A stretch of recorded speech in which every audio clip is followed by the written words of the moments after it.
Test, test, 1, 2, 3. Our feed box isn't. Do you want me to try again? I plugged them into the back in the media feed box. It should be okay.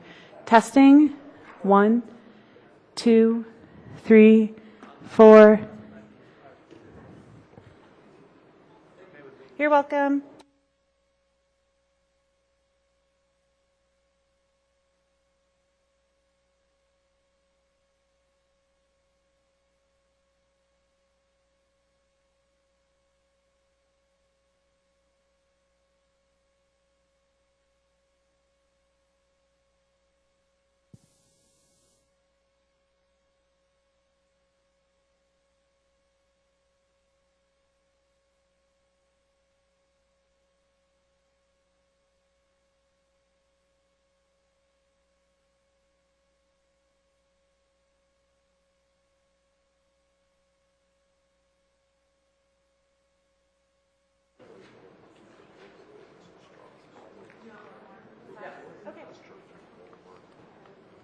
Testing, 1, 2.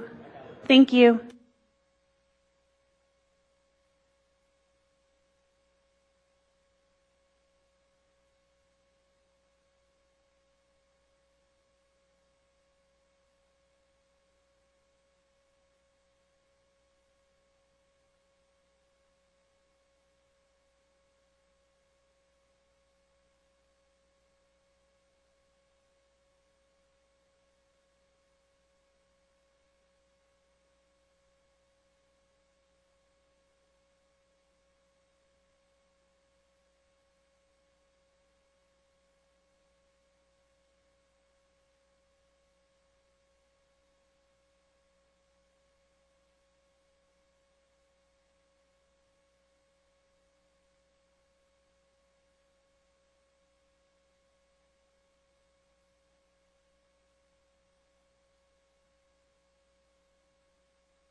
Good evening. Welcome to tonight's City Council meeting. I'm glad to have you all here. I'll call the meeting to order. Will the clerk please call the roll? Mayor Ford, Here. Mayor Pro Tem Bullock, Here. Councilman Amador, Present. Councilman Teeter, Here. Councilwoman Carson, Present. Councilman Benson, Here. Councilman McEldowney, Here. Councilwoman Elliott, Present. Councilman Douglas. Present. Mr. Mayor, you have a quorum. Thank you. Let the record show everyone's here this evening. I'd like to invite the audience to stand and join me in a moment of silence, followed by the Pledge of Allegiance.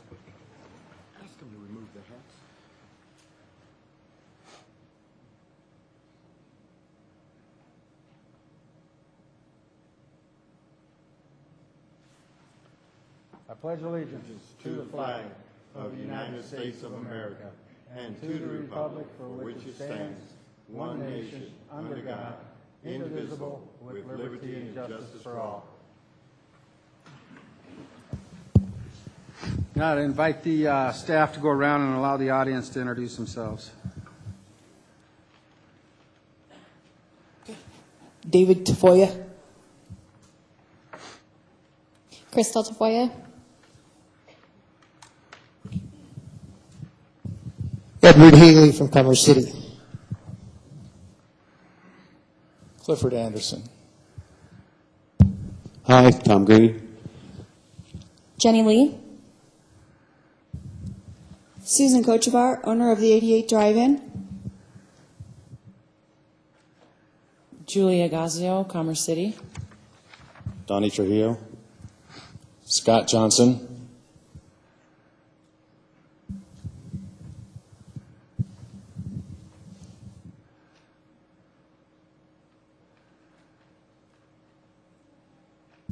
Scott Gandy. Julia Diaz, Jeremiah Beta, DJ Gabriel. Sandra Agualo from Thornton.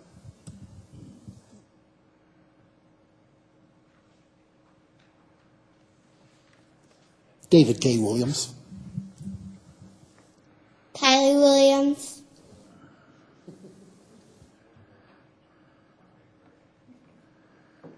Karen O'Donnell, Parks, Recreation, and Golf. Kathy Blakeman, Human Resources. Peggy Blackwell.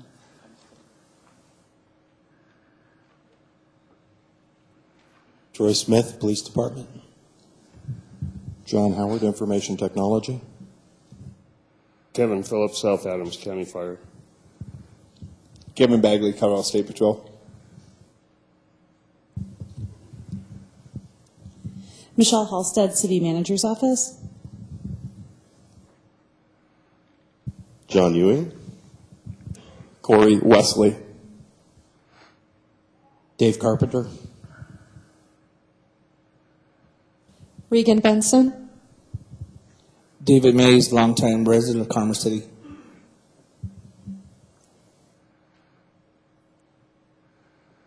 Great. Thank you all for being here tonight. We're going to start into the agenda. First item on the agenda is proclamations and presentations.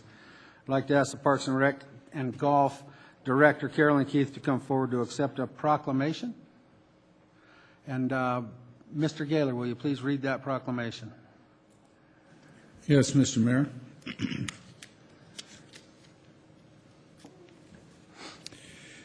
Proclamation reads, Commerce City, Colorado, proclamation. Whereas play is a valuable part of a child's healthy development and is a crucial factor in the overall well-being of children as well as people of all ages. And whereas a productive, healthy, and physically fit child becomes a socially competent and proactive adult. And whereas children who play do better in school and develop cognitive skills that are linked to learning and academic performance. And whereas unstructured, spontaneous, and self-motivated play is on the decline nationwide, and it is important to reverse that trend. And whereas the City of Commerce City acknowledges children are one of our most important resources, therefore we must ensure safe and accessible play spaces for all children. And whereas the city promotes children as well as people of all ages to spend time outside at parks, trails, and playgrounds with family and friends. And whereas the City of Commerce City will join Playful Cities USA in celebrating Play Day by hosting free family activities at the annual Pioneer Park Neighborhood Outreach on August 14. Now therefore, be it resolved that I, on behalf of City Council, hereby proclaim Thursday, August 14, 2014, as a Play Day in the City of Commerce City, and encourage all citizens to participate and do their part in promoting active living and healthy lifestyles for our youth. City of Commerce City, Colorado, Mayor Sean Ford. Thanks, Bob. What are the desires of council concerning the proclamation? Mr. Bullock? Move to accept the proclamation as read. Mr. Amador? Second. I have a motion and a second to approve the proclamation. All those in favor signify by saying aye. Aye. Opposed, say nay.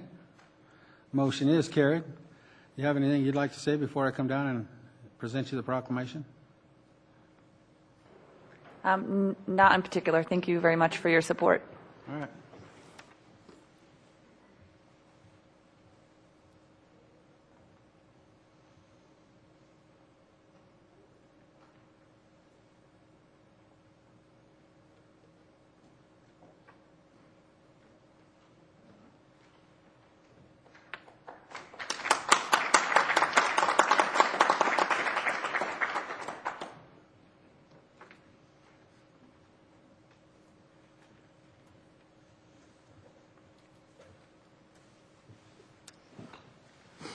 Well, thank you all for coming. Next item is citizen communication. And I see on the sign-up sheet, many of you are here to make public comment on the 88th Avenue Drive-In. Before we begin taking comments, I'd like to ask the city manager to provide a brief update about the city's efforts on this issue. Good evening, Mayor and members of City Council. For the benefit of those in the audience, my name is Brian McBroom, and I'm the city manager for the City of Commerce City. Thank you, Mayor, for the opportunity to provide an update to City Council. Although we've shared updates with City Council informally, this will be the first opportunity for us to provide a formal overview of concerns that we have, particularly on busy nights at the 88th Avenue Drive-In. It won't surprise you to hear that public safety is the city's top priority, and it's why this conversation began with the ownership of the drive-in several weeks ago.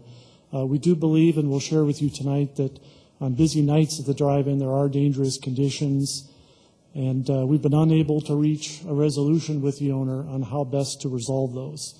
We are hopeful that the owner will continue to work cooperatively with us because we strongly feel that the drive-in is a community asset. It's been a part of the community for, I understand, over 40 years. It's hard to interact with somebody from this part of Denver who doesn't have a personal story to tell about the drive-in. It's a unique regional draw. There are a few remaining in the Front Range, but our goal is to balance the business's desire for success, our desire to see it do well, with public safety, and balancing all of that with the needs of other businesses and property owners that are near the drive-in. The city has no intention of shutting the drive-in down. I know that's been commented by others. That's never been the city's intent. Our goal is and has been to find collaborative solutions for what we believe are dangerous conditions on site on busy nights at the drive-in.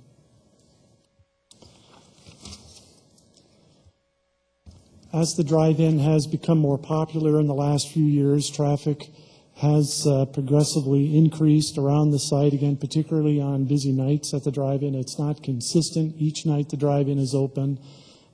City staff and the police department folks have certainly noticed that it's worse on Fridays and Saturday nights. We certainly appreciate the business's ability to increase patrons, but it has resulted in greater traffic impacts in the adjacent area. There are numerous state and regional public safety agencies, 2 of them are here tonight, that have witnessed a number of these unsafe conditions, and that's what generated the city's desire to reach out to the owner and try and find collaborative solutions. We've noticed vehicles at times blocking the entrance to the fire station on Rosemary Street. We've noticed vehicles at times queuing to get into the drive-in that have blocked the active railroad crossing that's on 88th Avenue, just west of the drive-in. We've received complaints from adjoining property owners concerned about drive-in traffic blocking access to their businesses. We've noticed numerous vehicles stopping and parking along the side of the street, particularly Rosemary Street, adjacent to the drive-in, causing impacts on Rosemary. Police department has noticed aggressive driving in the area when folks caught in this traffic become frustrated. We've observed vehicles veering into oncoming lanes in order to get past the backups. And all these things impact through traffic that's passing through the area. This is a video taken recently that shows the traffic backed up on Rosemary Street. This is eastbound 88th Avenue as traffic is moving from I-76 towards Rosemary Street, attempting to turn right on Rosemary Street where the entrance to the drive-in is. As you can see on busy nights, traffic on eastbound 88th Avenue backs up all the way to I-76. I've even heard of reports of traffic backing onto I-76, queuing to enter the drive-in site. So this is still heading east on 88th Avenue from I-76. At some point in the video, you will see the car cross the rail crossing that's on 88th Avenue, just west of Rosemary Street. I think actually in this particular video, there's a car stopped either on the tracks or very close to where a train would cross. So these are the sorts of things that created concern for the city's public safety folks and also other public safety agencies that respond in that area. This is another video that, again, this time the car is traveling westbound on 88th, but showing traffic heading eastbound on 88th that's backed up, waiting to get into the drive-in. This is actually later in the evening. The backups sometimes start as early as 6 p.m. and continue until dusk when shows at the drive-in start.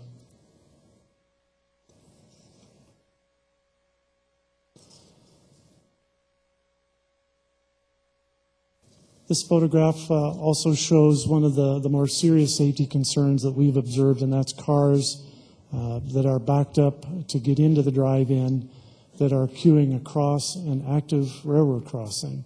The Union Pacific Railroad public safety folks were not able to be here tonight, but they've been part of the team of public safety agencies that reached out to the city in hopes that we would help facilitate a resolution to these safety concerns. I mentioned in my earlier comments, we've also had concerns about cars parking on the shoulder of Rosemary Street in order to watch the video without actually paying for admission into the drive-in. Not only does it create congestion on Rosemary Street, but we've noticed cars parked close to the edge of the road. At times, folks who are parking there to see the movie are setting up lawn chairs and coolers very close to the edge of the road. Not only does it create congestion on Rosemary Street, but also we're concerned about the safety of those folks sitting so close to a fairly heavily traveled road. We've also been approached by property owners in the area that are concerned about the impacts the drive-in has had on their private properties. This is a photograph of the property at the southwest corner of 88th and Rosemary Street, so west across Rosemary from the drive-in. This is a recent busy night at the drive-in when the drive-in's reaching capacity and folks are trespassing on the private property on the west side of Rosemary Street to watch the movie without paying for admission into the drive-in.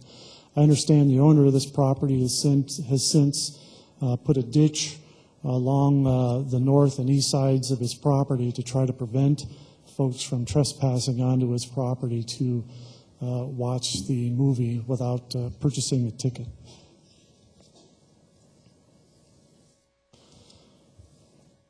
We did reach out to the owner of the drive-in, exploring options for very low-cost or no-cost alternatives to try and alleviate some of these safety concerns. City staff has suggested to the owner operational changes, such as perhaps allowing cars to enter off 88th Avenue. One of the key challenges that's causing the backup, traffic heads eastbound on 88th Avenue, turns right to head southbound on Rosemary, where then cars need to make a left turn into the drive-in entrance. So we explored the idea of allowing cars to continue eastbound on 88th Avenue and entering through the current exit on 88th Avenue, allowing cars to queue on-site to help alleviate the traffic backups on Rosemary Street and avoid one of the safety concerns, which is cars turning left into the drive-in site, sometimes ahead of oncoming traffic. We've also asked the owner about the possibility of advising patrons and customers of alternate ways to enter the site, especially continuing eastbound on 88th Avenue, heading southbound on Highway 2, and then turning right to head northbound on Rosemary Street so that patrons can make a right turn into the drive-in. Again, one of the chief challenges is cars queuing, waiting to make a left turn into the site as they sit facing southbound on Rosemary, because particularly on Friday evenings, there's pretty heavy traffic northbound on Rosemary that's not attending the drive-in. We explored the idea of online sales. Most of us are aware of other movie theaters that allow customers to purchase tickets ahead of time. We thought of that as an option to help ease the flow of traffic into the site. We also explored signage to prevent left turns into the site, to force that movement essentially around the block from 88th to Highway 2 to Rosemary as a way to allow cars to queue on northbound Rosemary and again alleviate backups on 88th Avenue heading eastbound. This is not the only venue in the community that generates significant traffic at certain times. Other venues, particularly the flea market, Dick's Sporting Goods Park, will hire off-duty police officers so that traffic management can be handled professionally and safely.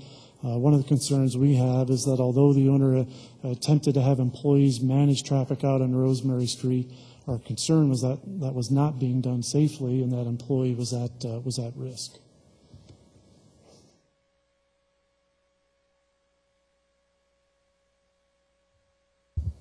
Given our inability to sit down and work cooperatively with the owner of the drive-in, city staff has explored some alternatives that we could unilaterally institute to help reduce what, again, we believe are rather serious traffic concerns. So this diagram shows current configuration of traffic predominantly heading east on 88th Avenue, turning south on Rosemary, and turning left into the drive-in. This graphic shows that alternative routing plan that we think may go a long way to reducing the safety concerns that we've observed. So this routing plan, and the city has installed signs to encourage this traffic movement. So this route would send cars eastbound on 88th Avenue all the way to Highway 2, south on Highway 2, with directional signage that if they're a drive-in customer to head then back north on Rosemary Street. So if there's a delay in entering the site, they can queue on the shoulder of northbound Rosemary Street and not create the sort of gridlock situation that we've observed at Rosemary and 88th. Again, it avoids, with some signage blocking the driveway to the fire station, this configuration would avoid or make it less likely the cars would be stopped blocking the railroad tracks on 88th Avenue. So again, this is a plan that the city installed. We sent a letter to the owner several weeks back letting her know that without her cooperation, we would have to continue pursuing alternatives to alleviate, again, what we believe are rather serious traffic concerns. So we have taken steps to install signage to try to implement this solution. We think that if regular customers to the drive-in can follow this traffic pattern, it will allow traffic to flow into the drive-in more smoothly and eliminate some of the serious safety concerns that we've observed out on site.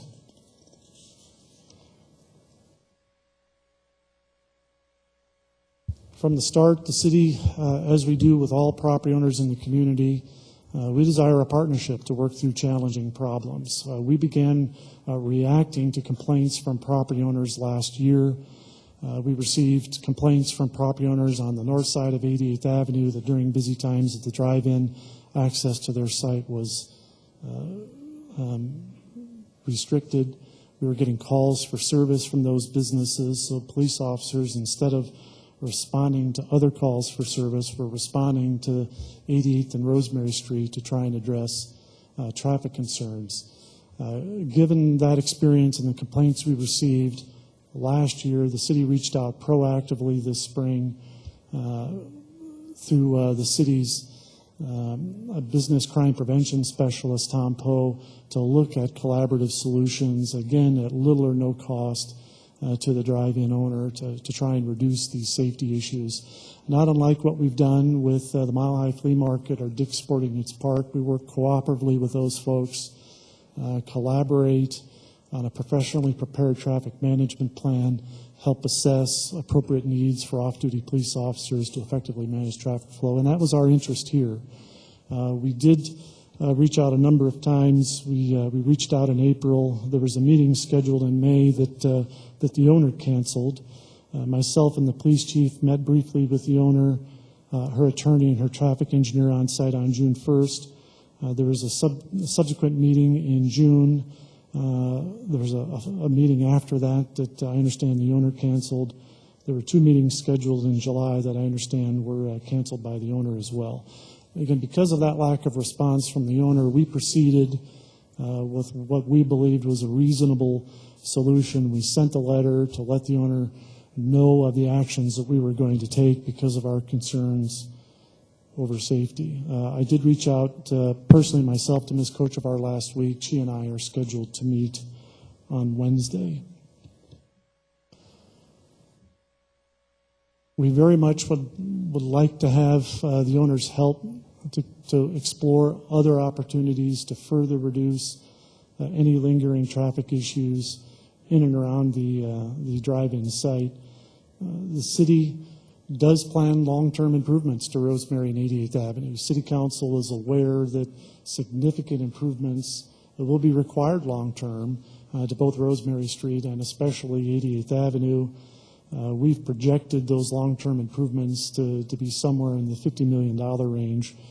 Fortunately for the city, voters did approve a tax increase last November that long-term may be a source of funding to make these improvements to 88th and Rosemary. This does not necessarily serve or solve the operational challenges related to the drive-in. Businesses that generate significant traffic impacts on public streets have a responsibility to help mitigate those impacts. Again, I've cited 2 examples, the Mile High Flea Market, Dick's Sporting Goods Park, but we also see that happen occasionally with even high schools when there are significant events like a graduation or a big football game. They will reach out to us, discuss with us a reasonable traffic management plan. If that requires additional off-duty police officers, those folks will pay that cost to make sure that their event is effective, but also things are done safely.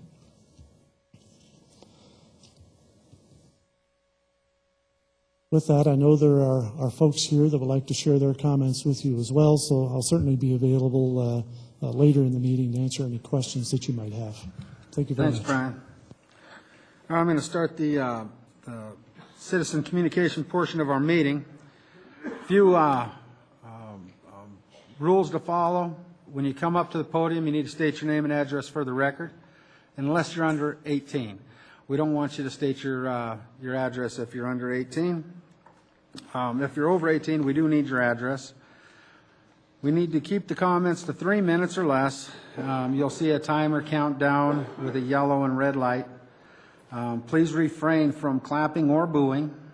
And if someone before you has already made your point, please don't repeat it. Just let us know that you agree with that prior individual. Council members may ask individuals questions, so please wait at the podium until we excuse you. With that said, I'll call the first person on our comment sheet, which is Susan Kochevar. Please come forward.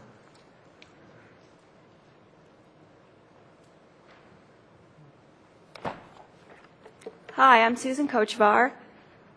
I have the 88 Drive-In. The address is 8780 Rosemary Street in Commerce City, Colorado. Good evening, Mayor Ford and council members. I'm Susan Kochevar. I'm sorry the first time I have to address you is under these circumstances, but I've been treated horribly. My business has been treated horribly by the city I was raised in and has been damaged. My customers have been abused. My staff has been under pressure and fear for their jobs. My business license has been threatened, and I've been threatened with citations for something I cannot control and have no legal authority to do anyway by the chief of police. I am disappointed that not a single member of the city council has reached out to try to talk to me about this issue once you received the press release. Do you represent the businesses and citizens of Commerce City, or is it the police department you represent? I'm a graduate from Adams City High School, and I've worked diligently in this community for 20 years to keep a part of historical Commerce City alive and affordable for the hard-working people of this community who have big families and are single parents. For many, my drive-in is the only place they can afford to go each week and buy their children toys and talk for a couple of hours before the movie starts. Family time is an important part of America, and it has been lost. The chief has painted me as someone who would not work with the department. Well, I cannot fix the roads, which, by the way, is one of the proper roles of government. And I cannot rip up my drive-in, as that will financially devastate me. It is not the role of the police to tell people how to run their businesses. Before this issue arose, I met with the city in January to discuss what would have been a more affordable entertainment to the community, and was met with a 4-page Excel spreadsheet of expected licenses, fees, and permits. This is excessive and prevents small businesses from opening and expanding. We need government at all levels to get out of the way of individuals so they can realize their hopes and dreams rather than bullying them out of business. I met with the chief and the city manager once again, the police chief, and the police chief a second time. It was to no avail. He would only listen and discuss his ideas and was extremely rude and out of control at one point. In his letter, the chief tries to make me responsible for things I have no ability to control. There have been no accidents. I cannot be held responsible for how people drive their cars. Like other venues, we do pack up traffic in the summer on some weekends, generally between 7 p.m. and 9 p.m. My business brings in 60,000 people a season to Commerce City from the metro area, Wyoming, and some international visitors. Many of these people stop at the gas stations and other small stores on their way in and out of the city. The police actions have shown the city to be an unwelcome place. The neighbors have written me notes, phoned, and noted in their petition comments that the chief in no way represents their views. May I finish? You know, I have a lot of people tonight, Susan, and I want you to finish, but I have to tell you. Very short. I understand that, but here's the thing. I'm going to let you finish because you're the owner of the 88th Avenue Drive-In. I just don't want to set a precedent for everybody else in the room to take up 5 minutes, okay? So tonight, because you're the owner of the 88th Avenue Drive-In and this is about your business, I'm going to let you finish. Thank you. Many of the police no longer respect the citizens they serve. The city of Commerce City has lost many fine officers in the past 2 years because of the treatment they have received from this police chief. I want assurances from the city that my customers and I are no longer going to be bullied by the police, and that my business license will not be yanked or cited over a non-issue, as growth in the city possibly was not planned out well. I am disappointed at how little respect there is for people who have businesses in Commerce City. Cities suck up an ever-increasing amount of taxes for buildings such as this Civic Center and have forgot that they exist for the businesses and the citizens. I would also like to recommend a free presentation to the police department by John Caldera, president of the Independence Institute, and Lenina Close.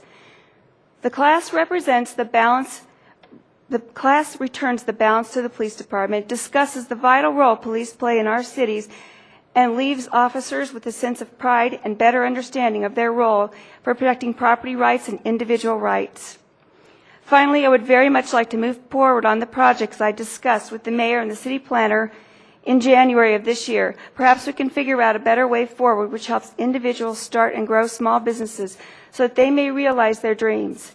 I am delivering to you tonight more than 10,000 signatures in support of my drive-in, which discount what has been said about the safety and concerns of the citizens in Commerce City. Thank you. Thank you, but stay at the podium because I think there's going to be some questions. Can you give the petitions to the city attorney there, please? First of all, thank you for coming in and bringing your comments to our attention. I'm open for the council if they have any questions. Your lights aren't working? Then you're going to have to raise your hand. So, yeah, I've got nothing here. So you have to raise your hand if you want to comment. Ms. Carson. Ms. Kochevar, thank you for coming tonight. I understand you're running for House Seat 29? Yes, one issue happened before the other, however. Let me go through my notes here. Were you or any other family member owners of this theater the years My in the past? parents purchased it in 1976, yes. So they were the owners when they were doing the XXX movies there? No, the theater was built in 1972, and that was by a company out of Texas. And they did show some rather unfortunate pictures, and the community rose up, and the drive-in was sold, and my family purchased it. Okay, it's nice to clear that up. I want to share with you my experience there. I, as a counselor, did not speak to any of my fellow counselors, the city manager, or anything, but I did have some concerns about the drive-in. My husband and granddaughter and I ventured out to the drive-in.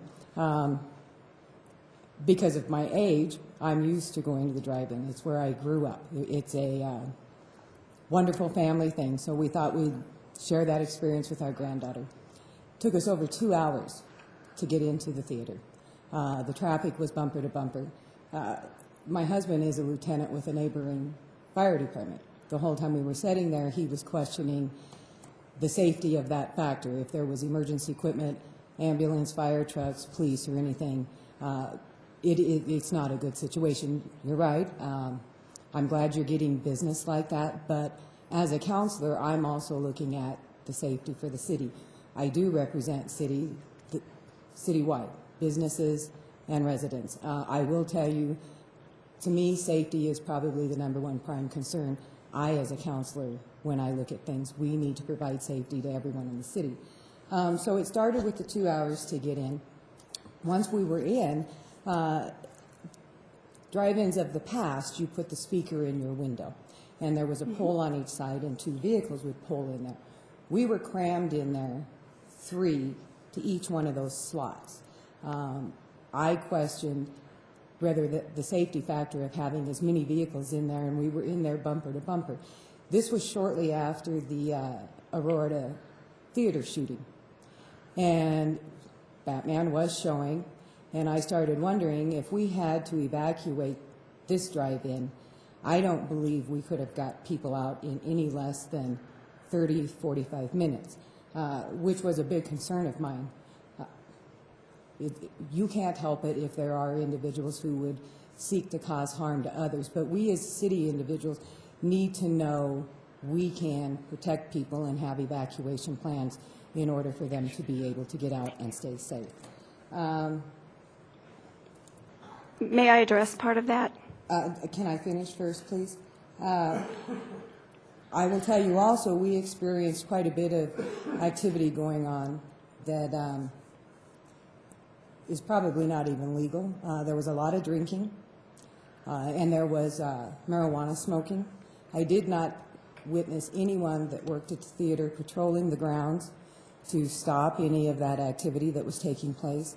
I was quite concerned. My granddaughter was 5 years old at the time, and there's no way that she didn't see that activity and smell that activity that was taking place. We also used the facilities that night, the restroom, That was not a good experience. The floors were wet. The plumbing, I understand you probably have some older plumbing down there in the core city, but it is a place of business, and the floors were wet. Something had backed up over the evening. And I'll just leave it at that. We went in the concession stand, and that wasn't a good experience also. So I, as a counselor, am quite concerned with the safety factors here. When our police, fire, whoever it is, whether it's an ambulance, if it's your brother, your son, your mother, your neighbor who needs help immediately, whether it's from a firefighter, an ambulance, or a police officer, and it takes them 20 minutes or something to respond because they can't get through this traffic, I feel that as a city councilor, it is my job to try to help figure out how do we alleviate that problem. So, like I said, I love the drive-in theater. I think it's a historic thing, but I am quite concerned about some of the safety factors. I'm done now. Go ahead, Susan. Ma'am, we can only hold 500 cars, and we've only ever been able to hold 500 cars, even with radio sound. Each speaker post is designed to have 2 cars in between it, and it's physically impossible to put 3. We do patrol the grounds. We do make sure our driveways are open. A few weeks ago, we had police drive in the exit and drive up and down a row in 2 different directions because apparently there was someone that had concern there. Once in a while, you know, sure, the bathrooms are a mess, and we do clean them all night long. We clean our snack bar. We are inspected by the fire department and the health department. And many venues you attend, you wait in a long line to go to. For example, if you go to the baseball stadium or the football stadium, the line will be backed all the way down to I-36. So I don't have an answer for that. No, I do understand that, and some roads have the availability that people can move over, they can let emergency equipment through. That's not what I experienced that night. And I will be real honest with you, if you had anyone inspecting or patrolling the grounds, they really were not doing their job because the marijuana smoking and the alcohol drinking went on all night that I was there. I do have a no alcohol sign. Marijuana these days is actually legal, and people are on private property in their cars. So is to go marijuana to smoking legal there at the drive-in? it's legal in the state of Colorado, But and it as I understand, But when you're saw in the your movie car, Batman, it wasn't that's legal your and- okay. your home. Thank you.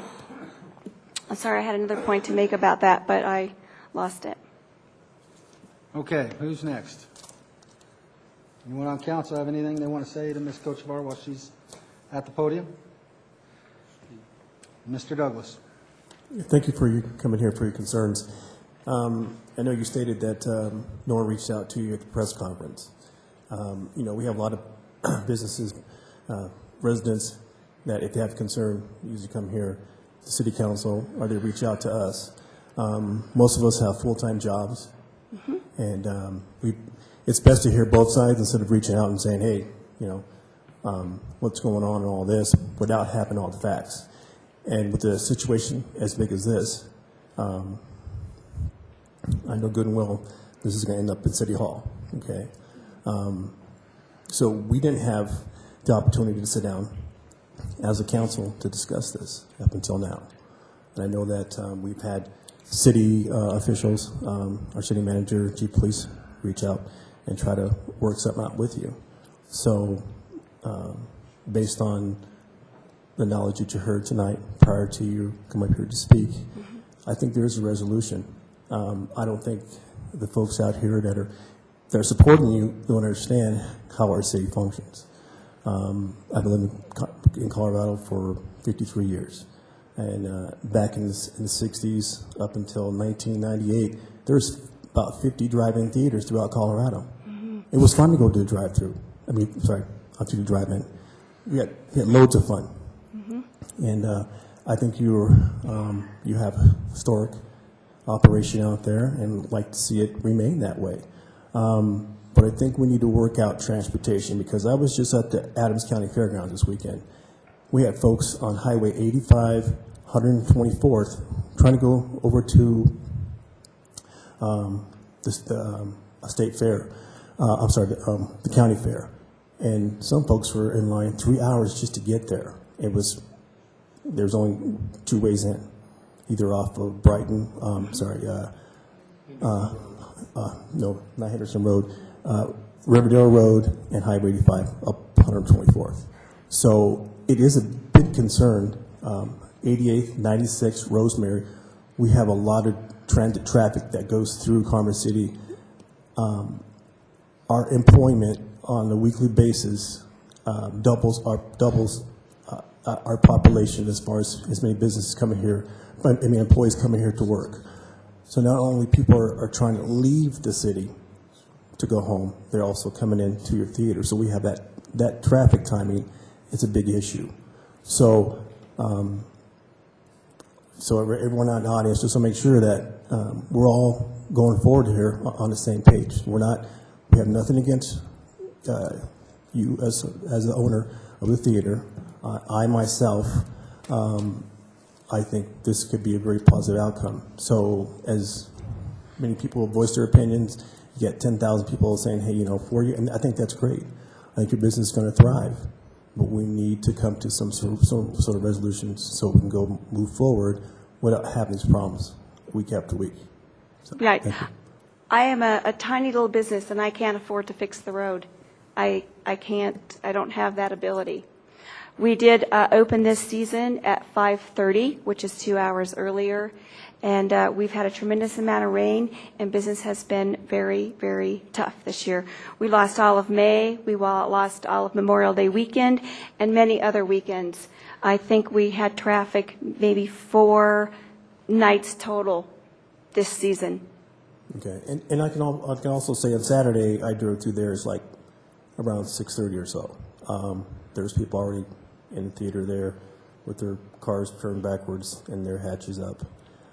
At that time, on the weekend, on that Saturday, at that time, I didn't see a lot of traffic at all. Right.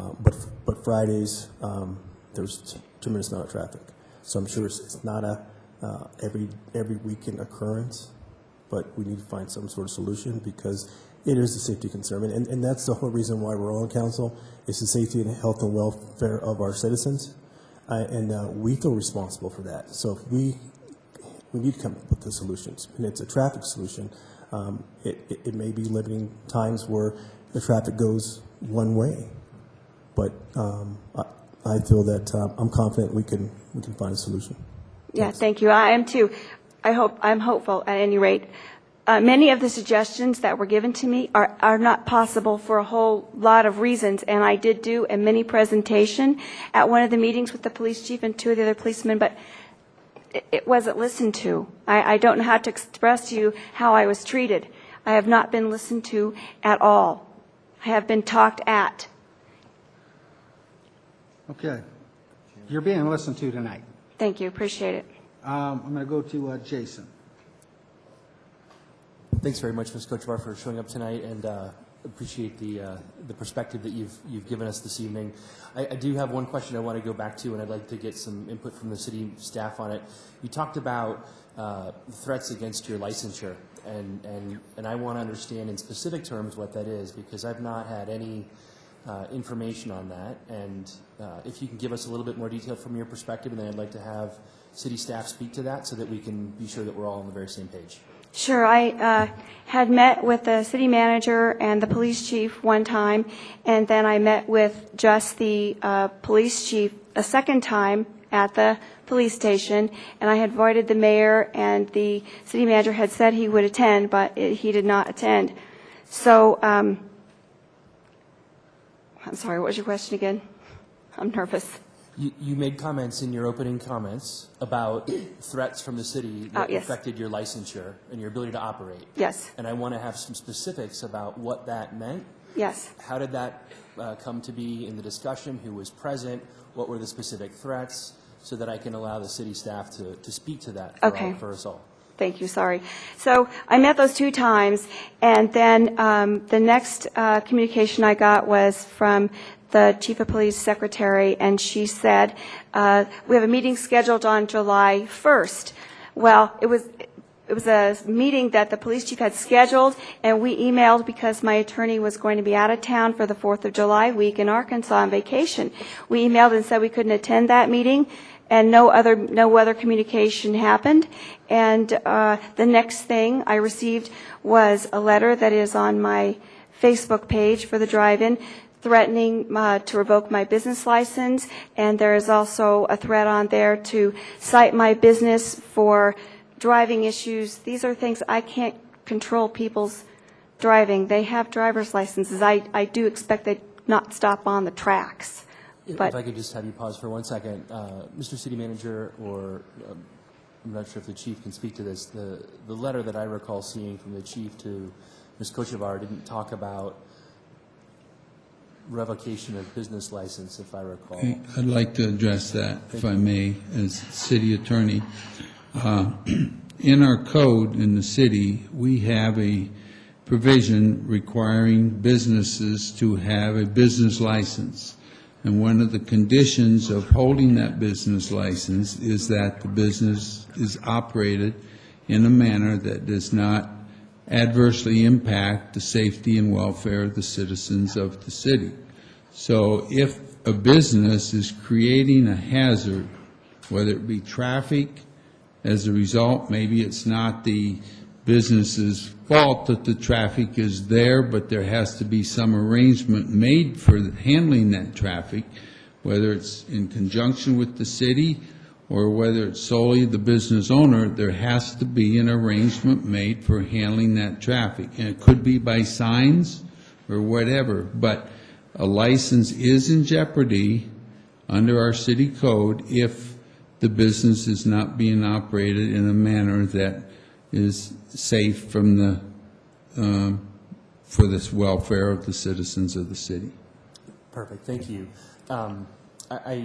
I'll just go back to a couple comments, or a comment that you've made several times, which is you don't control the roads, you don't control your drivers. And I know the city manager gave examples of other businesses, one just down the street from you, they don't control their drivers, et cetera. But the difference is they've sat down with the city from the get-go to develop a traffic plan.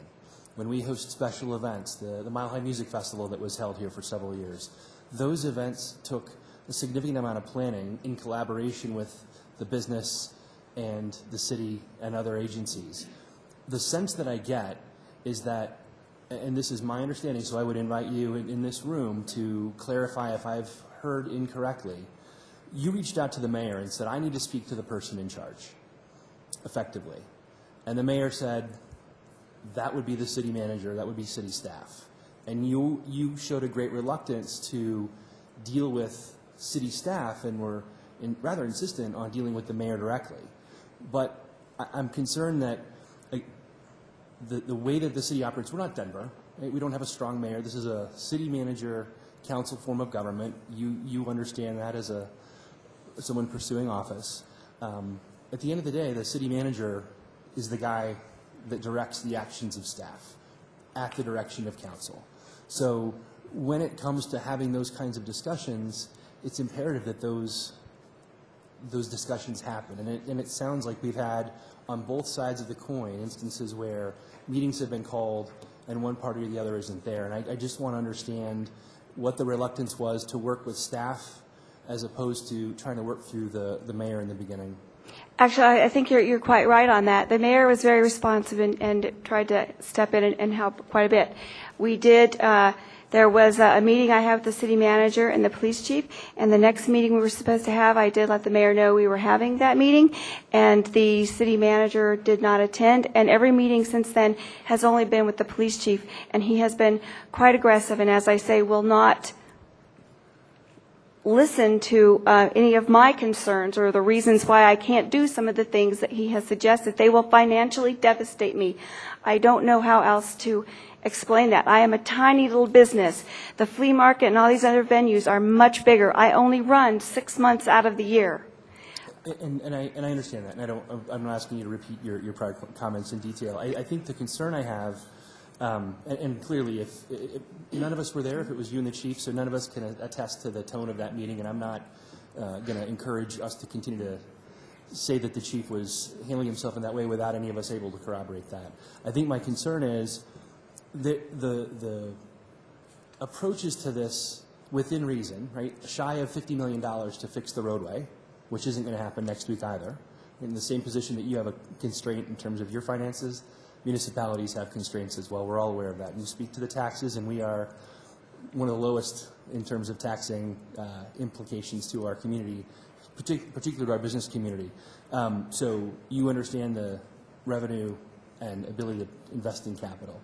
A number of the approaches that were put forward by staff had little to no cost implication to you, but there seemed to be a reluctance to even explore those, and I guess that's my frustration.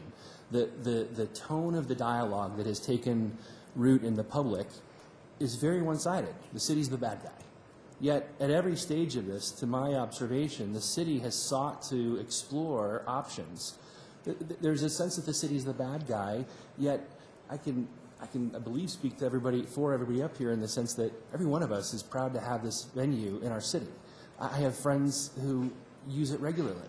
The concern is, how do we jointly get to a solution here? We can't do that if we take it to a tenor of unwillingness to talk. And I guess at the end of the day, let's line out, item for item, the things that you say you can't do, that we're asking you to do, so that we can check those off and say, yes, we've investigated it, we agree this is not viable. Right now, it's you say, we say, and that's no good, right? Because that's easy to get folks whipped up about, but it doesn't actually solve the problem. So I'm into, let's list out the specifics that the city has asked you to deal with. Let's go down that list and determine which of those are not viable and why. And then let's look at what the other alternatives are. If we can get to a point where there's a reasonable number of those that have been solved for, or we can meet in the middle on, then it would seem that we're doing the right thing for you and the right thing for the community to try and preserve this venue and help you be a success. Does that make sense? Those were some of the things that I had tried to say in my mini presentation. Again, I was not listened to. I have a tiny little business, as I've said a few times. I have to make a digital cinema conversion and install $80,000 of digital cinema equipment if I'm going to stay in business. I need every dime. I have a civil engineer with me, and he had made some suggestions that the city could probably afford to do, not expensive ones, that would have also relieved this problem. But on that point, and I'll yield the microphone to somebody else. On that point, we don't sit down on a daily basis and put money out just to deal with one business unless that business comes to us in a proactive and collaborative way to explore what that business needs to succeed. Does that make sense? Hang on a second. So You'll have your opportunity to get up and speak, and I want to let this conversation finish, and we'll go through the list. So it sounds like you have your civil engineer here. I look forward to hearing their comments. Well, in the end, this isn't just about me. This is about Rosemary and 88th and some massive grosses, massive growth, right. And 2 weeks ago, we had terrible rain, and the arms were down for the railroad tracks for 2 hours, and traffic was backed both ways. Also, we see at the baseball stadium, when they back traffic all the way down I-25, they don't have security all the way down I-25 to deal with that. I am not sure what you want me to do. I'm not asking you to go pay for the work. I opened at 5:30. That's not the intent of my comments, and it's not my intent to get here into a debate. There are $1 billion of infrastructure projects in this city. For the first time in the city's history, as you heard from the city manager in his opening comments, our taxpayers have approved a measure that will guarantee funding to deal with the improvement needs that are in need around this community. The Rosemary and 88th project did not hit the line with the amount of funding that we were able to secure, but it's in that next tier. So we know that there is an opportunity there.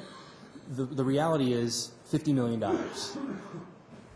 So thank you very much, and I look forward to the other comments from folks in attendance tonight. All right, Mr. Benson. Thank you, Ms. Kochevar, for appearing here tonight. I've listened to what everybody's said. I pretty much agree with what Mr. McEldowney has just said. It's probably the only one I can remember because I have a very bad short-term memory.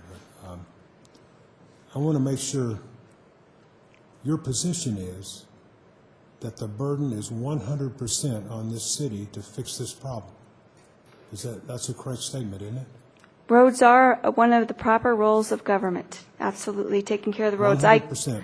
Yes, sir. I do. I pay taxes for that, and I do not have the ability to repair Rosemary or to expand it. There has been a bottleneck created on Rosemary because Quebec has been massively expanded, and all of 88th is expanded. We have Reunion and the airport, and that's a bottleneck there. We even have the problem with the railroad bottleneck. Okay, that's all I had. Thank you. Okay, who's next? Mr. Amador. Then I'll go to Crystal. Thank you, Ms. Kochvar, for attending tonight. I want to preface with I am a fan of the drive-in, and I have no intent to have the drive-in shut down. I will say that communication does go two ways with both the city and small businesses or any business within the city. I know that a lot of us do have full-time jobs, and we can't outreach to every person or business that does have an issue in the city. So we do lean on the city manager and staff to handle situations with us or for us. So that being said, I've watched the social media unravel and spiral. Seems like out of control. There are a lot of people in the realm of public opinion that have misinformation, if you will. And I know I did see a letter that showed up that was delivered to your business. It was only page 2, which really did appear to put the city in a negative spotlight, if you will. But that's neither here nor there. It's more about working with the city staff and the city manager to find win-win situations. I know that you prefaced your opening remarks with television is kind of a family event, and it's, so is going to the movies and the drive-in, and so it trickles down into my question about, you stated that you have no alcohol on site signs posted, which becomes an enforcement issue inside of the drive-in.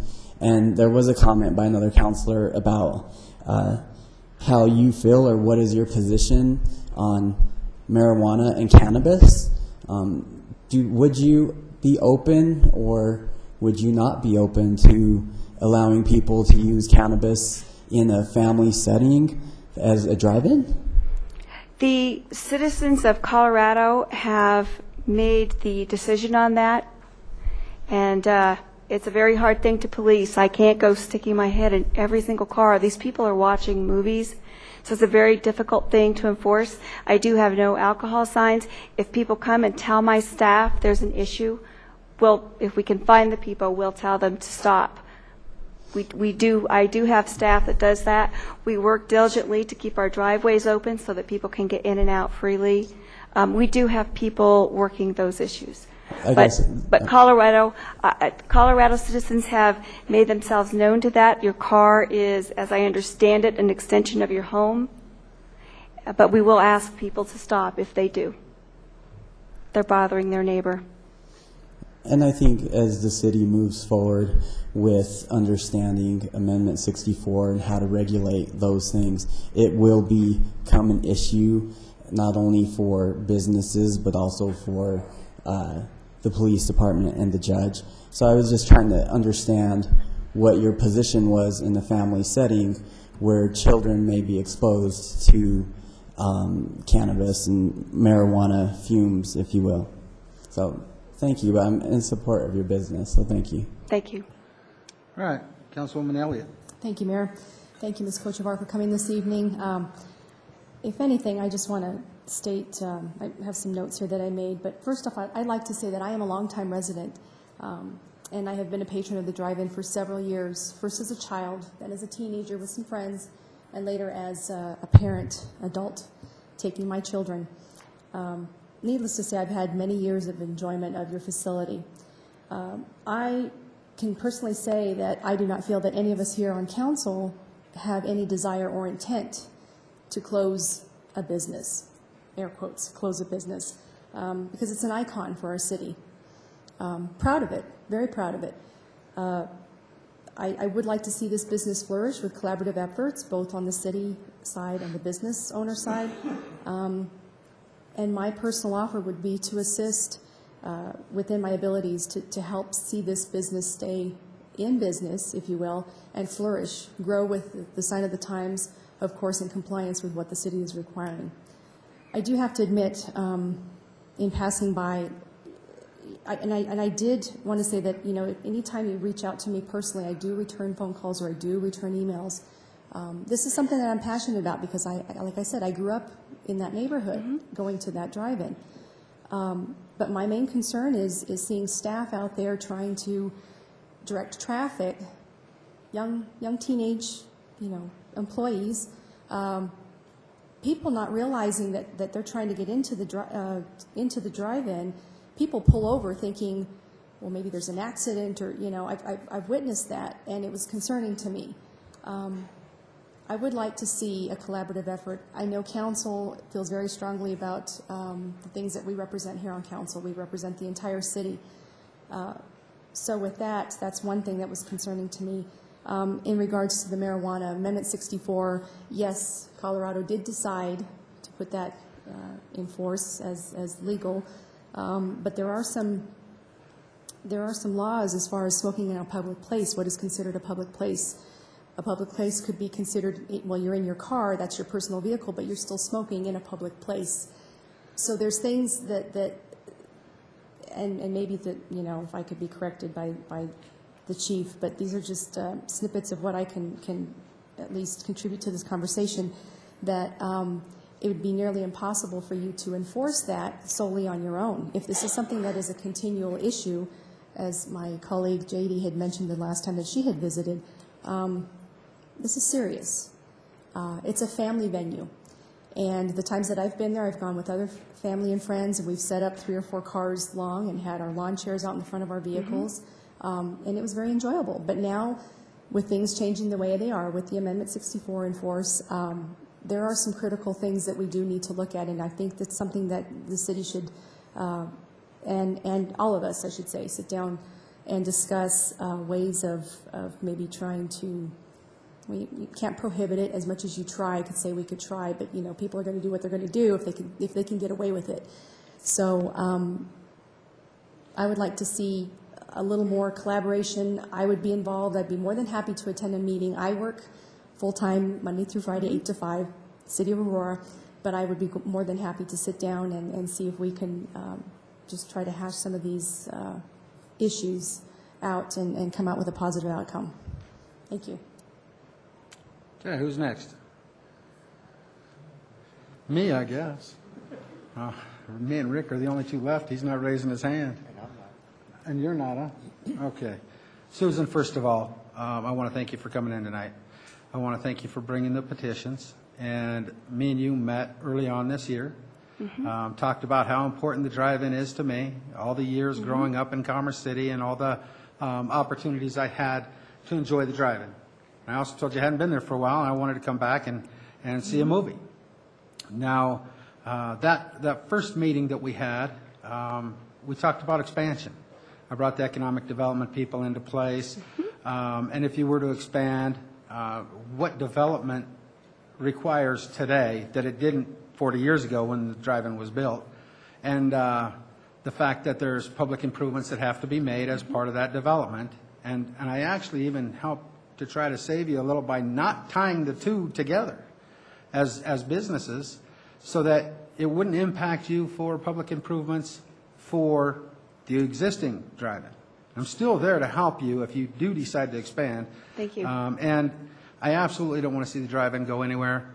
I don't think anybody on the city council wants the city to shut you down. That's not the intent here. I'm not going to talk about marijuana, alcohol, or bathrooms to you. And I would also tell you that none of us expect you to fix the road. However, I want to explain in the past how Commerce City over the years has made improvements. It's through special improvement districts. And the last one that was done was over in the Fairfax neighborhood.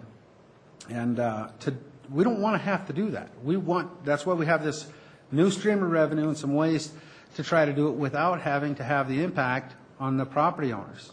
A special improvement district, which is how the development improvements have been made through the years in Commerce City would mean that the city would participate in a large part of that improvement, and front footages would be charged based on your front footage for those improvements to go in. And the thinking back then was that there's a benefit because of property value increases and things of that nature. We're not even going down that road because we know it would have a negative impact on your business. You know, you called me a few times.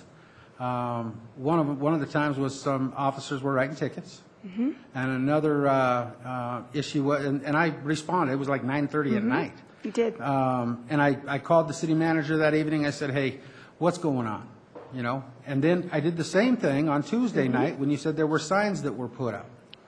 I would tell you that, or implore you, to please work with, and I'm not telling you if you have issues with the chief of police or with Officer Poe, people that you feel uncomfortable, I would ask that you talk to the city manager. I know you're meeting with him on Wednesday, and collaboratively work towards some kind of a traffic plan.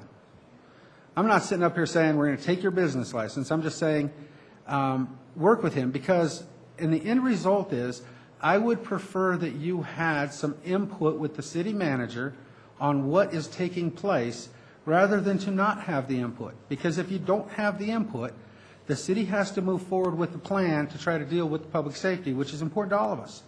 And just like the city manager said, they're putting up signs. They're going to help redirect traffic and try to make it to where people make a right-hand turn into the drive-in. I want you to have the opportunity to weigh in on those discussions. And if it means that I have to help by participation of some sort, which really isn't my role as the mayor, my role is to run these meetings and to deal with legislative and policy issue. It's the city manager's job to run the day-to-day operations of the city, and he does. We're his boss, essentially. The council, all 9 of us collective, not individually. So I can't just go tell the city manager, hey, you need to do this, without all of my counterparts up here supporting that decision. And it needs to be done, those kind of decisions have to be done in a public setting. So what I would ask of both you and the city manager is to sit down, include you in on not only the planning on how to deal with traffic issues that are related to the drive-in and what may impact your business from the access of a left turn, so that we can get a resolve that you're happy with and that the city's happy with, and so we can help continue to support the drive-in. And you need to hear that from me. We support the drive-in. We don't want it to go anywhere. We're not shutting it down. I'm in a position where I have to only can ask for your participation. And I would just say, if you don't participate, apparently the city manager has laid out some of the plans that they have for signage, and we want to make sure that your patrons can get into this drive-in and have a great night, and you can be successful. And in my discussions with you prior, you know that that's how I feel.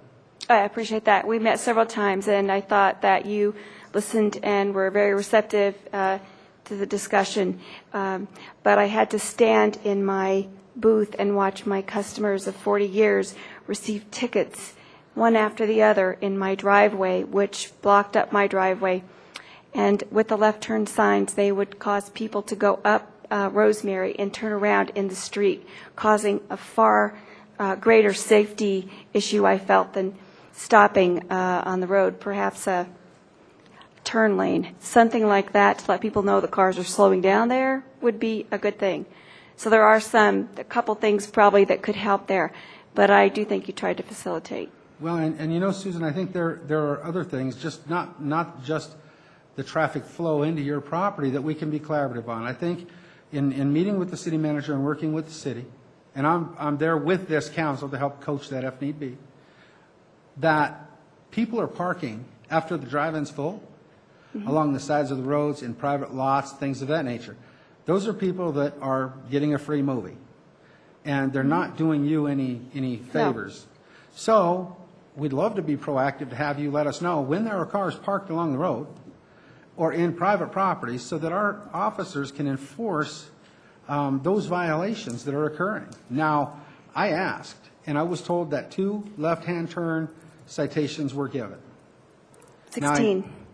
Well, and I'm just letting you know what I was told. I asked, and they said 2 left-hand turn violations. Now, I do know that there were parking violations that were also addressed, but those would not be your patrons. Those are people getting a free movie. Right. Okay? So in order to make this work, I would love to make sure that the city and the drive-in can sit down and have some discussions about how to handle this. I'm not asking you to take care of improving Rosemary. I'm asking for collaboration on a plan to be able to make you more successful and make the city safer. And that's what I want out of this meeting. Thank you. Yes, that's Okay. what I would like as well. You and I had discussed some other ways, too, to pull some of those people off of the side of the street. And we do go down on our side of the street and tell them not to park there, for sure. The people that park across the street, that's that man's property for him to control. And I do agree, they should not be on his property. He does, on the 4th of July, park vehicles facing my screen, shoot off fireworks, and have a giant bonfire. You know, but I leave the neighbor alone. Okay. Well, Susan, that's what I had to say to you tonight. I want to thank you for coming in, and we're going to listen to some other folks that have to talk about the 88th Avenue Drive-In. Thank you. Thanks again. Next, I'd like to call Reagan Benson. Please come forward and state your name and address for the record. Good evening. My name is Regan Benson, and I actually choose not to give my address just for safety concerns. It shouldn't be a problem that I can continue on to provide public comment, correct? Mr. Attorney, that's fine with you? That would be all right. It's just that we need to know how to contact you, so could you make it care of some location? Actually, I could just write down my contact information for you. All right. Yeah, just as long as you give it to the city attorney so he has Sure. a Thank way you, to sir. contact you. Okay. Good evening, members of the Commerce City Council and Mayor Ford. Often is the case, even the police are confused about their authority over the people. Why is this? It's because we as a society have allowed it to happen, and number 2, we've lost our way in constitutional grounding in what true definition is to keeping citizens, quote unquote, safe. I'm incredibly disturbed by the actions and tactics of your appointed police chief, Troy Smith. The documented harassment that Mr. Smith is displaying against not only the owner of the 88 Drive-In Theater, but the patrons of this business as well, is not serving your community well, nor will it.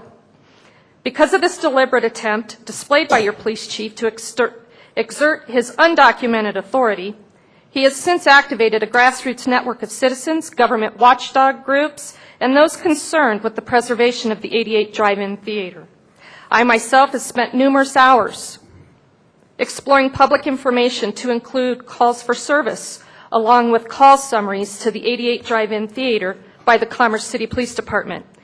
The case for extortion is becoming more clear with each bit of information. Does Chief Smith have a problem with the owner of the 88 Drive-In Theater? Is there a land grab issue going on? Could there be a case of calls for police service to the 88 Drive-In Theater being fabricated and actually initiated by police themselves? Does Chief Smith have a desire to overpower this business owner with his authority? Will it ultimately be a hot talking point for Chief Smith if he can document and present the 88 Drive-In Theater as a fabricated, quote-unquote, nuisance problem for the city? As many of you have indicated, it's really not about the traffic, is it? It's not about the traffic at all. And most importantly, is city government backing Chief Smith? The city is in full cooperation of posting signage to ticket moviegoers and preventing access to this business. With all due respect, City Manager, you just passed a $50 million tax increase, and you couldn't present a plan for a turn lane or a simple shoulder improvement for a passing. Renee, hang on a second. I'm sorry. Ma'am, you're here to address the council. Oh. And you can address us and say, you know, the city manager, this, whatever. Oh, okay. Well, Please let do me not back have- up and Right. rephrase Just that. don't have a discussion Did you at ask the the sidebar. city manager if he could have presented a plan for a simple turn lane or shoulder improvements to improve the flow of traffic since you just passed a $50 million tax increase? Thank you. It is the police department that appears to be intentionally interrupting the flow of traffic, causing the real safety concerns. Furthermore, having to pay $80 for public information to include 15 sheets of paper from the police department? As a citizen with a watchful eye on government, I would label that a for-profit in the public transparency process and a black eye for Commerce City government on remaining true to the intent of transparency laws for our state. In addition, I continue to await for additional public information that I was quoted a $2,000 fee to obtain. There's a great business here in Commerce City. If you don't want it here, put an offer on the table to Susan Kochevar and make it one she can't refuse, so she can take her great business somewhere else, out of Commerce City. The camaraderie of what has defined this community comes together at the 88 Drive-In Theater. I've seen it in action. It flows well. And if it causes traffic congestion to Commerce City, it should instead make you proud. Proud that many, many people fill your roads to come here and spend money. And about your roads, again, that $50 million tax increase you just passed, have you noticed how poorly maintained your roads are? They aren't lit. They have no lane stripings. They have no sidewalks or paths to handle pedestrian traffic. They are full of unsafe heaving craters and potholes that have potential for serious accidents and even potential for fatal accidents, as would be of utmost concern to Chief Smith, correct? And still, people drive to your city. Thank you. Thank you very much for coming in. Is there anyone who has any comments for Ms. Benson? Mr. Benson. Good evening. How are you? You know, my name is Benson also. We're not related in any way, as far as you know. I'm not sure if we are or not. All right. When you use the figure of $50 million, where did you get that figure? Well, you passed a $50 million tax increase. Mr. No? Benson, you have the floor. No, we passed a $137 million tax increase, Oh. I thought. Well, I missed the number then. It was a 1% sales tax. And you know, I know that you made a Freedom of Information Act or a Colorado Open Records Act request.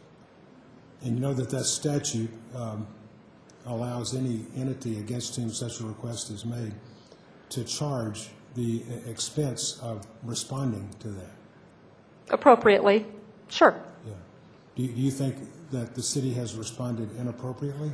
$2,000 for email communications that would take less than an hour to gather up? Yes, I think that's inappropriate, sir. How do you know it would take less than an hour? Well, we have an IT department here in Commerce City. Right. And when you do a simple email search, you can use keywords. And I supplied those keywords in that open records request, and they were 88 Drive-In Theater and Susan Kochevar. That's an easy search. That takes little time. But instead, I was quoted it was going to take hours and hours and hours. I know the last time I made an Open Records Act request, the charge was about $700. In the sake of transparency, correct? But that was a different administration. Was it a higher level administration or city level? It was an email search, but it was about $700, wasn't it, Bob?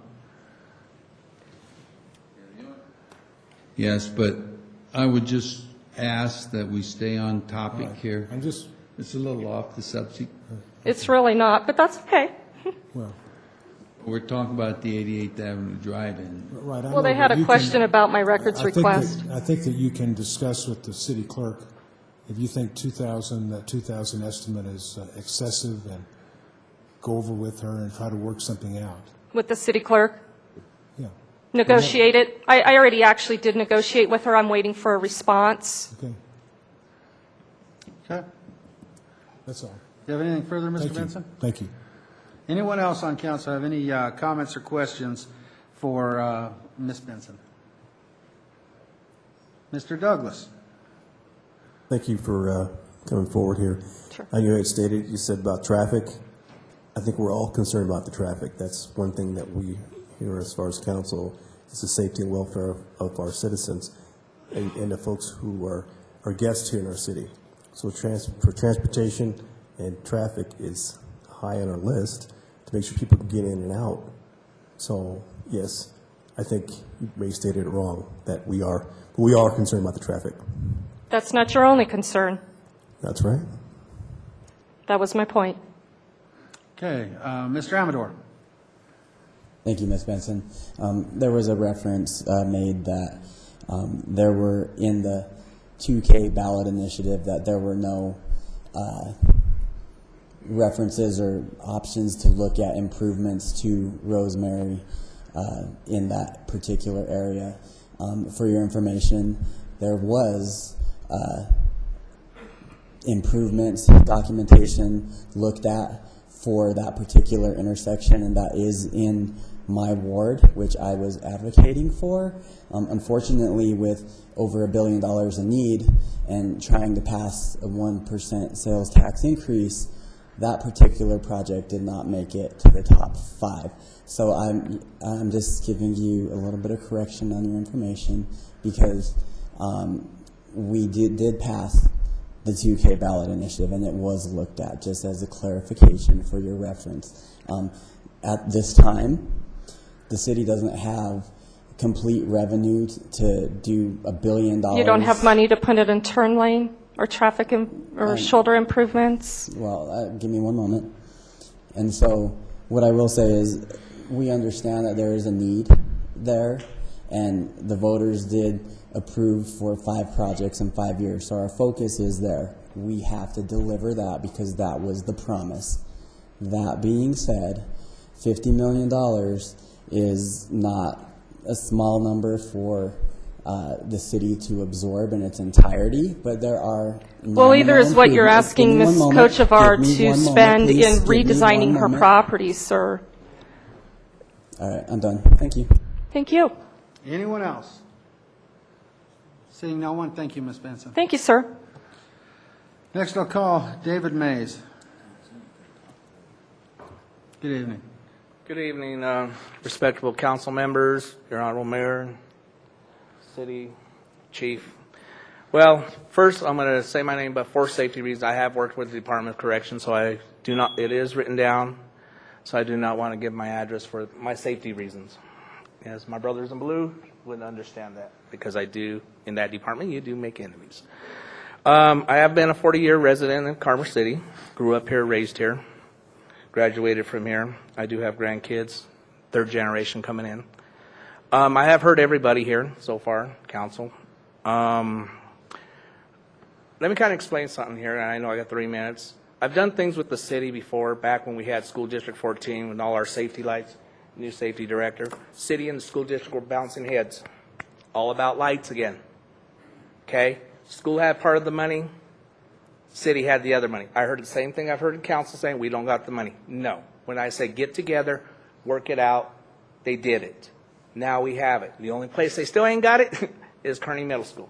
We had a judge that threw things out. I understand the safety of concern for, because I'm a citizen here. I pay taxes, 2013, voted in. I like to see safety. Our police chief, I don't even know him. I actually am related to some of our Carmel City police officers. I have family that are Adams County, everything of that. My concern is that I don't see my city, you're the boss, okay, of them. We the citizens are the boss of everybody. We vote you in. Is exactly it. We got to that part. Let's work together. And what I'm saying is, I was thinking and listening to half of this stuff about signage. You could put a sign, okay, fire station, I understand safety that. We could put one of those stoplights, like Brighton has one going off Highway 2 into turns into Sable. So they can stop and put a certain area where they can stop. We can't control, as being in from my brothers in blue, we can't control everybody's actions. We've had people die on railroad tracks because of their stupidity. I can't respond for all that. Again, I was appalled by hearing a council member up here addressing, bringing something back. Okay, yes, there was a theater shooting. First of all, it could happen anywhere, but you can't control what some idiot's going to do. First of all, for safety, even in that was a massive thing. They didn't have, even if you had the best responders, you can't control what an idiot's going to do. I've been here, like I said, 40 years, And let me put it this way. That 88 traffic has been like that. When the theater's not open. I saw this video. I heard about trains. Them trains sometimes hold up traffic when the theater ain't open. I've been on there. Another concern. Okay, we have the county also that has that area that has off-duty officers controlling that. Do you remember when City of Commerce City got together and I was doing, like I said, about School District 14? We trained people to do radar because we had a problem with speeders. The city can actually volunteer. If they're saying we have minors, why can't we get someone to volunteer? Train us as citizens, because I know a lot of us would volunteer, help control this traffic. All right, anybody have any comments or questions for Mr. Mays? Go ahead, Jason. Mr. Mays, thank you. Exactly what we need to do, right? It's put ideas on the table. It's talk through the ideas. It's figure out which ones make sense and which don't. That's all we're asking. I think that's the whole point of it. You've got some great ideas. I would suggest that you put those to Ms. Kochevar and suggest that she bring those when she sits down with staff. Can I say something to that? Sure. I would like to even sit on that meeting, because like I did with the school district, and throw that out there. So this way, like you said earlier, hearsay, who said what, the biggest boy on the block, nobody's going to win. Am I correct? I think the idea of an open discussion would make perfect sense. I would absolutely advocate for having those discussions in a setting where the public can sit and witness and see how those discussions proceed. The opportunity to this point has been to meet here at City Hall with city staff. If the next step is to have a committee formed and public participation, if that's what's going to get the right collaborative result, then I'm absolutely for it. That's what I wanted to hear. Have the public also be there, not just with the owner, because she's by herself. Yep. We as citizens, like I said, I've been driving up and down that street in the past 5 years. I didn't see in that video, I heard about the rail track, but I told you there's times before that. And we need to come up with, as a city, as a citizen, we need to work together, and our small businesses. We've lost, I'll tell you what, I don't like to go over to the theater and give Denver my tax money when I live here. My money should stay here to support my community. My small business, same way. And I thank you for that, because that's exactly where I'm coming from. I think city manager, police chief, our last police chiefs, nobody has ever had a problem. If this is a problem, now let's work together. Let's not be putting the blame and trying to force, because I did hear, like, it sounded like to me like a force of it, even though I heard everybody say, no, we're not trying to force her out. But I got appalled by hearing safety issues in that. Amendment 64, okay, you can't control. We're not going to go into that Amendment 64, because that's still a lot of loopholes since our state. I voted against it, to be honest with you.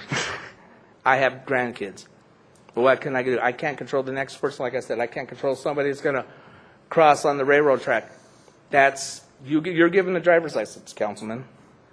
You are told by law, don't do that. But I can't control your actions.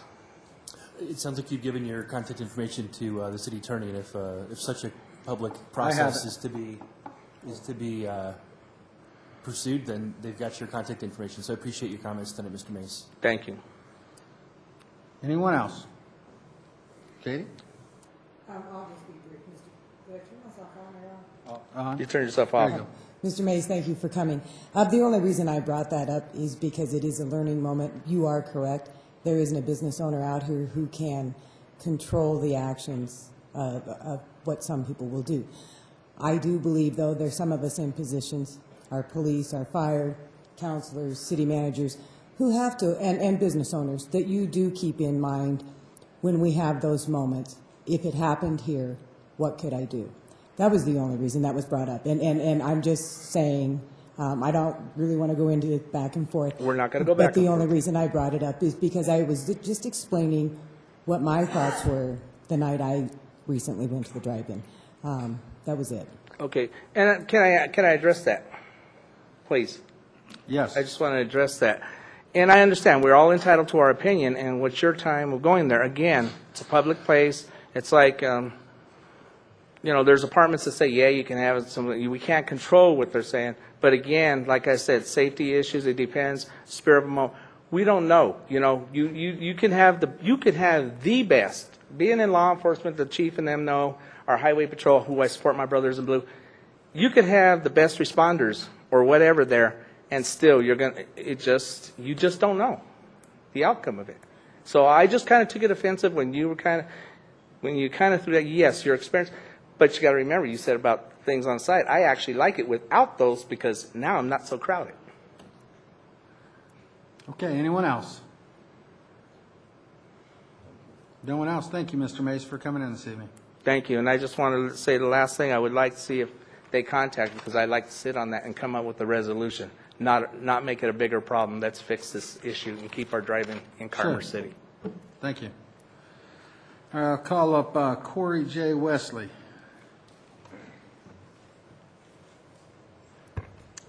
My name's Corey Wesley. I'm a resident of Colorado. That should be sufficient. If you'd like my contact information later, I'd be happy to give you that. Mr. Attorney, are you okay with that? Yes. Give it to me as soon as you finish. Sure. Now, I know that many of you on the council here have a deep concern with marijuana, beer, and unsatisfactory bathroom conditions, but while I'm here at the podium, I'd like to stay on topic because I don't want this to be ground down into, tertiary discussions. I have a question for all of you here tonight that I want you to consider very carefully. Now, some of these ideas have already been touched upon, but I want to reinforce them because I feel like we're not getting the point here.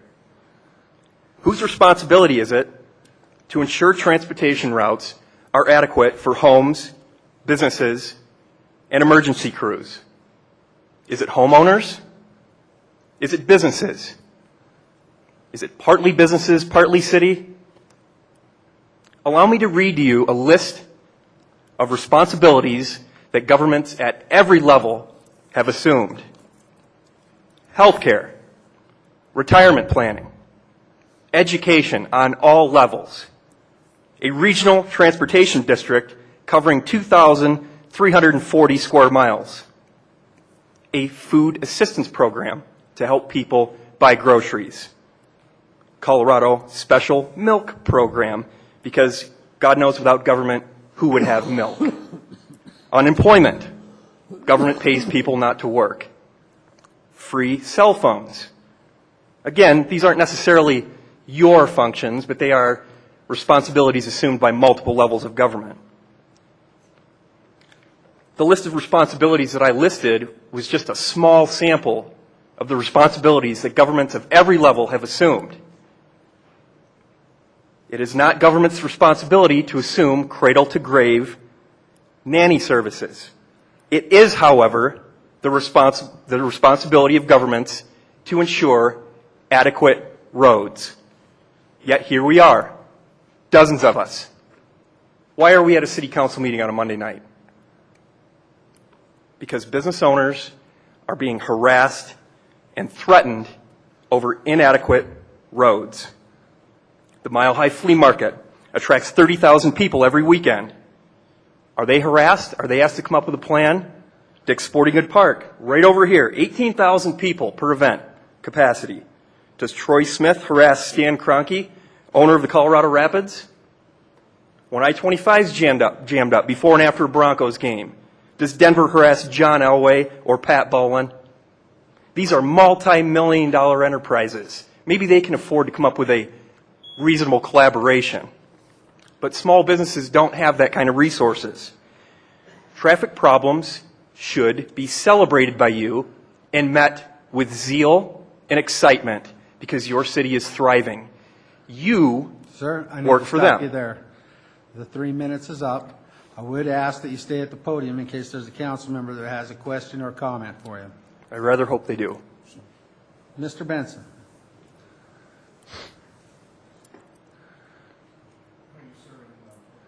Thank you for being here tonight. Did you say that it's not the responsibility of residential owners to take care of building streets or other infrastructure? We're talking about roads here tonight, is my understanding. We have a traffic so-called problem near the 88 Drive-In Theater. Well, you know that and I have recorded here earlier that you were skeptical about the notion that roads are 100% the responsibility of the city. why don't you tell us who shares the, what is the breakdown? Do you know what an impact fee is?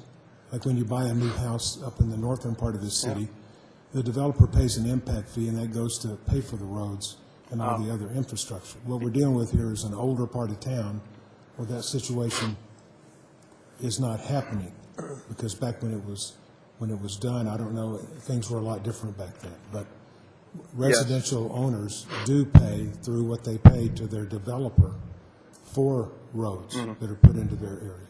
That makes sense, because according to Councilman McEldowney, that we have a tax revenue constraint, considering the fact that you guys are building a rec center, correct, or renovating a rec center. How much is that rec center costing? Is it $22 million? 36. 36 million? How much does the city manager earn per year? Would he be willing to divulge that? It seems to me that we don't have a revenue problem, but we have a misallocation of resources. I want to allow the council members to ask you questions Sure and thing. comments. I don't want to get Absolutely. into My apologies. to having you take over and go on about other things.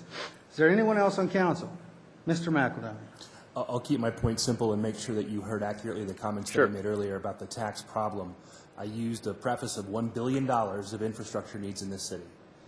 Prior to 2013, November 2013, the city had no dedicated funding for roads, parks, or recreation. Those projects were typically funded with extra revenue, grant dollars, et cetera. So my comment on tax was we didn't have a revenue source. We now have a revenue source, and as you heard Mr. Amador talk about earlier, those dollars were committed to specific projects over a specific period of time.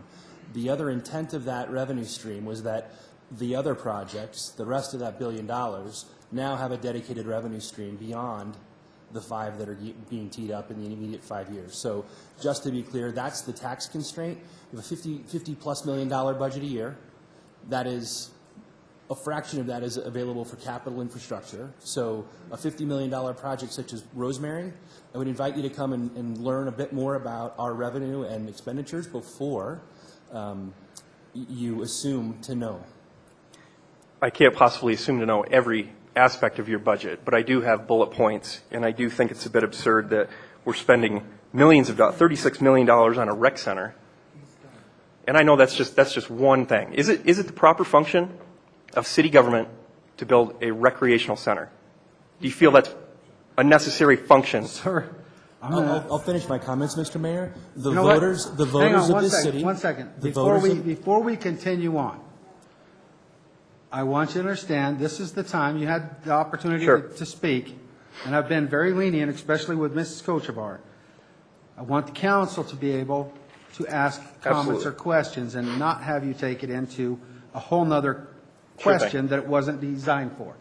So, Mr. McEldowney, will you please finish with the floor? My final comment is the voters said that that was an appropriate use of tax dollars. So you can question those that voted yes on that measure last November. They chose to allocate those dollars to those projects. Thank you. Anyone else? Mr. Douglas. Yes, thank you, sir, for all those questions. And I know as you started, before you made your comments, to stay on topic, and you have diverted to other areas. So make sure, point of order, stay on topic, okay? So we're talking about taxes, we're talking about impact fees. Just as has been stated before, we could impose a impact fee as far as patrons coming in to the drive-in, okay? So beyond, as far as patrons coming in, paying for each ticket, we could impose a impact fee to go towards improvements on the road. But we chose not to do that. That's why we put it to the voters for 1% sales increase for dedicated funding for projects just like this. So just to let you know, you may not know the history of Commerce City. In the last year, we have 5 projects within 5 years. When those projects are done within 5 years, we can add other projects that we could not get done prior to this on our priority list. So before you come to city council with this issue, you need to do your homework, okay? Because basically we didn't forget about 88th or 96. Those are major thoroughways through our city. Every day, our population doubles for all the employment coming in. And that is a gateway in and out of our city. So that is on our, that is a part of priority, but right now, that was not on the top 5 of our priority list. So I beg you, please stay on topic. Sure thing. Could I respond? To that issue, yes. To that issue. Only that issue, yes. We're talking about 5 different priorities here, but when it comes to Ms. Kochevar and her 88 Drive-In Theater, all of a sudden there's only one issue, and that's safety. But considering the condition of the roads and the fact that there are multiple other issues, I find it odd that she's the one being harassed. Well, okay, now we're all talking about this right now. We have 4 Mondays. Out of the 4 Mondays, the first and third Mondays are regular meetings. People can come with their comments and everything. This is the first time this has been addressed. We didn't have this problem in 2009, 10, 11, 12, 13. This year it's been a problem. Okay, so now we're trying to tackle that. So I would appreciate you give us an opportunity to discuss this in this open forum to make sure going forward we're all on the same page. Okay, because there's a lot of hearsay that this has gone on, and I haven't heard anything from the chief. I've heard from Ms. Kochevar and all, but I think we need to put this on an even playing field to make sure that everyone knows what's going on going forward, okay? Because none of us were there prior to in those conversations, so I cannot comment on anything that was prior discussed. All I can do is go on what's before me. So I advise you to give us an opportunity to make things right. Sure. Okay, thank you very much. Anyone else?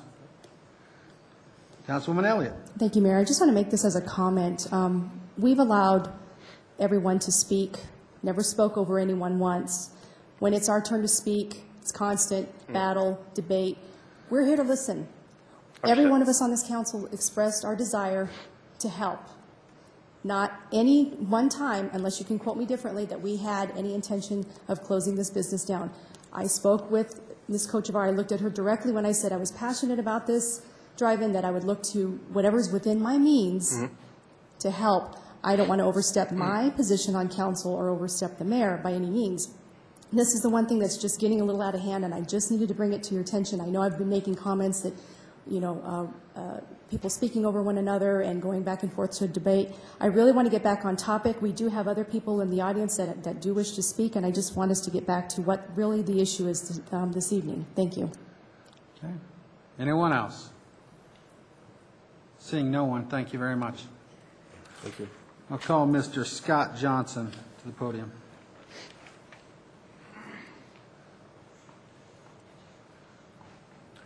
Good evening, respected council members. My name is Scott Johnson. I live at the address of 1119 Centaur Circle, City of Lafayette, Colorado.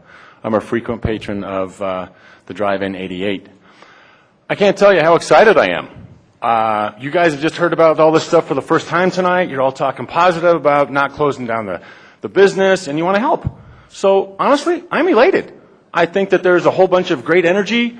I think that the city wants to work with Susan, and I know that Susan's going to want to work with you guys. I got to say that I'm really excited about the opportunity that has come about. It may not have come about in the most tactful way that it could have, but it's here. And so I look forward to everybody working together. I would like to publicly express my concern for some of the incidences that have come to this place, that have had this to come to this tonight. And frankly, I'm not really very impressed with that guy, Mr. Smith, the chief of police. It has come to my attention that your city has been through several chief of polices in the last 6 years. I'm not quite sure why. But the way that he treated her doesn't sound like it was very fair. We don't have, you know, all sides of the stories, and there's documentation, I guess, that is floating around. But I would just ask that you really take a look at that and see if there are other businesses that might feel like they're being harassed instead of being encouraged to collaborate. Because it really felt like it was a thumb coming down instead of a, hey, let's all sit down at the table environment. Otherwise, I'm excited about the opportunities, the plans that the city might have, and I look forward to your meeting the needs of this current successful business and offering the opportunity for that business to grow and to succeed and hopefully to expand. Thank you for your time tonight. Scott Johnson. Great, thank you very much. Anyone on council have any comments for Mr. Johnson? Questions? Seeing no one, thank you, Mr. Johnson. I'll now call Ed Haley. Good evening. Edward Haley, 8500 Rosemary Street. And I'm here, I guess I can consider myself an expert on the traffic issue since I deal with it every day. And safety is the issue here. And I do believe that the theater is being singled out here because as a person who deals with this traffic on a daily basis, the traffic is much worse on a Saturday or a Sunday afternoon with people going to the flea market. It stretches at times all the way from 88th and Rosemary all the way down to Highway 2. Same thing during rush hour traffic. From 3 o'clock to 5:30, 6 o'clock, it stretches damn near all the way down to Highway 2 from 88th. So in this time, as the city manager pointed out, he talked about the entryways being blocked by the fire department and businesses. It's blocked all the time. It's not just when the movies are being shown. The time period is much larger on a Saturday or a Sunday or during rush hour than when the movies are being shown.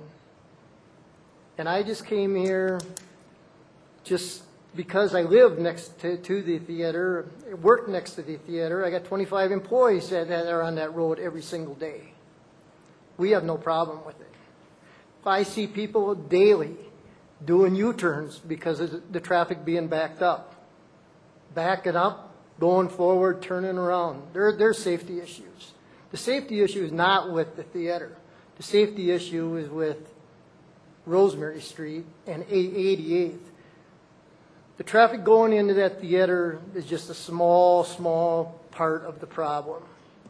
The bigger issue is how to deal with traffic going down Rosemary, going to the flea market, especially, and during your rush hour period. That's all I have to say. Okay. Anyone have any comments for Mr. Haley? Thank you. Thank you very much. Okay, next will be John Ewing.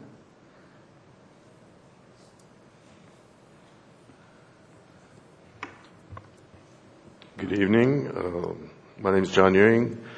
I reside in Highlands Ranch, Colorado, and you have my specific address on the sign-in sheet. I'm a lifelong Metro Denver resident, and I'm currently the principal of Millennium Development Solutions, and our firm is a real estate development consultant that deals with large mixed-use projects, most notably recently 12 years working with the Lowry Redevelopment Authority, that little project down the street. And I think you guys know what that is. I've worked all over the country, and I've never seen an existing business get harassed and threatened with their business license by a police chief over traffic in my life. In fact, I Googled it several different ways. The only result on Google was this situation. It's never happened before, according to Google, and I think Google knows a lot more than we do about a lot of things. Anyway, back to my point. I sent you all an email this morning about 7 a.m. I hope you had a chance to look at it. I attached some pictures to that. I've been going to the theater for 37 years. I'm not here representing Susan, but I am a family friend, and I've been going to the theater since I had my driver's license. The theater has not changed. It holds 500 cars a day. It holds 500 cars when I had my 2-month-old driver's license. What's changed is all the traffic around, and as the recent speech by the resident, you have all these gigantic projects all over 88th, Quebec, right across the street, Stapleton, 60 blocks of major arterial dumps at 2 and Rosemary from Quebec into a local road. There's 9,700 cars a day on your own traffic study, average daily traffic on Rosemary. 9,700 on a local road. That is your problem. I implore you, as I did in my email, just thank you for instructing your staff to work with the owners of the 88 Drive-In, and I look forward to see the results. Great. Anyone have any questions or comments? Seeing none, thank you for coming in. Thank you.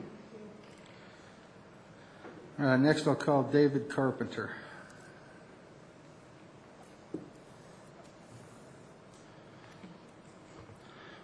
Hello, my name is Dave Carpenter. I am a professional engineer with Accurate Engineering, 10155 Westmore Drive, Suite 120, Westminster, Colorado 80021. I have about 15 years of experience in transportation and land development issues, and I am Susan Kochevar, civil engineer. We first met back in April discussing her plans for expansion out at the drive-in theater. You know, one of her major interests was to get the customers in more quickly so they could buy goods at her snack bar and not be sitting in traffic. I don't believe that anybody wants to have people sitting in traffic. But, you know, however, I developed a few solutions, and they were going to cost money. And she, with her investment of the $80,000 plus for this digital cinema, it's going to take a little bit of time to get there. So she did, however, decide to open earlier on Fridays and Saturdays to try to disperse the arrival time of guests, which I think has helped, except for a few instances this year. But the situation came to a head when the city installed the no left turn signs at the drive-in from Rosemary without any notice given to her in June. As at the primary access, and 50% of the customers couldn't actually enter the theater. And then when the police actually started to write tickets, then they're actually pulling them over in the lane, therefore exacerbating the backup to begin with. So it didn't make a lot of sense, but it did increase the delays. So we met at City Hall for what I thought was going to be an engineering and planning meeting, but little did I know there would be 3 police officers to 1 engineer. And the balance of power is a little bit off there. In my entire career, I've never had the police chief running a planning and engineering meeting. That's kind of a very strange system, from what I can tell. Emergency services reviews are typically happening in the referral process, not with the police as the initiator. But regardless, we were discussing some options, and you know, the options presented really weren't working because there was cross-traffic flow inside the site and actually creating more work in more dangerous conditions than already exist. Therefore, you know, it would have, you know, at the best, we could have gotten an extra 40 cars on the site, which would really end 15 minutes of delays. 15 minutes when you're talking a 2-hour backup, is really a very low percentage. We had a second meeting scheduled that was supposed to be an engineering meeting, but Susan's attorney was out of town and the engineer emailed me and said that the police were coming, and Susan had already said she couldn't meet with the police without her attorney present, so we had to cancel that meeting. The next thing we got was the letter from the chief. So in my opinion, I think the connection of Rosemary to Quebec Parkway, just the increased growth in the area, the railroad tracks, I think we've kind of discussed some of the problems that exist. And, you know, even the engineer said the problem is really we need to widen 88th Avenue. We don't have the money for it, but we need to do it. You know, I came up with an idea where for about $3,000 to $5,000, you know, in part of your street maintenance program, just pave those shoulders on Rosemary. Then that would allow for 3 11-foot lanes, that would, including a left turn lane in, that would let people at least get by on Rosemary. So we do have options. I just request that you stop harassing Susan, especially the police, to allow and keep working with us. And it sounds like that's your idea, is to try to do that. So thank you.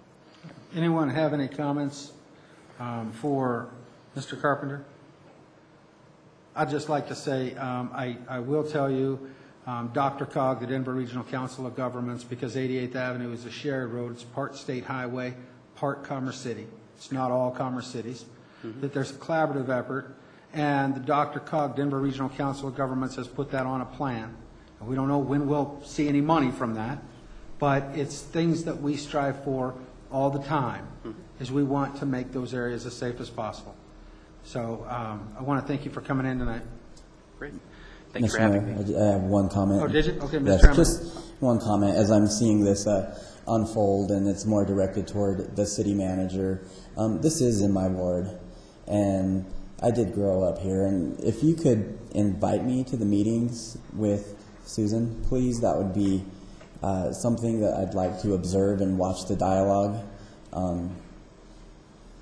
Please, and then please understand that we know that there are going to be growing pains for the city. The city has doubled its population in the last 10 years, and we did not have the revenue to make sure that everything got improved. But Rosemary is one of the topics that we did identify, and city staff did go through that and present that when we were presenting the 2K ballot initiative. So we understand, and there will be growing pains. So if there are some cheaper, cost-effective fixes in the immediate future, I know that our budgeting is coming up here real quick. Maybe we could look at something like that and possibly appropriate some funds to help improve not only Rosemary and that particular intersection, but maybe we could possibly fund some of that. Thank you. Thank you. I have one more thing. Sure thing. There's been a lot of talk about improvements, and the city needs to improve those roads. I'm the first one to say that, okay? Yes. We need to improve them. I want to improve them. We're working towards a way to fund the improvements of those roads. With improvements to Rosemary, if we were to make that 4-lane like Quebec Parkway is coming down, you're an engineer. That's why I'm talking to you about this.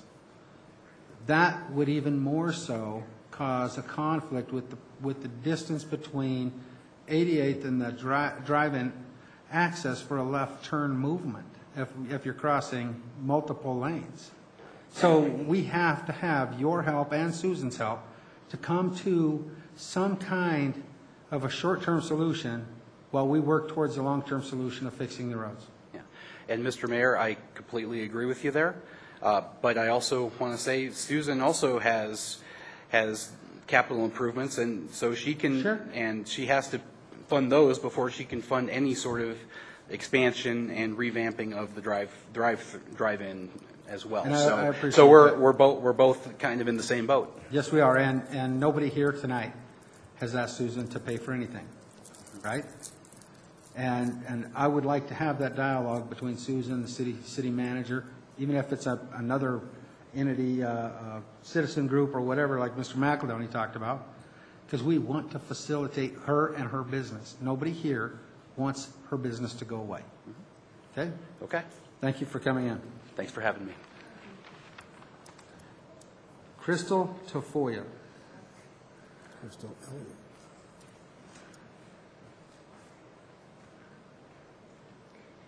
Good evening, Council. You can pull that down a little bit. There you go. Good evening. I prefer to keep my address private for safety reasons. I did sign your book back there. It's fine. I do support the 88 drive-in for many ways, and one of them is for our son who cannot go to a regular movie theater because he has cancer and I have to watch his A and C levels, which is a white count. Another reason why I support her drive-in is because, like she said, family time, which I do like spending time with my nieces and family. On the road issue, I have not had really a problem with 88, but I could tell you we have problems in Commerce City with roads and railroad tracks blocking, like on 72nd when the train just decides to stay there on both tracks, as I do live up in that area. Another issue is on traffic is your high school. I've had so many problems trying to get out of there. When my nieces go, you can't even get out because it's blocked. And I cannot read your name. Is Ms. Carson? Carson. Ms. Carson, I've actually would rather prefer to go to her restrooms because they are cleaner at the drive-in than they are at our own Commerce City Walmart, where honestly it has a sewer backup. So that is all I have to say about the drive-in. Thank you. Anyone have any questions for Ms. Diaz? Mr. McEldowney?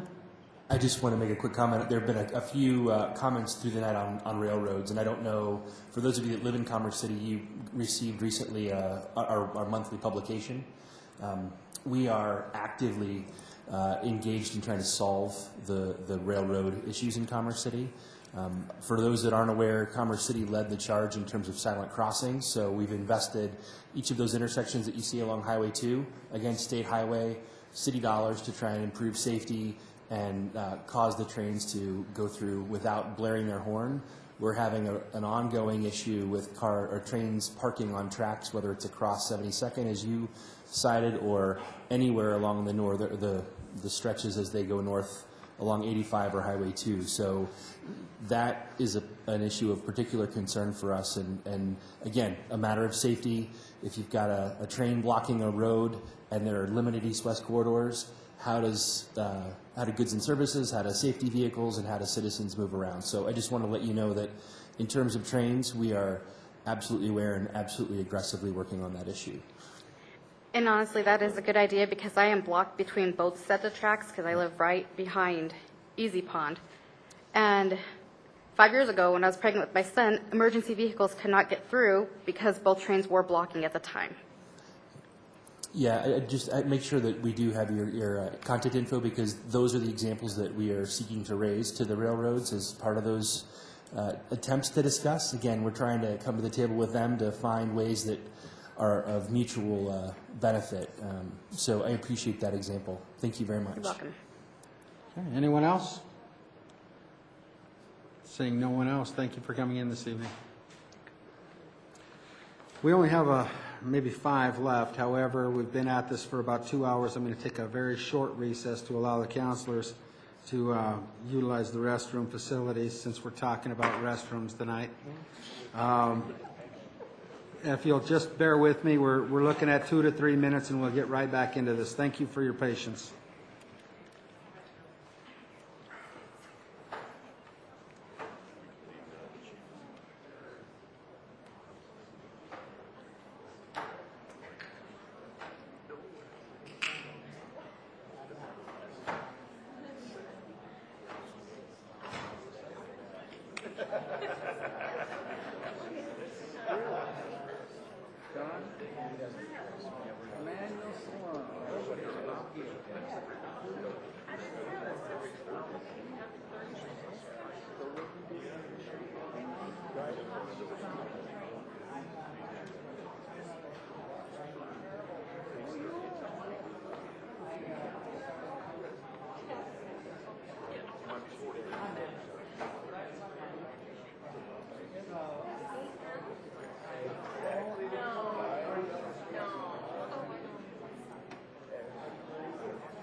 Andrew, are you related to Phil?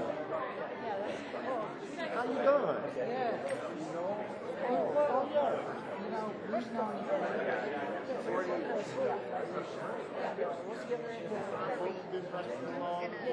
And I know you had to have some kids.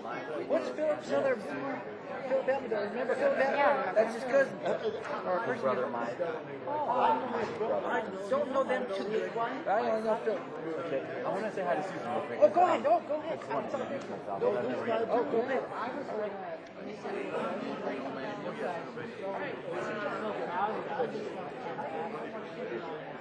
Okay. So are we? I know, but that's okay. No, don't have other people talking to well, we did too. Hey, a pleasure. I'm still here.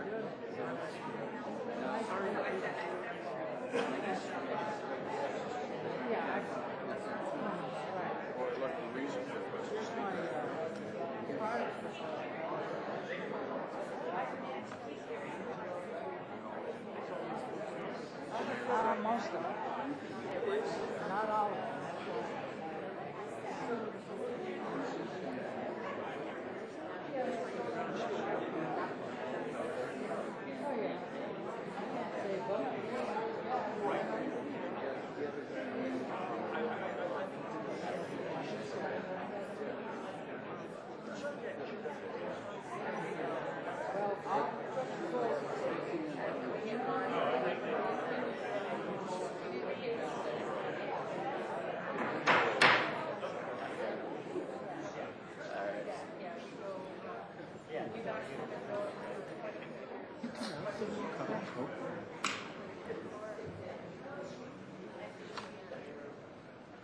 All right, I'm going to get the meeting back in progress here.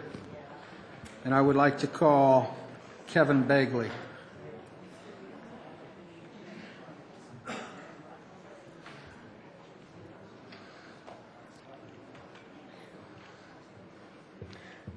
My name is Kevin Bagley. I'm a sergeant with the Colorado State Patrol. I'm stationed in Adams County, Colorado, 8200 North Highway 85. Mayor and council members, thank you for your time tonight. The whole reason I'm here is a representative of the Colorado State Patrol. We do have some concerns with the traffic safety in the area. That's the only goal we have, is a safe, efficient movement of traffic. We're going to reduce injury and fatal crashes. We get complaints of people passing, parking on the or stopping on the bridge, the railroad tracks, and traffic has backed up on the 76 several times. Our concern there is obviously traffic coming in at 65 or 70 miles an hour, coming up to stop traffic, and then we have rear-ender collisions up there. So our major goal is to work in cooperation, since that is a multi-jurisdictional area, with Commerce City PD, in trying to figure out some way that we can assist with eradicating the traffic problem there, minimizing, I should say, as much as possible. So with our goal in mind, working with the chief, if we can help in any way to help mitigate that, we'd be willing to do that. So if they have ideas, and it's nice to listen to all the different people today talking about what's going on there, what they see, and it kind of gives a better perspective for me to take back to the patrol in this matter. Great. Thank you. Anyone on council have any questions for the officer? Mr. Mayor, have them try their lights.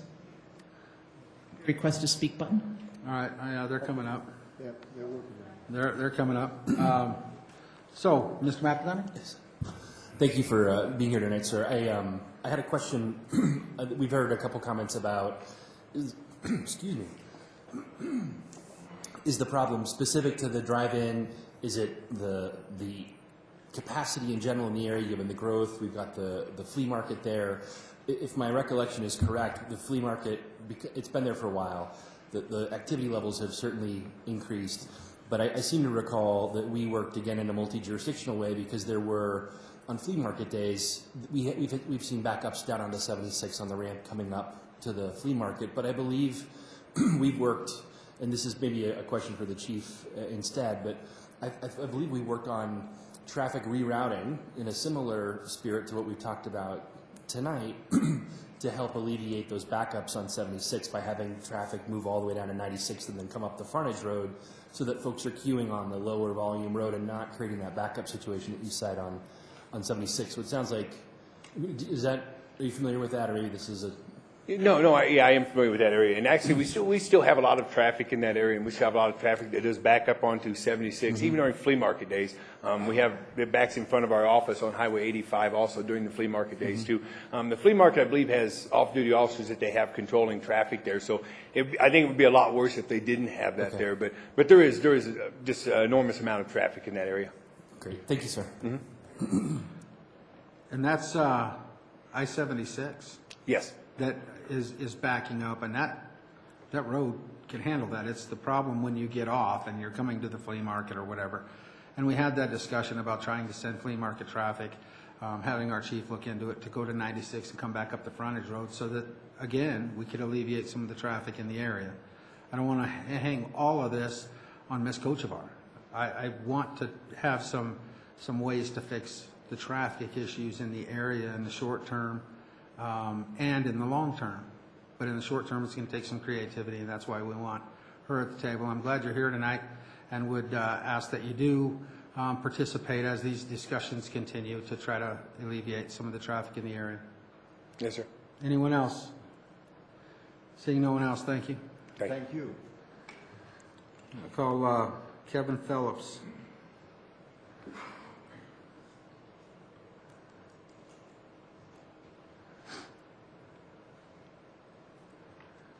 Council. Kevin Phillips, Deputy Fire Marshal with South Adams County Fire Department.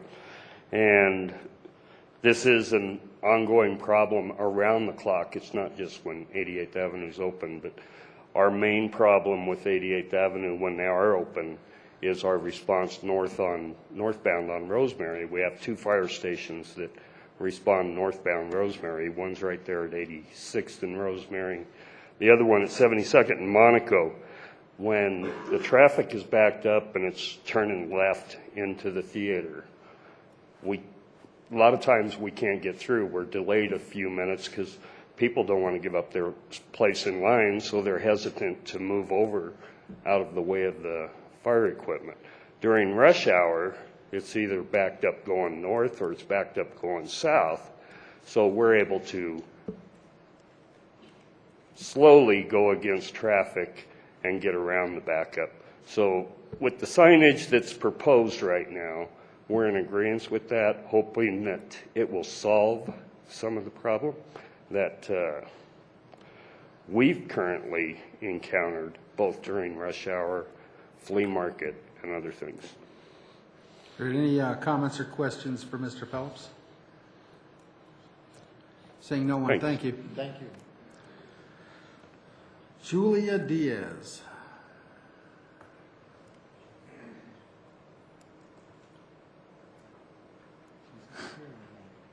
Not here? If she shows up, I'll let her come up because she was on the list. Renee, help me with this one. It's just hard for me to read. Can you read that? One that starts with the D? Yep. Datero or Dan? Who has a name that starts with a D? Can you figure that one out? No. It looks like Dantero, but they're really nice writing, but I can't read it. Okay. Here, pass that down and see if they can figure out what the name is.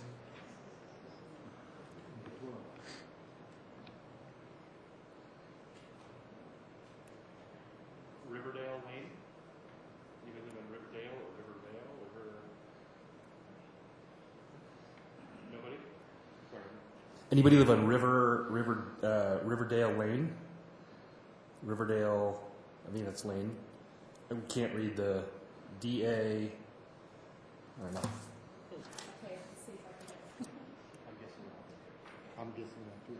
Well, I at least want to make sure if we can try to figure it out. Number 12? No? All right, send it back and I'll call on someone else. No? Sorry if you signed up and we get through the list and you didn't, this is your name, we'll let you speak. Sandra Aguero? I know that's got to be Sandra Aguero. No one? On, that one's also Riverdale Lane. They left with the one before. Okay. Olivia Moreno Diaz. No? I know she left because she was with. All right. Last one on the 88th Avenue Drive-In issue is Peggy Blackwell. Come on up.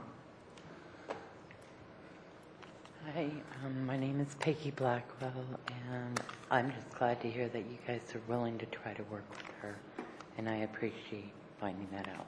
Thanks. Great, thank you. Thank you. Does anybody have any questions for Peggy? Just to add, if she I've got her address here as well. Oh, I'm sorry, yeah. Thank you. That takes care of the list in the 88th Avenue Drive. Is there anyone who didn't get a chance to speak that actually wants to speak on this issue? Mr. Cerna, please come forward. State your name and address for the record.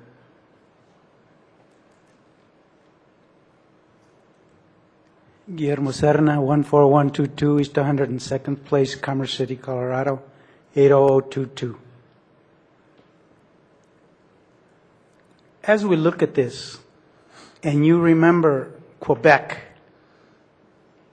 when we were doing the planning, Quebec was supposed to cross over to Rosemary, and we were at one time, before the housing thing came down, and the railroad decided to go west instead of east and not build what they were supposed to build there.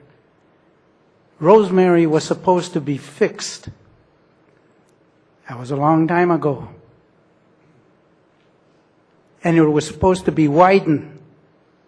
And even though I disagree sometimes with people on certain issues, the drive-in was supposed to be taken care of at that time. But we forget, it wasn't your fault. It was other city councilmen that were here at that time. It was other city managers. it was other engineers. But it's been there. That we still have probably 26 more miles to go of growth, square miles, not just miles. You know, people have to be patient, the same way that the community has been patient. I know that you'll work with them, even though I had to wait 10, 12 years. We're still there. We're still growing. We're still trying. City manager says he wants to work with you, with the people here on the drive-in. That's fine. But Quebec, I'm still waiting for sidewalks up to Highway 2. And by the way, Mayor, thank you and City Council for possibly getting Highway 2 fixed. So we don't have people coming and saying this and that and this and that. But I've been here for 10 years. Coming. I've missed maybe 6, 7 times. But we're working at it. Now, when we talk about safety, I want you to think about our policemen also. They're the ones that have to get off of those cars and give those tickets. They are in danger also. And all they're trying to do is enforce the ordinances that are put in place.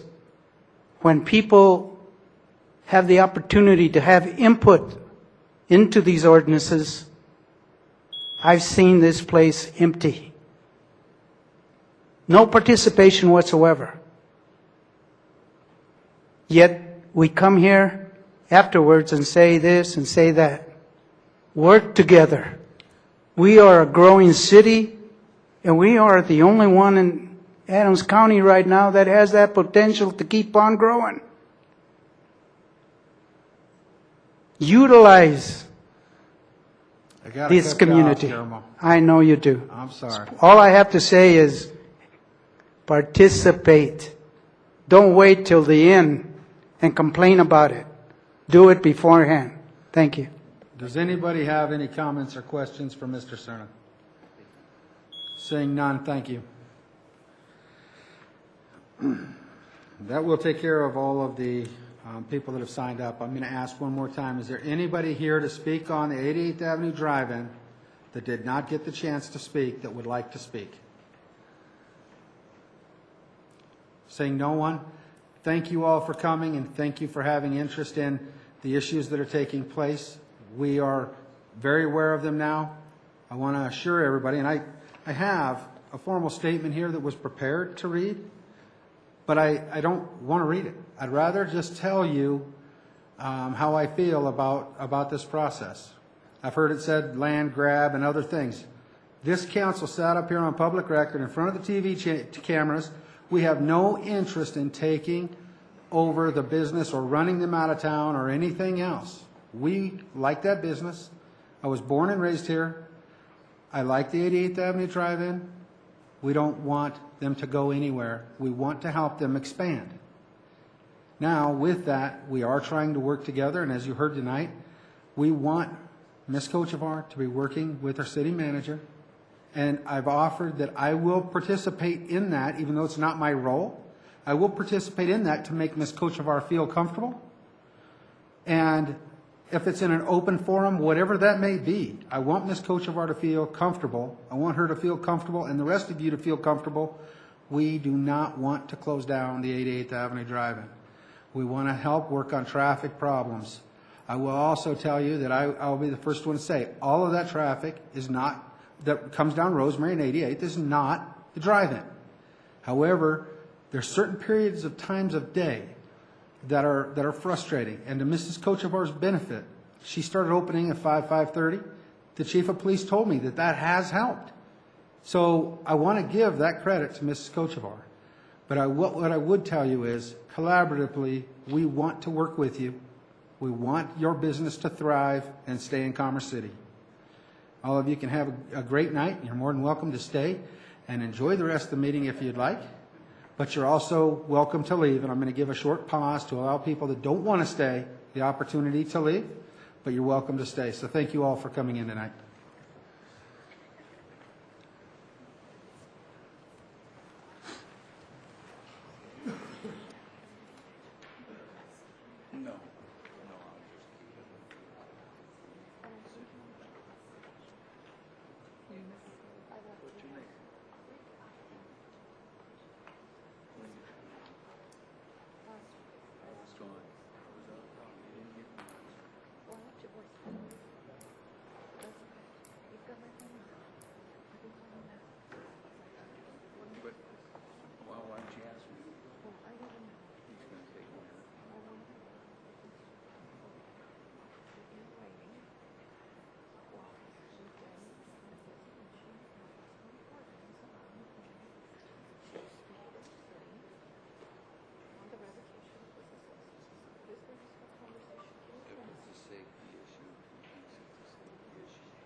Okay, I'm going to reconvene the meeting.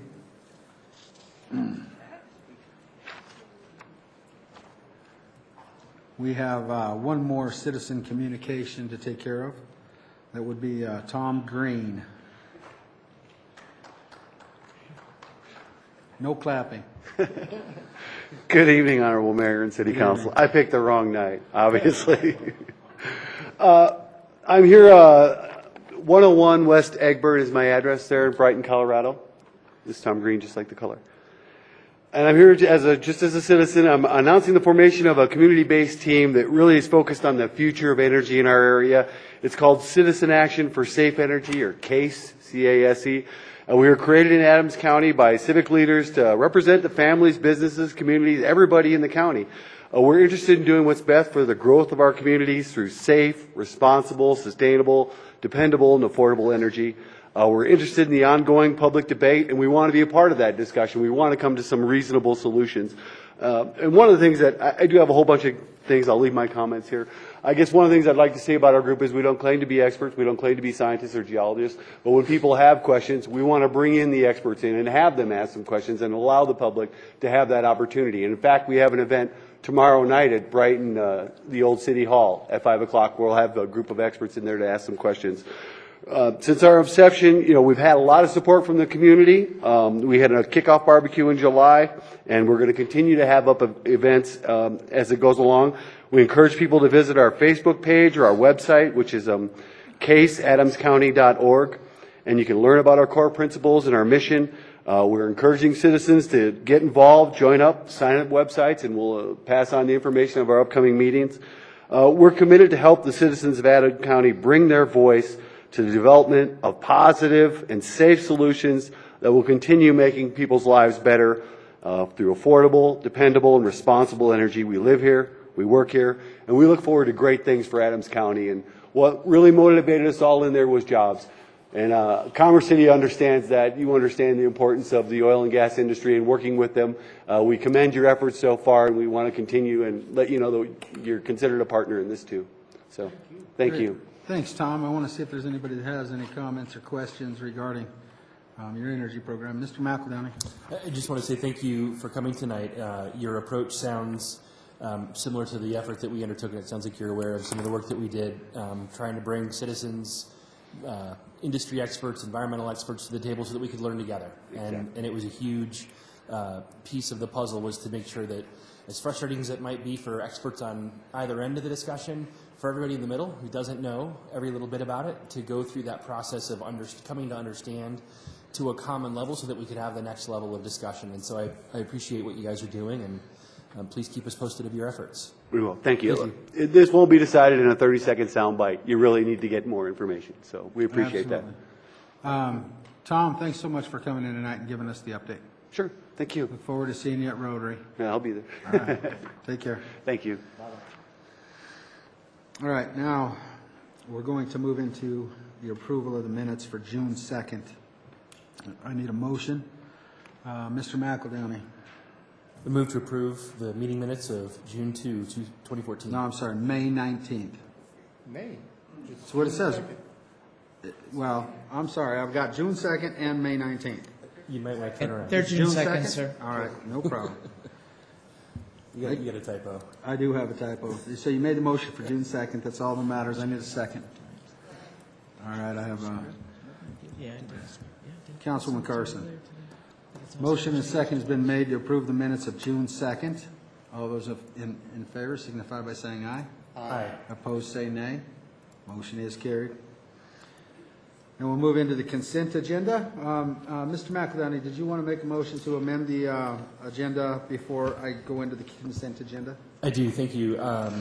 Given the extended citizen communication tonight, we have an agenda item deeper in the menu tonight, which is, I think, our only item with guest speakers that are not staff. No offense to staff. But I would like to move that we slip the 27J update to now, and then we can proceed with the agenda as it currently lists. We have a motion to amend the agenda to allow the presentation of School District 27J to be moved in front of the consent agenda. Is there a second? Second.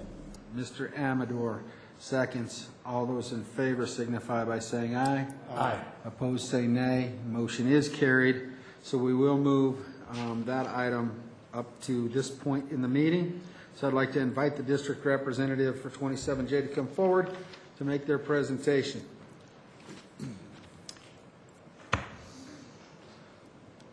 Dr. Fiddler, welcome to the meeting. Thank you, Your Honor. Come on up here and join me. I would be remiss if I did not thank you all for your service. 2 hours of public comment. Thank you very much for your service tonight. Mayor, members of council, I appreciate the opportunity to speak to you tonight. We will move quickly. Much more slides available than we'll be able to talk about tonight. But basically, it's two-part presentation. I want to talk about our academic achievement, and then I will be inviting Terry Lucero, Chief Operating Officer, to talk about some of the unique challenges we're facing in 27J. You got it. There we go. Thank you. All right, so real quickly, a year ago, I introduced to our district staff 2 superintendent initiatives. Priority number 1 is around providing a quality education for all students, and the other one is providing the adequate resources to make that possible. And, I will talk about the excellence for all students. Terry's going to talk about the adequate resources I mentioned earlier. But we're striving hard to do our best work for kids in 27J. We are serving Commerce City residents and their children very well up there in the Northern Range, and I want to just talk you through that here briefly. So if you're familiar with the school performance frameworks that come out from the Colorado Department of Education, you're probably familiar that we are all working towards turning green, if you will, working towards that performance rating. And you can see over time from 2010 to 2013, we have significantly increased the number of schools that are performing in that green range. So there's performance improvement, priority improvement, and where folks really don't want to live is down there in turnaround. And you see we had at one time a school that was on that status. And again, if you look at 2013, we've done real well in moving schools up. We continue to serve Commerce City students well. As I mentioned, the five schools are on performance plan that serve your students. The district managed elementaries of Timig and Turnberry, and then Bell Creek and Landmark charters. And then we're really proud this last round in 2013, both Prairie View High School and Brighton High School moved to a performance plan. That's the first time for 2 comprehensive high schools. So we're real proud of that. Second Creek Elementary, which also serves students in Commerce City, is on an improvement plan. We're working hard to get them to performance. And we are struggling, being really candid, with our middle schools. And you can see that the 3 schools currently on priority improvement, 3 out of 4 of our district managed middle schools are struggling there. But would point out that the cutoff for improvement is at 47. And you can see that Prairie View Middle is at 46.1 and Stewart's at 45.7. So we're hoping to make some gains there. I have some information here for you on our graduation rates. You can see we kind of bottomed out in 08 at a 66.6%, the second row there for you, and maintained a relatively steady climb, and we're real proud. In 2013, we jumped to 79.2% as a district graduation rate. You can see also the other all of the high schools' graduation rates are listed there as well. But I also want to point out that we had a huge jump in our Hispanic male graduation rate. It jumped 12 percentage points in 2013. Very proud of that jump. And then you can see that this is how we compare to the other Adams County school districts. I want to let you know that we've got 2 years of data up there, but I want you to tell all your friends and neighbors that for 5 consecutive years, School District 27J is the highest graduation rate in Adams County for our metropolitan school districts. Bennett and Strasburg, they're out east, they're smaller rural districts. But again, this past year in 2013 and again since 2009, we've had 5 consecutive years with School District 27J has had the highest graduation rate in Adams County. So please tell your friends and neighbors. And I will tell you, we've done all that work in a time when we've really been strapped for resources. I won't go into too much detail because Terry's going to cover this, but you know that the state's had issues with funding. Many of you have heard my lament about the negative factor, and I won't bore you about that again tonight. But we are operating at about 85 cents on the dollar in terms of what we should be receiving from the state through the Finance Act. And with that, before I turn it over to Terry, I'd take brief questions on academic achievement, if it pleases you all. Mr. Bullock, you have a question? No? All right, your light's on. That's the problem with me being able to see who wants to speak. It's on whenever it's on your in front of you. So just turn them off when you don't want to speak. I'm sorry, Mr. Mayor. All right. All right, then I'll move forward to Terry's portion of the show. Absolutely. Thank you very much. So, sir. Hi, Terry. How are you? Good. Good evening. I too want to thank you for your service. I've had a little bit of an opportunity to do some of that on occasion, and I appreciate your work.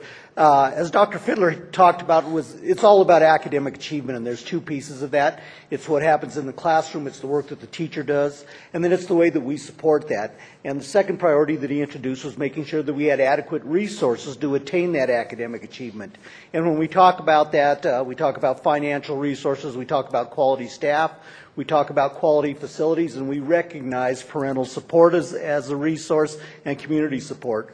By a couple different measures, we have the highest amount of parental support that we've ever seen in our district. So we're really proud of that. And as you know, we work hard in our community partnerships, and we know how important that is. Most of the rest of this is just going to be a review for you, but we do appreciate the relationship that we have with Commerce City. When we talk about facilities, we've all worked together as this part of the state to try to bring this kind of growth to our communities. And this is what it looks like in a bar graph over the last 10 years. What you can see there is School District 27J over the last 10 years has grown 102%. By far the fastest growing school district in the metropolitan area. When you look down at the bottom of that graph, you can see people like Westminster and Sheridan and Englewood that have actually lost students. But the school district has grown 102% over the last 10 years, more than doubled. Another way to look at that is in terms of the enrollment growth. This year we're looking at 17,000 students. In 2018, just 4 years out, we'll be at 20,000 students. Don't try to do the math because the number in the boxes is the number of enrollment for 1 year, and the boxes are over 2 years, so don't try to do the math there. The other way that we look at this is how our capacity meets our enrollment needs. And there was a time when the school district had more capacity in their buildings than they had students. And you really need to have more capacity than enrollment because not every single kid is born in the exact right neighborhood. So as you know, Turnberry is overcrowded, right? So that's a case where we have students in the wrong places. Which you can see this year, we actually, if every kid was located in the exact right neighborhood, we'd have enough space. In 2016, that isn't the case, and it continues to go that way as we go out. We know that we have to build additional schools. We put together a citizens committee. We were real creative. We called it the Quality Schools Initiative. We heard some municipality up here use similar kind of terms in their recommending committee. But within that recommendation, the projects are Brantner Elementary was a school that we started in the Thornton area with excess funds from the last bond, and this is to complete that school. That's out at in the area of 136 from Quebec. I'm not going to bore you with the details. This is, we will be adding about 300 students capacity there. What's really exciting to us is that we're getting ready to move forward on Elementary School 12. We have the architect on board. Elementary School 12 is in the Reunion subdivision. It's 10 acres that has been set aside as a school site. You can see the Reunion Rec Center down in the lower right-hand corner of your screen, and up towards 112th at 10.1 acres. We would anticipate this school, if the bond is being successful, to be open in 2016. We have the architect on board. We've met with the developer out there. We've met with city staff. City staff, as always, is very helpful in helping us move these projects forward. We'll be announcing the fact that the architect is on board, and we'll be putting out a call for people to participate in a design advisory group. So that's a group of neighbors, a group of staff members, municipal officials to sit there and talk about what that school ought to look like. So we're really excited about meeting that need for a school out in Reunion. As you know, we've needed that school out there for many, many years. That will relieve the overcrowding that's happening at Turnberry as these students actually feed over into Turnberry. And we're really looking forward to build this school, and we know we've had to do that for a long time. High School number 3 is our big project in this, $77 million at $136 in Yosemite. That sits right above the Adams County Golf Course. It will relieve the pressure on Prairie View High School as well as the pressure on Brighton High School. We have some drawings and some thoughts of what that ought to look like. We're through schematic design on there. That's where the school will sit on that particular site. Elementary School 13 is actually on the east end of Brighton, up in the area of where the new King Soopers just opened in the last couple of weeks. So if you're familiar, kind of right in the middle of that picture at the intersection of Himalaya and 160th Avenue is where the new King Soopers is. You can see that subdivision that's all around that, and that's where that elementary school would be located.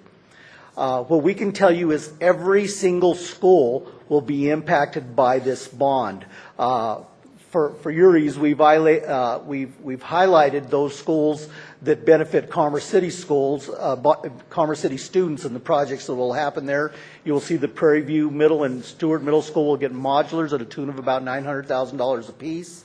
Some of the other projects, security upgrades, Timig, Second Creek, Turnberry, Prairie View, Stewart, and Prairie View High and Middle, as well as all the way across the district. Lighting upgrades in Timig, Second Creek, and Prairie View High School. Clock, bell, and intercom systems. It's amazing, but Prairie View High School is already to the point that some of their systems have to be replaced. We think of it as a brand new school. It already has a number of years under its belt. Emergency generators, HVAC improvements at Timig and Second Creek, as well as other schools. Places where we have to do significant asphalt and concrete work. Landscape improvements at Second Creek, Timig, Prairie View Middle, Prairie View High. Improve the aesthetic value of those schools. And you can see some of the other projects that we'll be undertaking with this bond request. The other part of the priority too is having the financial resources to make sure that we have the quality staff and the quality materials in the buildings. You've probably seen this graph. We show it over and over and over again. People don't fully understand it, but basically the blue parts of those bars is what of the State Equalization Act. So what the state said is every kid in the state will receive about the same amount of money for their education, and the only difference in that is the amount of free and reduced students that you have. So you'll see Adams 14 that has a high percentage of free and reduced lunch students. You'll see that their blue part of the bar is a little higher. In Westminster, you'll see that. So that should be a fairly flat line. The difference in that number is what's called the mill levy override. No sooner did the state pass a law that said every student will receive an equal amount of education, the local government said schools are local control, and therefore we have the right to go to our taxpayers and ask for additional dollars, and that's what's called an override. So what you see happening there is on the far right-hand side, you'll see Boulder up there at about $8,500 in per student, and School District 27J is at about $6,300 per student. That's a huge gap. Dr. Fiddler likes to talk about it in terms of funding levels. We're the 4th lowest funded school district in the state. By any means, that would be an F funding grade. In terms of academic achievement, we believe we're at least a C performing school. So we believe with additional resources, we could do better. One of the things that people have told us in the past is when you ask for money, you have to tell us exactly what is going to be spent, what is going to be paid for with that money. When we last spoke, we were thinking of a $7.5 million override. That number has now been reduced. One of the reasons is to get the total price within a fair range to the taxpayer. So what will the money be used for? When we talk to parents, they're interested in new schools, but at the end of the day, what they want to make sure is their kids are properly educated. That's the bottom line. If we could educate them in a barn, they would be happy with it if they came out with a solid education. So anyway, they want to be sure that their kids are ready to go on to college or they're ready for the workplace. The biggest and largest impact you can have is by having quality teachers in front of them, making sure that you can recruit them, making sure that you can retain them. There's a bullet there that says full schedule for high school students. At any given moment, there are 600 kids at Prairie View High School and 600 kids at Brighton High School that cannot be in the building. So they go to first and second period, they have third period off, right? They may go first through fifth and have sixth period off. So in Brighton, that looks a little different. They happen to hit the neighborhoods, right? At Prairie View High School, because it's much more difficult for them to hit the neighborhoods, they hang out at the 7-Eleven, they hang out on the path that we provided for them, and sometimes they just hang out in the school, and we're trying to get them out of the school because there's no room for them at that time. The other thing that's difficult is sometimes when young ones leave the building, they sometimes forget to come back, right? So one of the things that we're committing to is making sure that we have teachers and spaces to educate all of those students.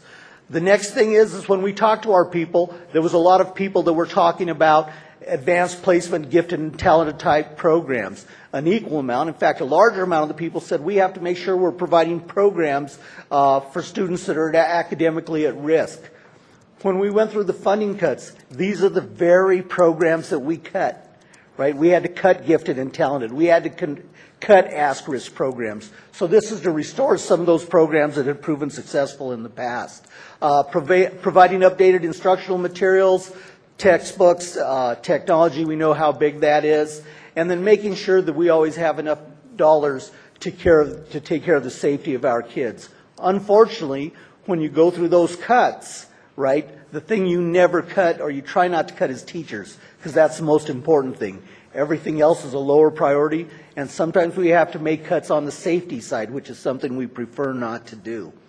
So anyway, the overall recommendation now sits at a $148 million bond, $4.5 million in mill levy override. When you combine the two measures, you can see the cost. We have it broken out on per $100,000 in home value, and the average home value in the district is $217,000.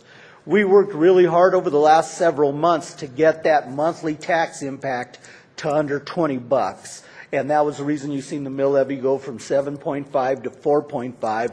We've done some polling work that shows that that also increases the amount of support.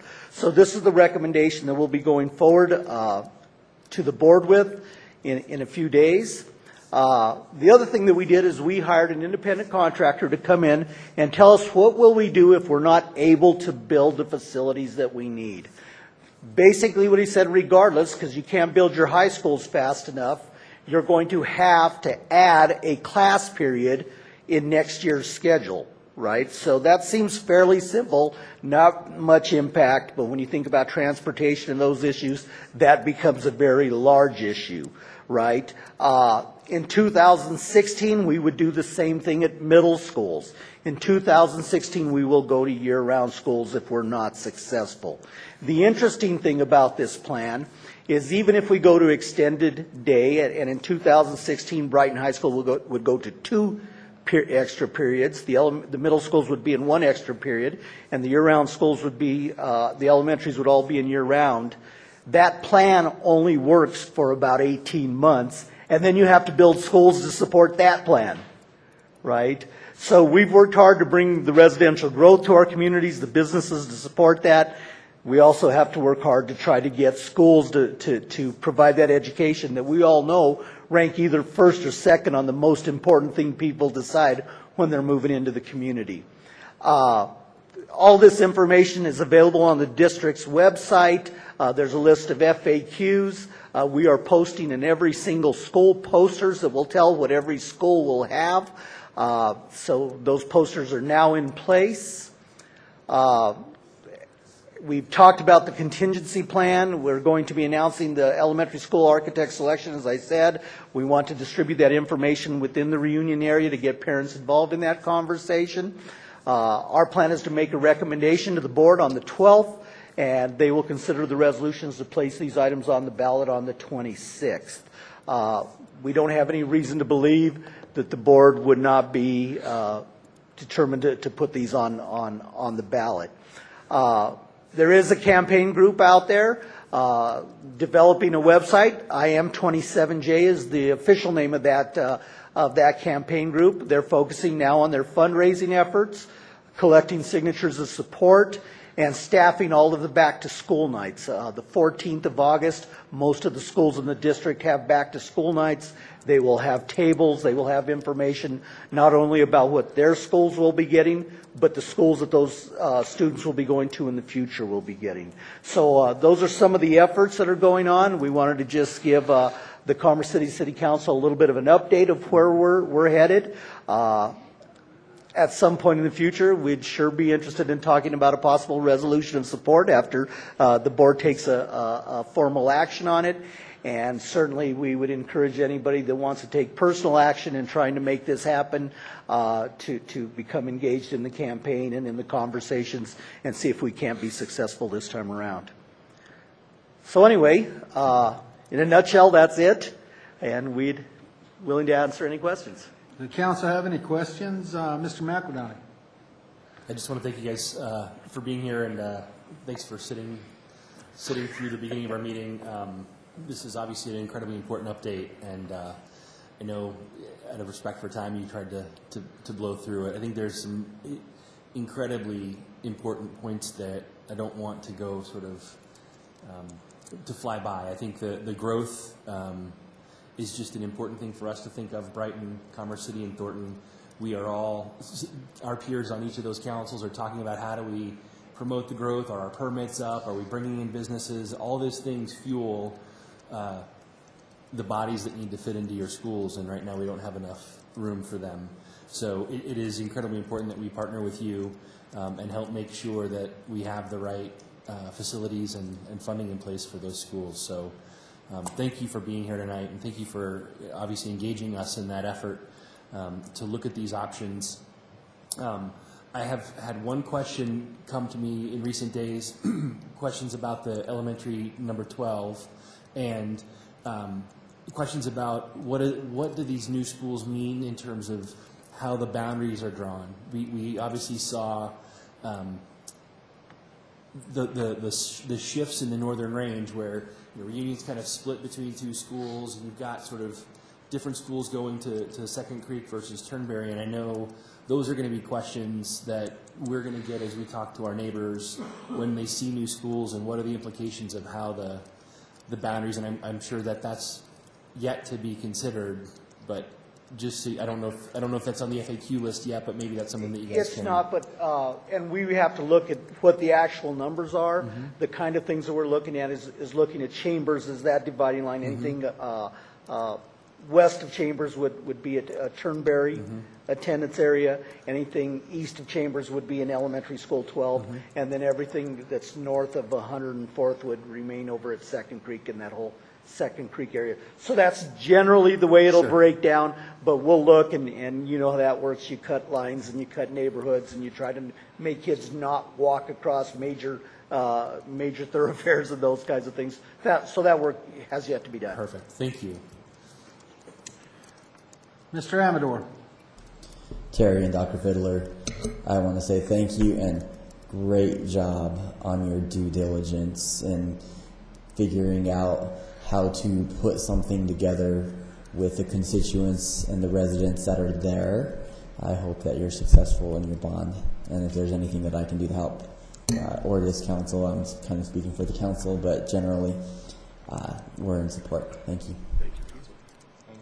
Councilwoman Carson? Terry, Mr. Fiddler, thank you. The first thing is can we get a copy of this presentation? We don't have that. You have it? Yes. Okay. There's a lengthier version if you want more details. Then we can make that available. That's good, Terry. Send me We'll all send the that across. details you have. You have some good voices up here on council, and we need those facts because schools is one of the things that we do talk about. We're a city with 2 different school districts. We want success out of both. But anything we can do to help. I know I had heard that there was going to be some changes. I believe that you can choice to the school you would choose to in the district, and we're going to close that. Is that correct? We have, so let me speak to that. A couple of things we're doing to address our growth issue. We closed enrollment to Prairie View High School, Prairie View Middle School, Brighton High School, and Turnberry. So we've turned away out-of-district students to those 4 schools, which had an impact on families. It's not something we were happy to be doing. We've always kind of been, we'll take everyone. And we just don't have the space to do that anymore. So we've closed open enrollment to those 4 schools because they're over capacity. When I looked this morning, both Brighton High School and Prairie View High School are just under 1,900 students in each building. The other thing we're doing, and you may or may not be following that, but it sure made a stir in Brighton. We are sending about 400 freshmen at Brighton High School that will be attending at Brighton Heritage Academy, which is just north of Brighton High there, right on Bridge. We've done that in the past, and people tend to forget that. But we'll do have freshmen there basically 2 shifts. About 200 students there before lunch. They'll go back then to Brighton High in the afternoon, and then they'll flip-flop, and that's how we're leaving some of the space there.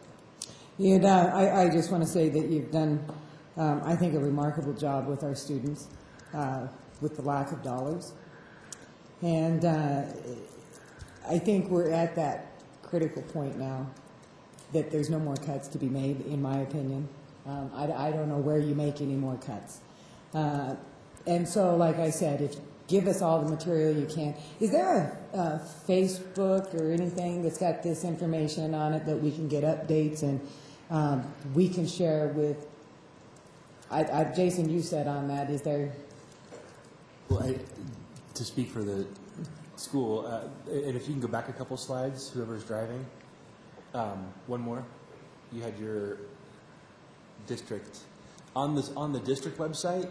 They've actually got all of the school by school information, so all the outcome of the quality. That I understand. I was just making it easier for people because I tell them to go to the website. I'm not sure if they go. When I hit share, I know you're getting it. I hope you take the time to read it, but I know you're getting it then. So that was my only point. Well, I think the other piece then is they showed that other slide. There's if folks go to that,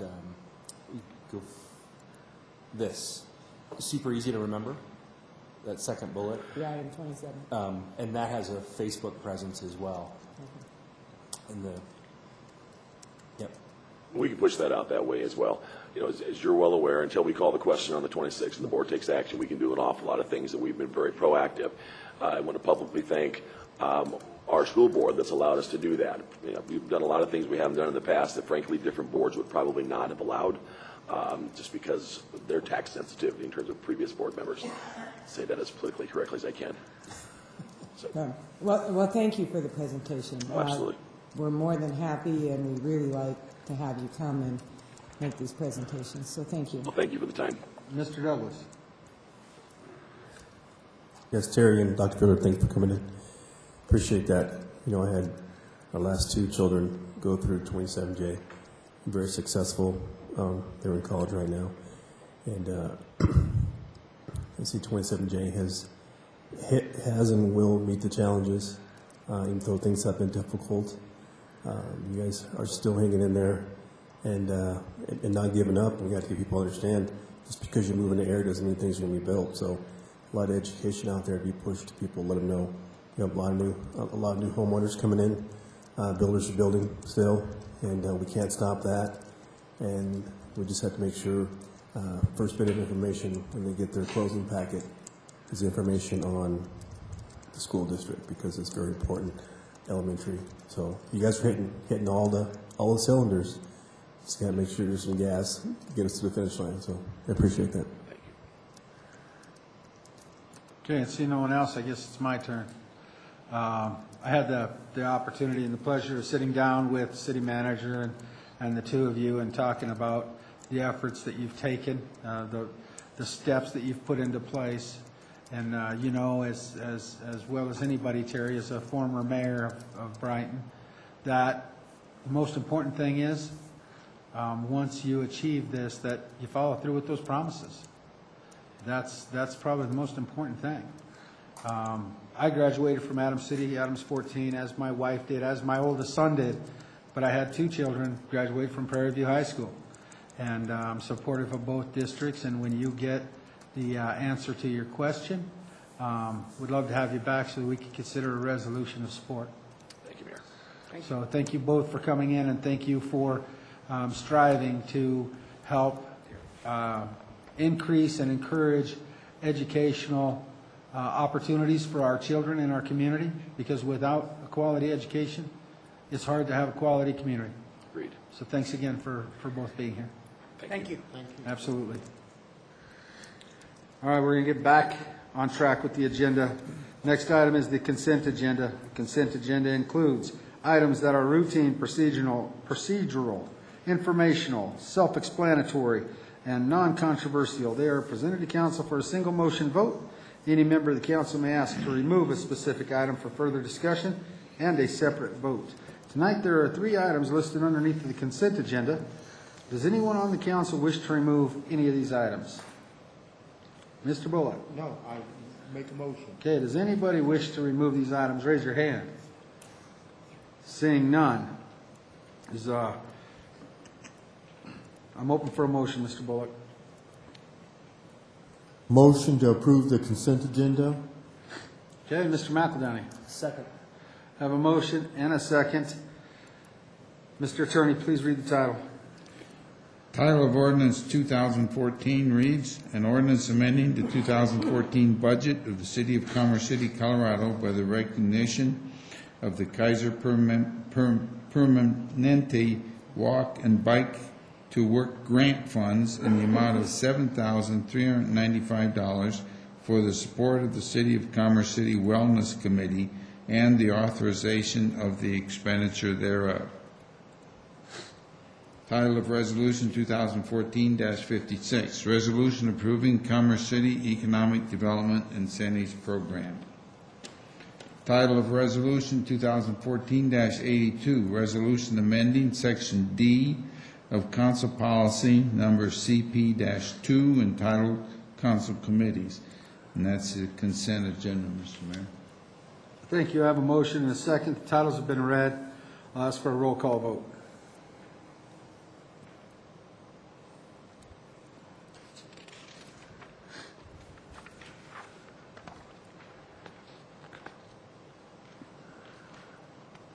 Let the record show all 9 of us voting affirmative. Now we'll move on to ordinances on first reading. We have ordinance 2015. Does anyone on the council have any questions regarding this ordinance?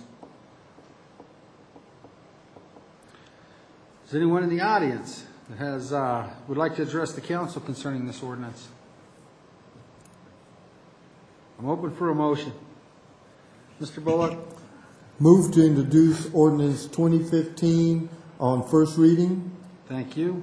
Mr. McEldowney? Second. I have a motion and a second. Will the attorney please read the title?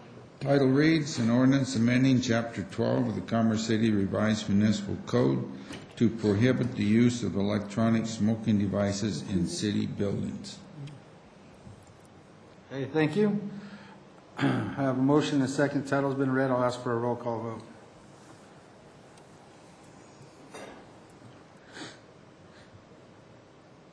I'm glad that went JD's direction, Jim. All right.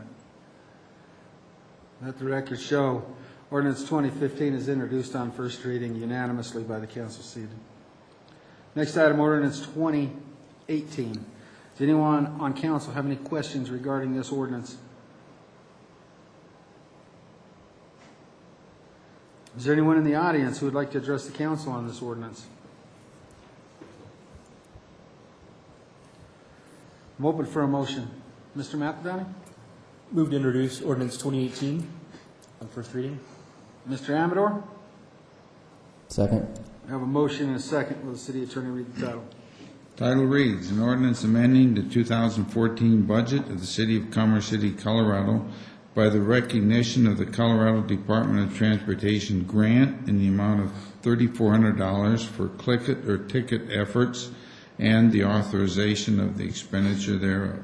Thank you. I have a motion and a second. Title's been read. I'll ask it for a roll call vote.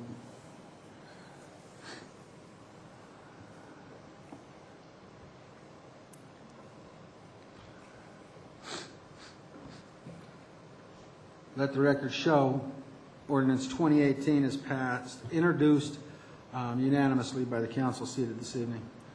And we'll move on to ordinance 2019. Does anyone on council have any questions regarding this ordinance? Is there anyone in the audience who would like to address the council on this ordinance? I'm open for a motion. Mr. Bullock. Move to introduce ordinance 2019 on first reading. Thank you. And Mr. McEldowney? Second. I have a motion and a second.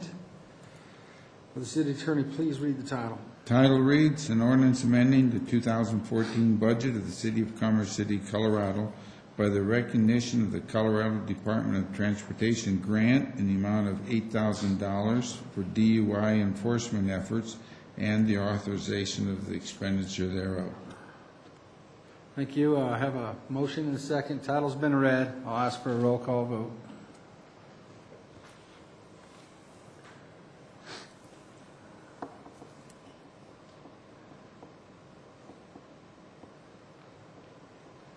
Let the record show that ordinance 2019 has been introduced unanimously by the council.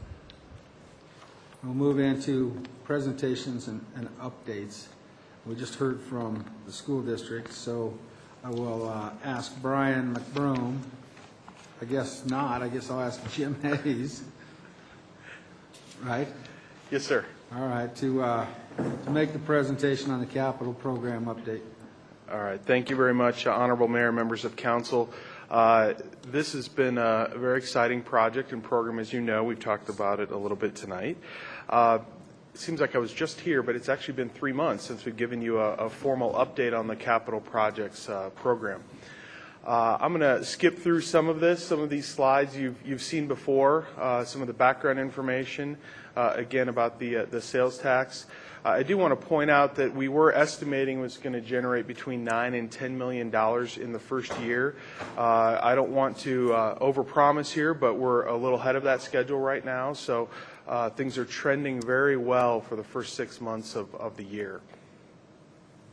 Again, just a reminder, this is a result of a 2-year community-driven process to identify how to implement the programs and services to address our growing population. We've got a good variety of projects from parks and recreation to road projects. Again, just a reminder of what the goals are. It's to build high-quality facilities to lower their long-term maintenance costs, spend taxpayer dollars wisely and transparently, and of course, complete the projects on time. And as I've mentioned before, this is a challenge. It's a balancing act between these goals at all times, but we do keep them right in front of us and make sure that one is not being sacrificed over the others. Program task update. Again, the check marks represent things that have been accomplished since the last update in May. The bonds have been formally issued for the first tranche, if you will, or the first round of financing. We are continuing to refine project schedules.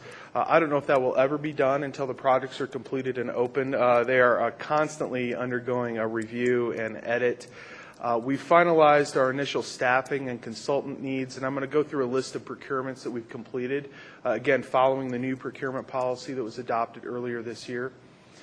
We created program templates for reporting, for procurement. We are still working on how we're going to report some of this information back to you on a monthly basis. Hope all you've been looking at the weekly updates we provided. We're going to try to make it a little easier as we go forward to give you a 1-month snapshot of really one page of information that everything you'll need to know about the program. We did have a great vendor expo event. It seems like that was a long time ago. It was May 9th. It was right after the last quarterly update. We had 55 different companies that attended that event, mostly consultants and contractors that were interested in our entire CIP program. We did get a lot of great contacts, though, that came out of that. Outdoor pool and Frontera public meetings were held. If you recall, we had those great presentations in front of you to show you the designs that the community had great input in as we're going forward. We're implementing a project management information system, and hopefully we'll be able to show you some screenshots of that in the next quarterly update in 90 days. But essentially, it's going to serve as a dashboard that CH2M Hill is bringing to the table for us that will enable us to look at status of all of the critical path items that are coming up, the budgets, the schedules, and really identify where we've got issues with some of these projects before they become an issue a year or two down the road. We've developed a communications matrix, and this is both for I think you shut me off. I didn't. Sorry. Whoa, that was weird. And we're back. All right, thank you. That was weird. Communications matrix was for both internal communications and external. Of course, we've got the external public outreach that we're doing, but there's a lot of internal decisions that are being made on a weekly basis. So maybe something that needs to be elevated to the city manager's office for a decision. We've got to make sure we get that trickled down to the project manager and the frontline staff that are doing all the implementation of these projects. So again, here's a list of the procurements. I'm not going to go through these in great detail, but you see we have brought on a variety of firms to help us with this program. CH2M Hill and I3 Integration, you're going to hear from them at the second part of my presentation. We've got CIG helping with public involvement, DHM, the designer on Frontera Park, OLC on the pool, and then we've also brought on Wember as an owner's rep, and they've really served as a great extension of the city staff to help negotiate with not only our designers, but also the people building these projects to make sure that we are represented and that they've got that project management expertise that we might not have brought to the table. 104 3B, again, that is under contract and under construction at this point. Tower Road, we're happy to report we have selected a designer for that. It came in under budget from the initial estimate, so it's very exciting. Good trend. And then Second Creek, we've commenced some environmental and survey work, and this is for the Second Creek Recreation Center, and so FHU is helping us with that. Other items we've done, we have completed the transition of day-to-day program management to the consultant program director. And Scott Hergenrader is here tonight. I'm going to introduce him, get a chance to dialogue with him a little bit.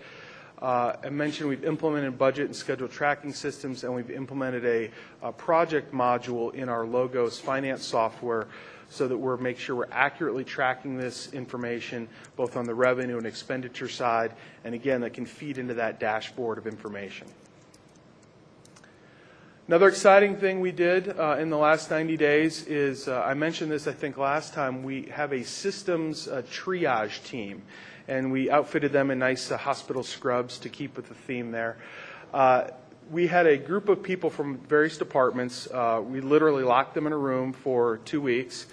We did feed them, but they went ahead and came up with some ideas of a procurement process, a draft manual, a contracts process, how to manage documents as we go through this.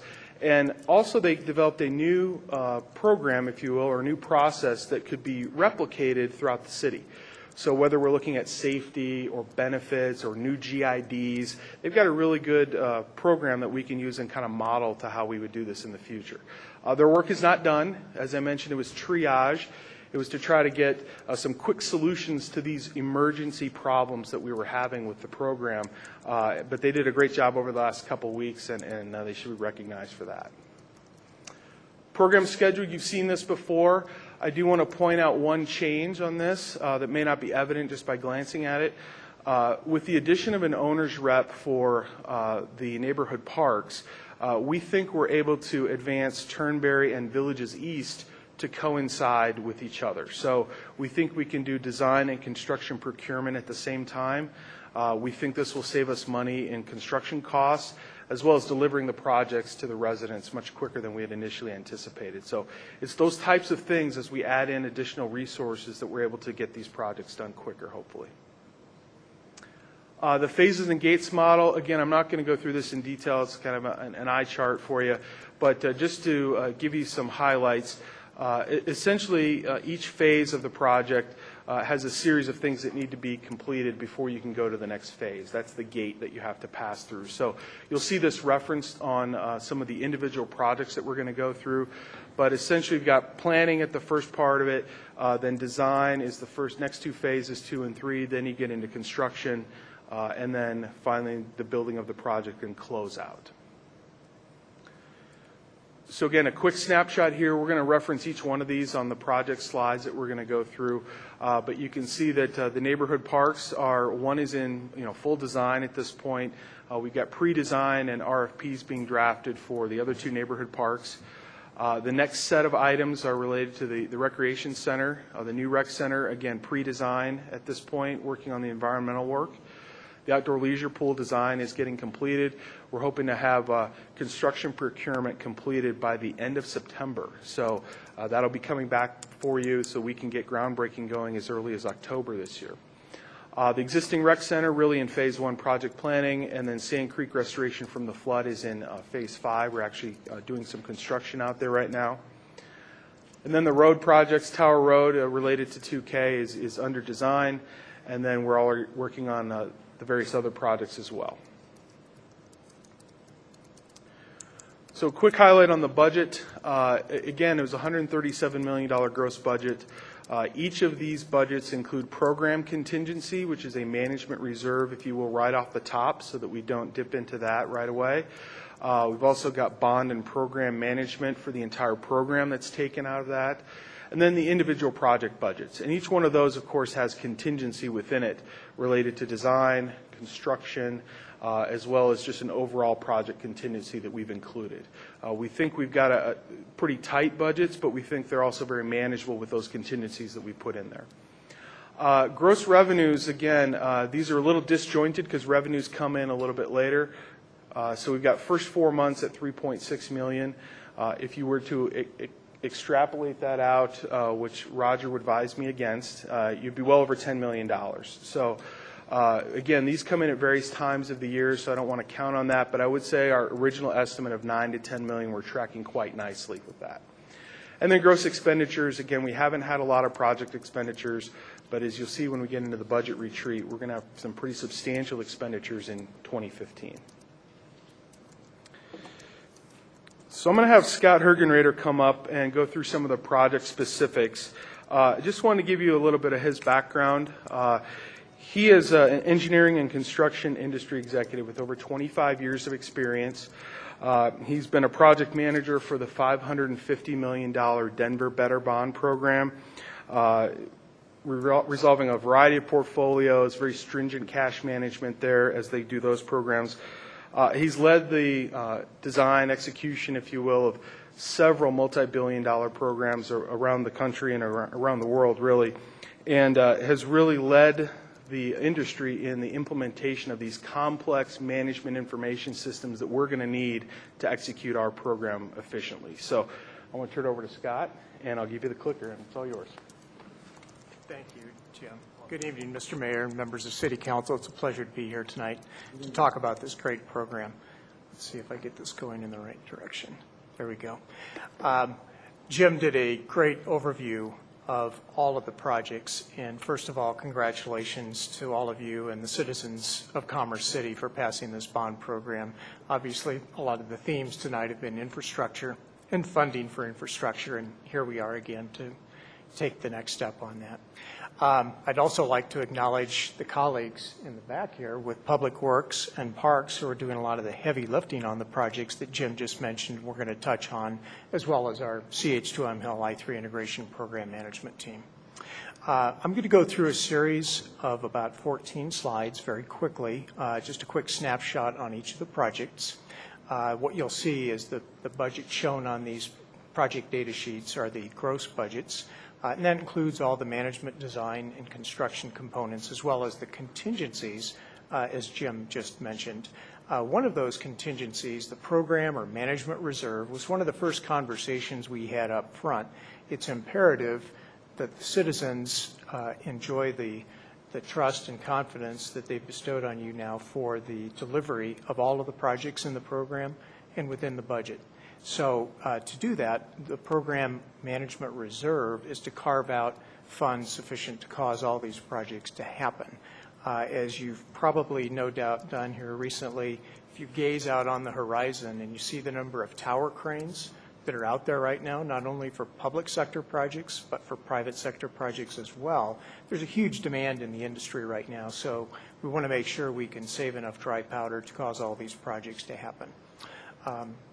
So with that, let's talk a little bit about some of the projects. So several weeks ago, you saw a very thorough presentation on the Frontera Neighborhood Park.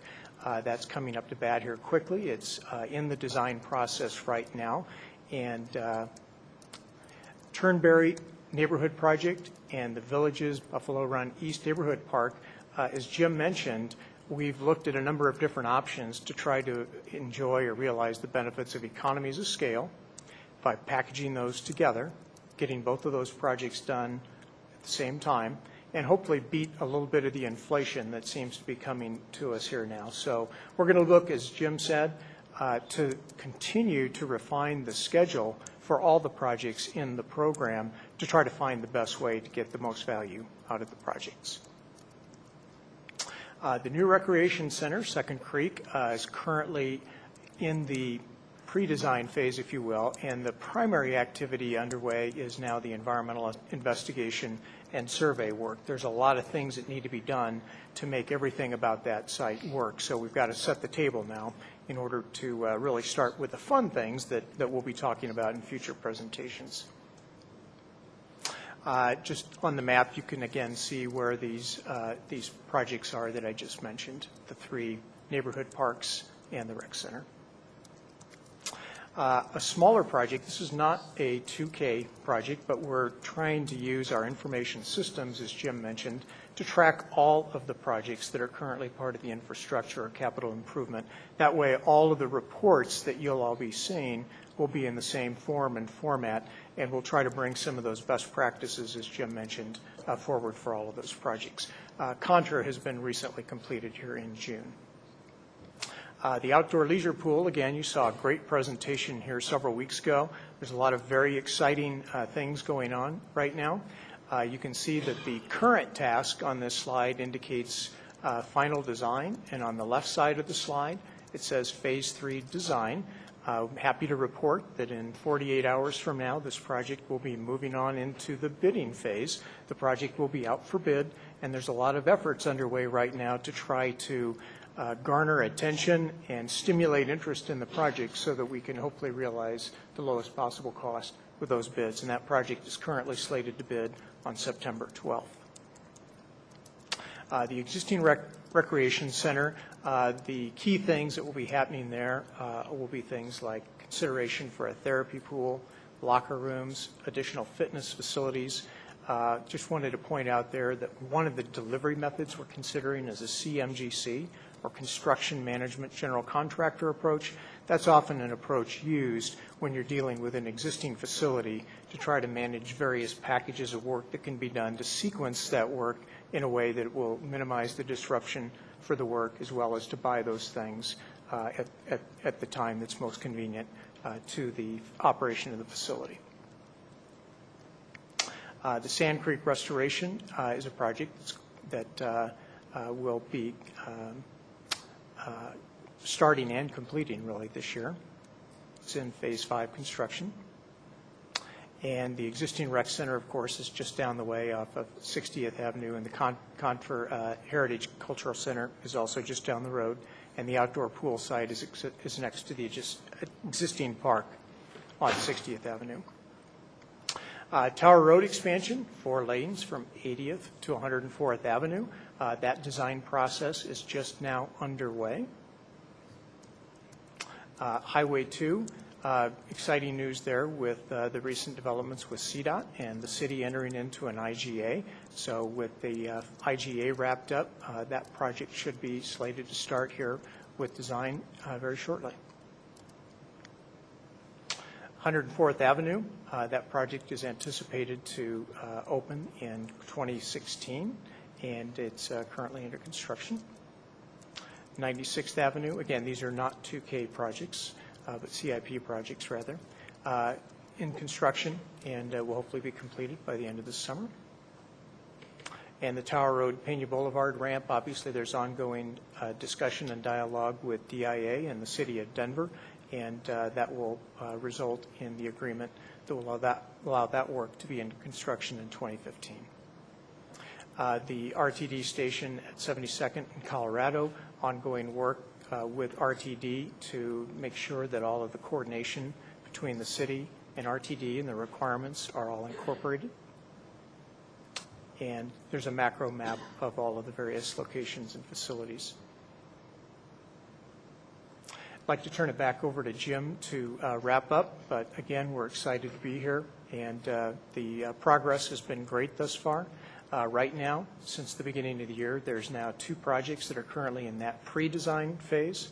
There's 5 projects that are getting ready and moving into design, and there's 3 projects under construction. So we'll continue to report out on a quarterly basis that matriculation of those projects as they move on to the next phase. Thank you very much for your time. Thank you. So again, Scott did a great job summarizing all the projects. This is really what we're looking forward in the next 90 days. A lot of work that's been going on with Carolyn and Maria's departments, and so we're really open for any questions. And again, Maria and Carolyn and Scott and I are here as well. So, Council, have any questions? I'm just looking forward. Turn that on. Capital program update. Any questions or concerns to bring up at this time? Mr. McEldown.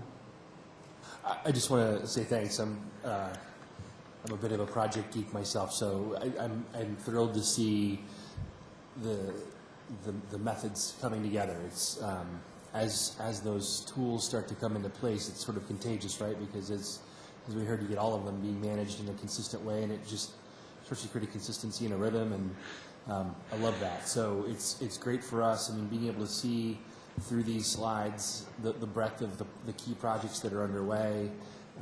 I think this is excellent. And again, we've talked about the fact that this can now transit into a window for our community into these projects as well, which has not been easy for us to provide that status on in the past. So it's great to see. It's also exciting to see that the synergies are developing, and we're seeing some things that may gain traction a little sooner. And I love hearing about this sort of next level thinking about the savvy in terms of timing some of these things given certain market conditions or environmental conditions. So I'm really just hats off. Thank you for keeping this on track, and we have great expectations, and we continue to be shown great progress. So thank you. Thank you. Mr. Bullock. Yes, thank you again for this update, and I'm one of these people, I'm not a geek on construction, but I really look forward to groundbreakings. I'm a groundbreaking geek, and the only update that I haven't heard and I would like to get a little bit of update on is the groundbreaking for the Boys and Girls Club. How far along is that, or do you have any information on that? Yes, I do not have an update today, but as of last week, we understood they were going to be submitting their development plan for going through our formal process. We're working with them as well as Rick Wells from Regen. We are making sure that his development plans for the Greyhound Park in the context of the MOU that we entered into with him are aligning with the Boys and Girls Club. I don't have a firm date or time of year. It's going to be this winter, though, I would say, hopefully by the end of the year, but more likely after the first of the year before they break ground. Okay, thank you. On Highway 2, Jim, could you talk about when we'll be taking over maintenance and everything else? I know you've got the 2 RFP releases, but as far as the divulsion? Yeah, I'm going to have Maria come up and give you the details on that. I've got a general understanding of when we're going to do that, but she's got a better handle on the timing based on the funding that we've got available to us. I've been wanting to have her come up to this podium tonight anyway. Mayor and City Council, yeah, I'd be happy to update you on that. We have had some recent discussions with CDOT that have been very positive. As you know, we were getting that about a $13.6 million grant through their RAMP program to fund the widening of Tower Road that would be matched with $5 million from city funds. And we recently, in talking with them about that process, they've informed us that they're increasing that amount from 13.2 to 13.6 and making those state funds so that we don't have to go through a very strict environmental process. We will still need to do some environmental work out there, but it basically helps us to streamline the project. And we're also, through another program called FASTER, they're also giving us an additional $2.1 million that would allow for the project, so increasing that total budget to 15.1. So with that, those conditions was that they would devolve the project or turn that road back over to us probably towards the end of this year. So we need to work on an IGA with them, which will get signed, probably developed in the next couple of months, sign that by the end of the year, and then we would take over formal maintenance responsibilities at that time. Okay, great. Thank you. Thank you. Mr. Douglas. Yes. Thanks, Jim, for the update. I had a question for, it has to do with Frontier Park design. I had some citizens contact me. They were contacted by Tracy Ferguson as far as writing a letter to get an outside grant to help support some of the things going inside the park. And I know we're not aware of that, and I thought in the budget, the 3.9 would cover all the amenities that were going inside the park. If there was going to be any outside money coming in, that's something that should have been front and kind of let us know that there's going to be looking for outside for additional funds outside of this 2K project, and I was not aware of that. So are you familiar with what's going on with that? Yes, we've requested grant funding through Adams County for both the outdoor pool and Frontera Park. We're looking at that as a way to potentially either enhance the projects or reduce the 2K funding for those projects. We're still up in the air about how much we would actually receive. Their grant cycle, if I recall from our meeting last Friday, the applications are due pretty imminently, and then they would make a decision by the end of the year, October, November timeframe. So definitely when there's a grant that is approved, that comes in front of the City Council to accept that grant. And we were anticipating we would have a much tighter budget at that point because we'd have construction bids in and we'd be able to articulate how we would use those funds.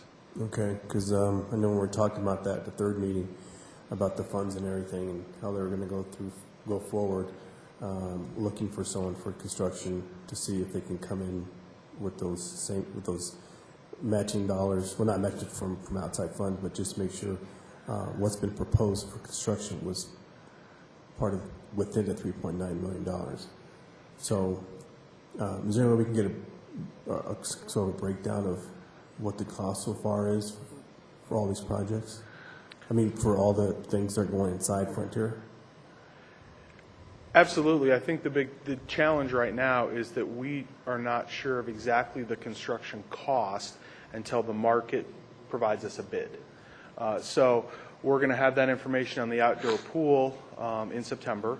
We're proposing to come back to council, of course, to approve of a construction contractor for that project. We would do the same with Frontera, and at that point, we would have a good detailed breakdown of the construction costs at that point. Okay. And I know I had before, just last month, asked about when we do these construction, this was only, I haven't heard anything back yet, as far as going for best value instead of the lowest bid. I know through our city manager updates, I haven't heard anything back from that. If I could answer that, if the question is, are we most concerned with lowest bid or best value, and I would say yes to both. Particularly with construction projects, The goal is to design them very well, have very clear specifications, which is a way of being very clear what we expect with construction, which then allows us to pursue bids through a low bid process. Then through effective construction inspection and construction management, we make sure that all those construction specifications are met. So the goal is to do both, get best value for the lowest possible price. Okay, thank you. All right, anyone else? Seeing no one, thank you very much for your update. We'll move into second quarter of 2014 update from Brian. Thank you, Mr. Mayor. One of the great privileges of my job is the opportunity to represent all 315 employees, full-time employees of this great organization. You are blessed to have all of those folks that show up every day committed to providing great service to our community. And there's outstanding examples every day, every week of great work getting done on limited time schedules, limited resources. And I'm always extremely proud of folks when I have a chance to review quarterly updates. This is an opportunity where we share with you our progress towards completing the objectives that were outlined at the beginning of the year in our annual work plans. The work plans are divided into two chapters. One is focused on our operational objectives and our work plan associated with daily operations. And as you probably recall, most of our annual budget is dedicated towards daily operations. It's our primary purpose for being here, and it uses most of our resources on a daily, weekly, annual basis. The other chapter of our annual staff work plan is our projects work plan. It identifies projects that we've committed to undertaking throughout the year in addition to running daily operations. And so the quarterly update, again, is an opportunity for us to report back progress to you and to make sure that we're meeting our commitments that we laid out at the start of the year.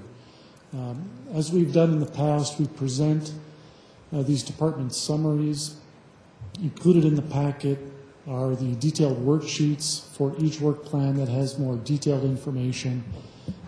But for presentation purposes, departments prepare these department summaries. And what I'll do tonight is touch on those things listed in the highlights and key points section of each slide on the right-hand side. So first is community development. During the second quarter, community development staff permitted 120 new residential units, which is a fairly significant increase over the first quarter. Year to date, we have permitted 195 new single-family homes within the community.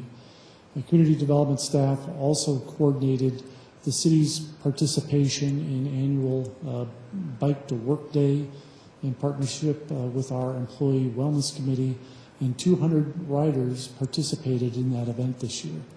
And then finally, I believe this project came before City Council because it needed a conditional use permit. Grondike Transport is building a new 21,000 square foot facility. Community development staff worked in very close partnership with those folks to get the project approved according to a fairly tight timeline established by the company. Parks, Recreation, and Golf held 7 events during the second quarter, including the neighborhood outreach up in Reunion, the fishing derby, a dance recital, youth baseball day, the carriage gymnastics meet, senior pancake breakfast, and the Adams County Youth Awards. Buffalo Run Golf Course also hosted the CWGA Junior Stroke Play Championship and the Adams City High School Girls Tournament. And finally, staff in Parks, Recreation, and Golf completed the Mile High Youth Corps project at the Shell property on the north side of 96th Avenue. Public Works wrote and submitted a Tiger planning grant for a more detailed study of the I-270 corridor in close partnership with CDOT. Folks in Public Works solicited and received bids for our newly revamped pavement maintenance program. Public Works staff hosted the city's first telephone town hall on Public Works topics with 712 participants.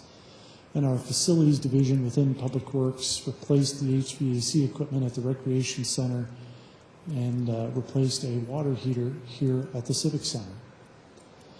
Economic Development, as you know, has been busy researching our existing incentive programs and has been reviewing our other economic development tools, including our scholarship and job training programs, and has formulated some fairly aggressive recommendations to City Council.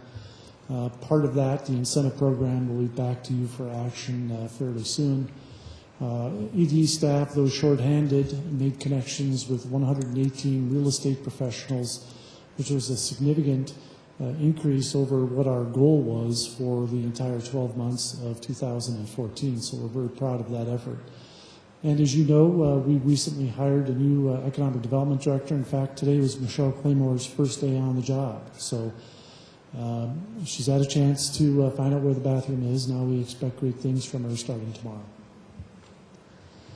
The police department noted that during the second quarter, our top 3 accident locations were both east and westbound I-270 and the 5600 block of Highway 85, right there near Highway 85 and 56th Avenue. Our DUI alcohol-related accidents actually decreased in the second quarter, which is an important stat to reduce, and also submitted a mutual aid funding assistance agreement to Adams County Office of Emergency Management.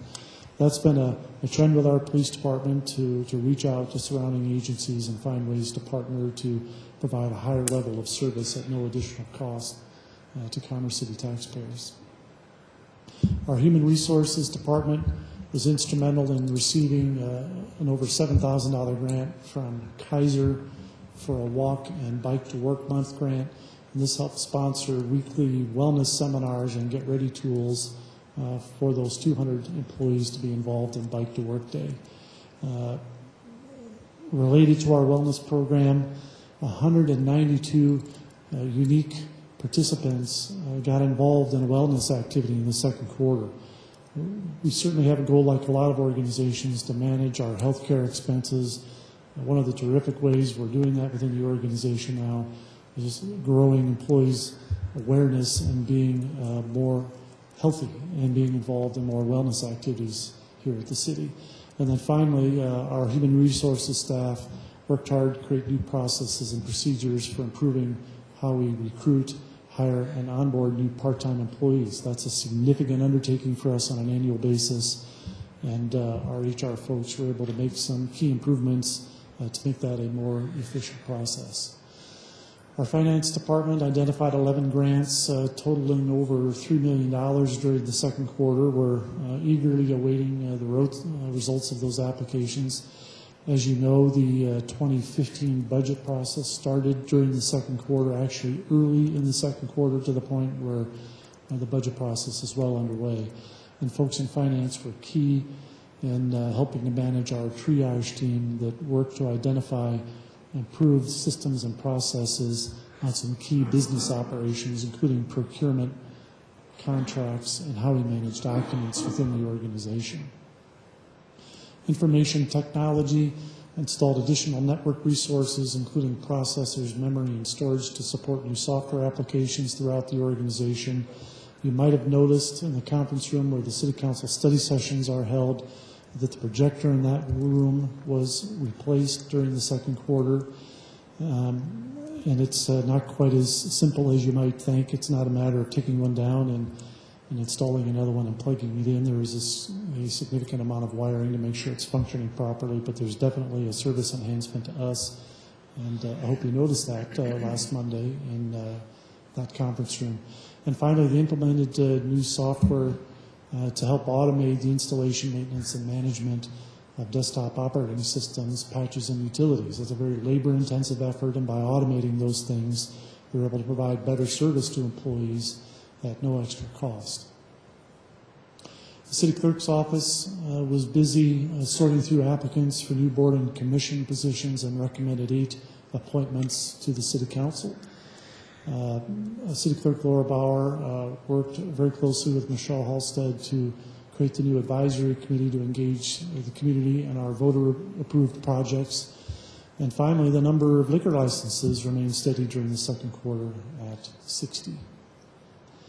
Communications held the community breakfast to support the Commerce City Boys and Girls Club, helping to raise over $2,600.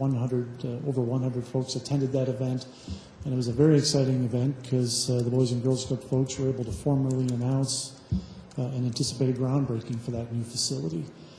Communications staff led the effort to host the 50th annual Memorial Day Parade with 133 entries. It seems like eons ago, but that occurred midway through the second quarter.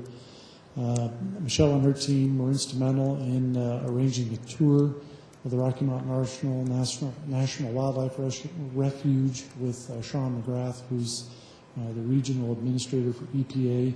Will be looking for the EPA's assistance to remove some of the land use restrictions on the portion of the arsenal that the city purchased. And finally, communication staff held 2 youth focus groups with 38 participants. The last and final slide we'd like to include is an overall update on how we're performing with respect to the approved budget for 2014. The good news is revenues are tracking ahead of expenditures. There's a tremendous amount of work going on in the organization, but what this tells me is we're getting an awful lot done while also paying very close attention to the money that we spend every day. On top of that, the good news is revenue is tracking ahead of where we projected it. So those are both excellent trends, and I very much appreciate the work of city staff to get great work done, but do it in a very mindful way and being very conscious stewards of the taxpayers' dollars. So we have raised, I think Jim mentioned this in his presentation, through April of this year, the additional tax generated by Issue 2K has generated $3.6 million, and as you saw in the project slides, we're committed to tracking that money very carefully and being very transparent about how it's spent. So thank you for your patience, although it's getting to be a late meeting. We appreciate the opportunity to present those updates to you, and we're happy to answer any questions you might have. Thank you. Council have any questions for Brian concerning the second quarter update?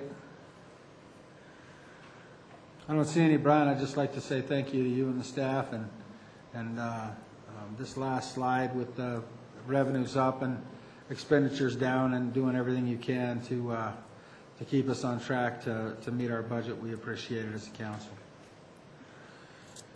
Next, I'll ask John, who's already up here in the driver's seat, to present the IT budget presentation.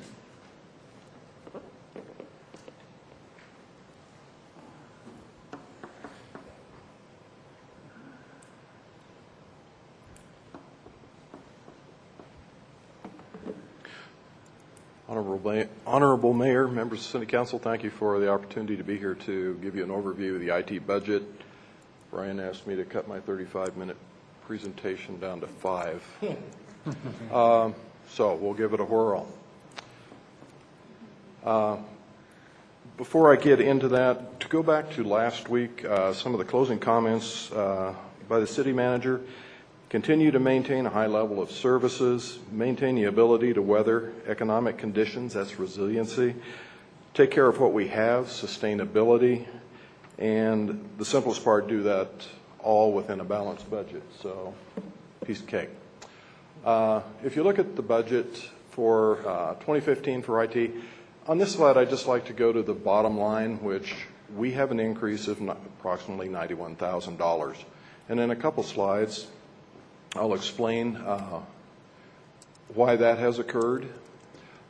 We have additional requests from departments, and these are pretty insignificant compared to years past. 2 additional PCs for Parks and Rec to be used by a number of their employees to access the email, the employee portal, do their evaluations, perform training, and an additional PC for the golf course in the pro shop to provide an additional workstation during the busier times. So this is minimal compared to years past. Not part of the actual IT budget, but our CIP request, point of sale system at the golf course restaurant. In 2014, it was $159,000. That was actually funded in 2013 using IT retained earnings. So this is a significant decrease. And of course, we're working with other departments on the 2K projects, computers, printers, scanners at Pioneer Park Pool, and eventually the new rec center and any remodeling at the existing rec center. This is a slide that really tells it all with regards to our budget. It's significant line item variances. We knew that our costs were going to go up. We minimized IT operations, removed $20,000 there, tried to maintain the hardware allocation, which is where we maintain and replace hardware. We were able to bring that down slightly. The increases in IT come from application software and the network allocation.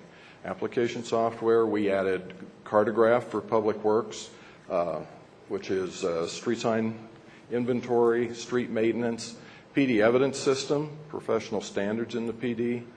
The Logos software maintenance went up for our financial systems because we added some modules and implemented the NeoGov applicant tracking system in HR. When we add software, our maintenance agreements, our maintenance costs go up. So that's the $65,000. In order to support those software applications, we increased backup capacity, storage system, implemented AV enhancements, network upgrades. Tried to offset some of that using virtualization technology, reducing the number of physical servers, which are just a direct cost for us. Instead, virtual servers minimize those costs. We had 28, and we're down to currently 5. So we've significantly reduced the physical servers. But at the end of the day, as we add application software, network, hardware, and software, we have an increase, and that was $115,000. Key issues, again, we are very conscious that any time we add new hardware or software applications, our costs are going to go up, so we need to be very careful when we do that, develop project plans and create new budgets. We're currently working on technology infrastructure planning. We did a forklift upgrade to our network when we moved to the new Civic Center. We connected our facilities with fiber and completely redid our network. 2007, we're going on 7 years, and that's a long time for network hardware and AV, some of those things. But again, as part of the Internal Services Fund, we have collected to replace those. So the funding is available, but we have to do it in a smart way. We want to replace when it becomes appropriate, not just because it's in the budget. The funding's there, but we'll replace when it's necessary and when it's a smart time to do it. And also we need to look at what our future requirements are and make sure that we purchase the proper hardware and software to support our future needs, not just our current needs. And then we're also working on ongoing security enhancements. You saw in the quarterly update where we were pushing out patch management and some of those things. So that's the IT budget, a short overview. Can I answer any questions? Questions from the council. Mr. Benson. John, thanks for your update. You're welcome. I noticed 3 computers for $1,820 apiece. Correct. Those are desktop computers? Those are desktop computers, but that also includes the wiring, any network expansion that we have to do to connect those. And these happen to be one's at Buffalo Run, which is a very difficult place to put in computers, and let me back up to the Parks Department. And the Parks Department, that's Building B up at the MSC. So we're putting a couple there, and again, it's wiring going across the ceiling, coming down. So that includes the hardware, software, the operating system, our standard office automation software, Microsoft Office, and all of the implementation costs. So we just estimated at that. Okay. I've just been pricing some recently. Oh, yeah. Kind of high. Yeah, we estimate $500 just for the wiring. Yeah. So. Okay. Well, thank you. Mm-hmm. Thank you. Mr. Douglas. Thank you, John. Again, this year I didn't see anything in there for Wi-Fi at the current rec center. Yes. For our residents to use. How hard would that be to put in? We haven't included that in the budget. We do have it for staff, but because of our network and the way it's set up and to maintain security, the HIPAA information, payroll information, the PD's information, we want to keep that separate from the network, and we would put an outside connection in for that, and that is not included in the budget. Well, can you include that in budget so we can see what that looks like? Because we have Wi-Fi here, and our network's protected, correct? Yes, but it only happens during the evening. It's very minimal here. Council Okay. evening and that sort of thing. For instance, we actually shut it down on court days because it made it where it's difficult for us to do business. Just so happens that all the cell phones and people watching videos and the different things that go on during court days, we're really making it extremely difficult for us to do what we needed to do because of the bandwidth. Surprisingly, we have a pretty small pipe that comes into the Civic Center. So again, we would like to make that an outside connection, and we've presented numbers in the past. I don't recall it. The other thing we can do, Mr. Douglas, is come up with an updated estimate to provide public Wi-Fi at the Recreation Center, and then have that information at the City Council budget retreat on August 25th. And that way Council can consider that along with any other additional requests you might have and see where that puts us in terms of operating revenue. Okay, thank you. We'll have that information. Mr. Amador. John, I want to thank you again for looking at the budget. And there's one particular bullet point on the last slide that you said is that you would replace when it becomes appropriate.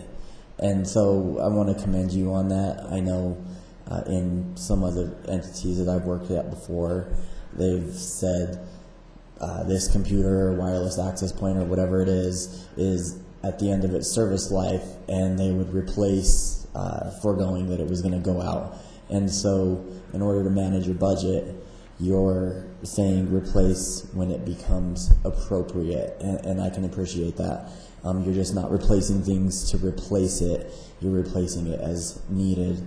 And I understand that IT is not particularly cheap to deal with, so when I see the budget numbers of $74,000 and here and there and bits and pieces, I can appreciate what you're up against and what you're trying to do, so good job. That is achieved because of the way we set up the Internal Services Fund that finance helped us do that. That's the mechanism that allows us to do that. And if we can go 8 years, we'll go 8 years. Any other questions that I can?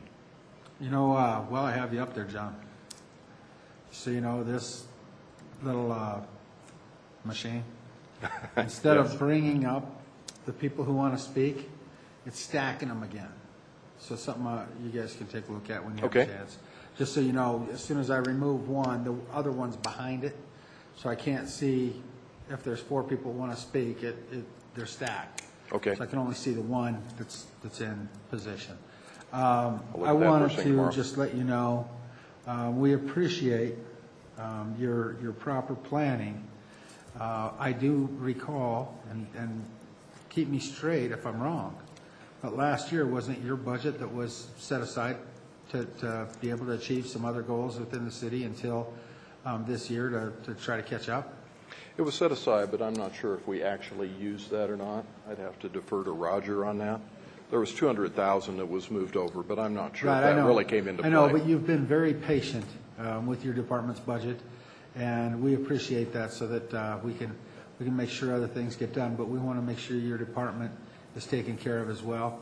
And I think for me, when it comes to IT, the thing that's most important is our security of our assets here at the city, so that you're staying up on top of the security side, so that we know everything's safe from cyber villains or whatever they're called today.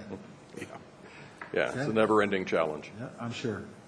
With that said, if there's no one else, thank you. Thank you very much. All right. We're going to finance. And I don't see Cheryl, so I'm assuming someone else is handling it. Jason. Jason Leslie won a bet, and so who's able to be here tonight presenting the Finance Department budget.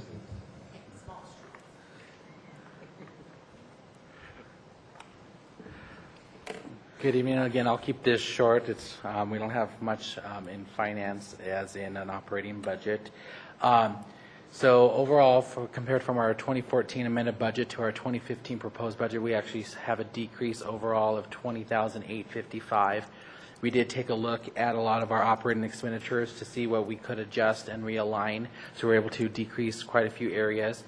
Of the $11.7 million, I do just want to note that around $8.5 million of that is our Internal Services Division, which covers all the citywide benefits, the lease payment on the building here, the copy lease payments on all the copiers, the paper payments for paper citywide. So a lot of the citywide costs make up around $8.5 million of the $11.7. Aside from that, that is not much more to expand on that, except we did look at a lot of our expenditures, and we're able to align them to actual costs, which netted a decrease overall around $20,855 from our 2014 budget.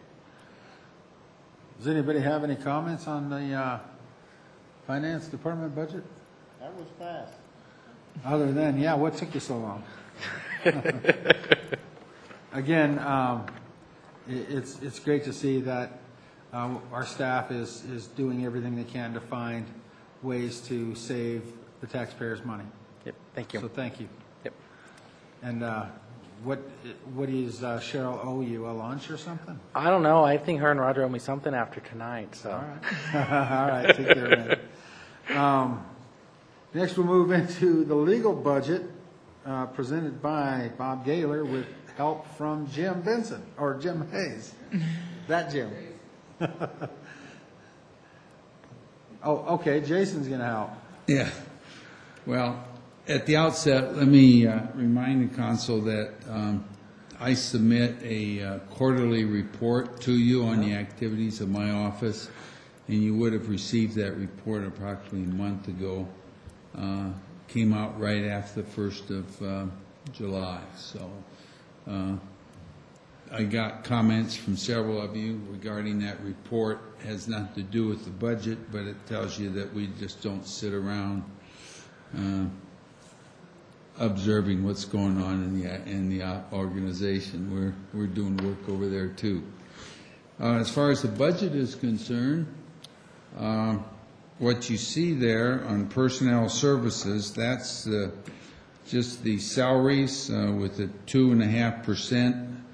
2.57% increase. That includes the fringe benefits as well as the salaries. The salaries were put in at 2%, plus then the Social Security and the vacation time and that sort of thing. That's why you see 2.5% increase. Materials and supplies, that's pretty standard, and it's just stayed steady for the last several years, and I just put that in the same as it was for 2014. Now, the next category is these are some comments. That covers the outside legal services that we contract for. That includes the DIA representation. That includes the water attorney. That includes the Victory Crossing, urban renewal discussions, and also includes the expenses that we incur through CIRSA with the claims that are filed, because we have a $50,000 deductible that the city is responsible for on those claims. So that is really difficult to predict. I mean, how many claims are we going to get? So what I've done there is, maybe I'm being optimistic. I'll look at Sean and Rick here about DIA, but I'm thinking that we're going to get that thing settled this year. And then, so I haven't built up any additional monies there for that. I'm just keeping it steady, and maybe that will decrease if we get the DIA issues resolved. Then, of course, we have Victory Crossing with the Urban Renewal Authority issues, and that's hard to predict where that's going to go. But I just kept it pretty much the same as what we had last year with the slight $6,900 reduction as you see there. And I'm hoping most of that's going to come not only in DIA and Victory Crossing, but also in the water attorneys. Those bills are being carefully monitored. Because that's hard to predict too, because those fees include purchases of water and also attendance at the Water Commission meetings and consultations in conjunction with the Water District. So that also is hard to predict, but I'm being optimistic here, and I'm thinking that we'll have some reduction in that area of $6,900. So our budget total, pretty flat, a little bit less, $3,700 less, and no additional requests. I have an excellent staff. I have my paralegal and 2 attorneys, deputy and an assistant, and I think we've got it pretty well organized where they're staying on top of things pretty well for the city also. So with that, I'm open to any questions. Any questions for Bob? Mr. Amador, your light's still on. And it's tough when it's stacking names. If you don't turn it off, I don't know, it's hard to, because that first one doesn't ever go away. Same thing, Bob. Thank you for being prudent. I want you to knock on wood when you say that maybe we'll get through the DIA thing, because you know as well as me and Rick and the city manager and everybody that's been involved in that, we're over 2 years into it, and it just seems like it's an up and down scenario. I would like to ask you on those funds that you put in place for outside services. If they're not used, does that roll back into the general fund? Is that what happens with those funds? Right. Doesn't carry over. So if there is a decrease in those services, it carries over and into the general fund? Yes. Great. I don't see anybody else, so thank you. Okay, thank you. Okay, now we're moving on into administrative council business. See Kathy's sitting back there patiently. Everybody else has left, and she's not even presenting. Oh, the chief's back there, but he's here to protect us. So it's nice to see that you stuck around. All right, we have administrative council business. Does anybody on council have any administrative council business to take care of tonight? Mr. Douglas. Yes, thank you. I already talked about the Wi-Fi, so don't worry about that. There's some homeowners over there. I believe it's Irondale, just west of 88th, just of course east of the drive-in area. I know they had talked about changing zoning or so for that area, and there's homeowners who have horse property, and they're being told that if they get rid of the horses or change them out, they can't bring new horses onto the property. So I'm not sure. I could probably answer that pretty easy, Brian. Those properties are currently zoned ag, and until the use changes, they're grandfathered to keep their animals. That's what I thought. But when the use does change, they will have to comply with the new zoning that's placed on those properties. Am I not correct, Bob? Yes. So does their grandfather status go away then? Well, let's see what Brian has to say. If we've had some contact with those folks, we can share with you the information that's been provided to them. Is it those properties right on 88 where they have horses? Right. Are those the properties you're speaking of? Mm-hmm. It could be that our neighborhood services or zoning folks have had recent contact with those folks, so we'll try and find out what that communication has been, and we can share that with you. Okay, thank you. Yeah, a lot of those folks were part of that forced annexation, and they have, uses that have been that for a long, long time, and when those uses change, the new zoning requirements will come into place. But as far as I know, they would continue to operate as a non-conforming use within the zoning district that they're in. And if I may just add to that, Mr. Mayor, they Sure. would continue to operate with grandfather rights, but if they remove the horses or cease using a grandfather right for 6-month period, then the grandfather right goes away. So Okay. it's a 6-month period. All right. Now, that area there, is there like a neighborhood communication person or so that can maybe send out that updated information for those folks? That way everyone gets the information in that subdivision? We can certainly do that. It's kind of a patchwork quilt in that area. Okay. Some of those properties, in some areas, most of those properties are actually still in the county. Yeah. But for those properties that are in the city that may have non-conforming uses on them, it's probably not a long list. We could send them information about what that means to be a non-conforming property. Okay, appreciate that. Thank you. Okay, any other administrator, are you on there? Mr. Douglas, turn your light off, would you? Mr. Bullock. Yes. We have an issue over at the Contour Estates where Comcast does not operate the gate any longer. It used to be somebody come at the gate and you could push a number on your phone and it would automatically open the gate. And everybody that has Comcast no longer can open the gate. And during the day, it isn't that big of a deal, but sometimes at night and sometimes with a lot of the people that are not as mobile as others, they can't get down to that gate. And when the staff in the lobby's gone, they have a problem. And I won't be at the housing meeting on the 14th, so I was going to ask Mr. Amador to bring that issue up to see if we can go at it from different fronts to make sure that we can get that taken care of, because I know we're going to have to probably talk to Comcast and make sure that the housing authority is well aware of it too.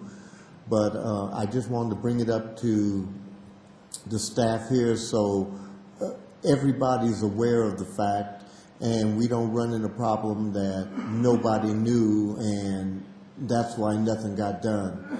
And we have a couple of residents over there that have gotten in contact with different city council people explaining the problem, and so we're trying to just head it off at the pass before it becomes a big deal. And so I will be getting with Mr. Amador and talking to him about it so he can bring it up at the housing meeting on the 14th, because I will be at the NLC Summit. And we've jotted it down as an action item. We can check into it. Okay, thank you. All right. Turn your light off, Mr. Bullock. Mr. Bullock, will you turn your light off, please? Yes, sir. All right, I had a couple of items, and I mentioned these prior in passing. Russian thistle. I'm noticing, and I don't know if it's because it's been a wet year, but everywhere I go, I'm seeing huge patches of Russian thistle, more in the north than I am in the south. Along Highway 2, on the city's property at Highway 2 in Quebec, that triangle-shaped piece. But the problem is there's huge patches by the golf course as well, and it's already went to seed, and some of that's on private property. I wanted to request to have staff look into the state requirements for an invasive species and how we deal with that. Not so much because this year it's seeded out, but next year we're going to see this stuff popping up everywhere. And I noticed several yards in the neighborhood. There's one across the street from JD's that's really got a lot of Russian thistle in it, and it spreads very, very easy. And I'd rather take a proactive approach on it than to see this stuff all over in the golf course and in neighbors' yards. as we're trying to build a quality community. So if we could look at what the state requires and what the resolution to getting that taken care of could be. The other thing is I've received some complaints recently about weed spraying. Weed spraying that the city used to do in the cracks of the streets. And from my understanding, that weed spraying program is no longer. And it used to be, when I was in the Public Works Department, we'd walk around with backpack sprayers and we'd work our way through the entire city and spray all the cracks with one chemical stopped seeds from being able to grow. The other one killed the plant life that was already in the crack. And since we're experiencing issues with cracks, and I'm getting some complaints about the weeds in certain areas, I'm not saying that we need to start the program back up to where we spray every street. I know it's labor intensive. But what I would like to do is try to see if we can put something together when we have complaints or on an as-needed basis when it's noticed. Because the last thing I want is to have our crack sealing crew go out in the winter and fill cracks that have roots and weed plant life in it that it can't get down into the depth of the crack that's necessary because of the plant life. Not only that, when you blow those cracks out like we do when we crack seal, you use an air compressor and you blow them out, that creates flying objects, not just the rocks, but root balls and stuff will come out at you when you're trying to do that. So because of these complaints, if you could look at what we can do on an as-needed, complaint-type driven basis to deal with weeds in the cracks. With that, Mr. Bullock has one more. Mr. Bullock, go ahead. Yes, right at the corner of Parkway Center, right when you do the turn, right behind the Jack in the Box, that little triangle of grass. Wells Fargo, then there's Jack in the Box, and then they use that little turn to get onto Highway 2. The grass there is, I don't know if the landlord has just decided that the heck with it, but it is a very big eyesore. I mean, there's a lot of eyesores there, you know, on the Jersey barrier and everything that belong to the state, but this is actually right there on the grass. Boost Mobile is on the triangle corner. Then there's a Jack in the Box and Wells Fargo. But if you make that little turn, you'll see what I'm talking about, how the grass is weeds and dying and stuff. And I think that he's just given up on Parkway Market there at the end. And we need to talk to someone before it gets worse than it is. And somebody explained that to me today. I'm glad that Sean brought the other item up that jogged my memory. All right, a little premature on turning your mic off, but we'll continue. Mr. Douglas. Yeah, just one more on the weeds there. You know, a couple meetings ago, I addressed the weeds that are in ravines and areas where we have the storm drain runoffs.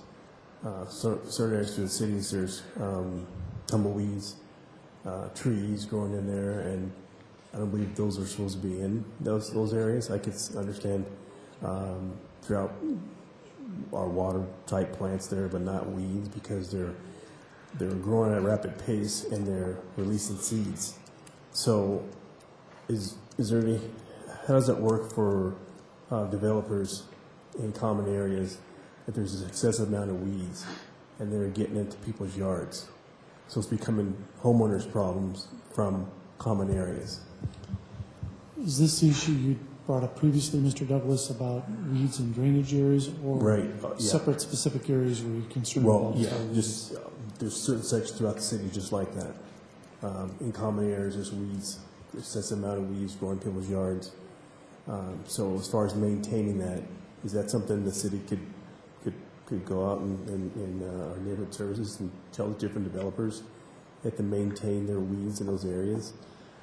Because one thing is mowing them once a month, but you know, with the rain we've had, there's rapid growth of weeds, I think it should be more monitoring those weeds when we have more precipitation, because it's becoming a problem. No private property is exempt from the weed ordinance, so if there are areas where the weeds exceed the requirements, they're obligated to maintain them, and it's a question of our enforcement folks making sure they're aware of that. We provided some information previously for the larger acreage parcels. The requirements do change, where the entire property isn't required to be mowed, only the perimeter. We had taken down an action item a couple of weeks ago when you mentioned the drainage areas, and I don't think the Public Works folks have had a chance to report back on that. Okay. But if there are specific locations, maybe you can let us know after the meeting, and we can make sure to give those areas some attention right away. Okay, thank you. Oh, and sidewalk drops throughout the different neighborhoods. We have the sidewalk, and there's areas where they have dropped, like this here, like half an inch or so, and it's becoming a problem. We're letting people tripping. And I know the sidewalk is supposed to be the city's property, but is it the homeowner's responsibility to maintain the level of the sidewalk in front of their house? That's No. my understanding. Not to maintain the level.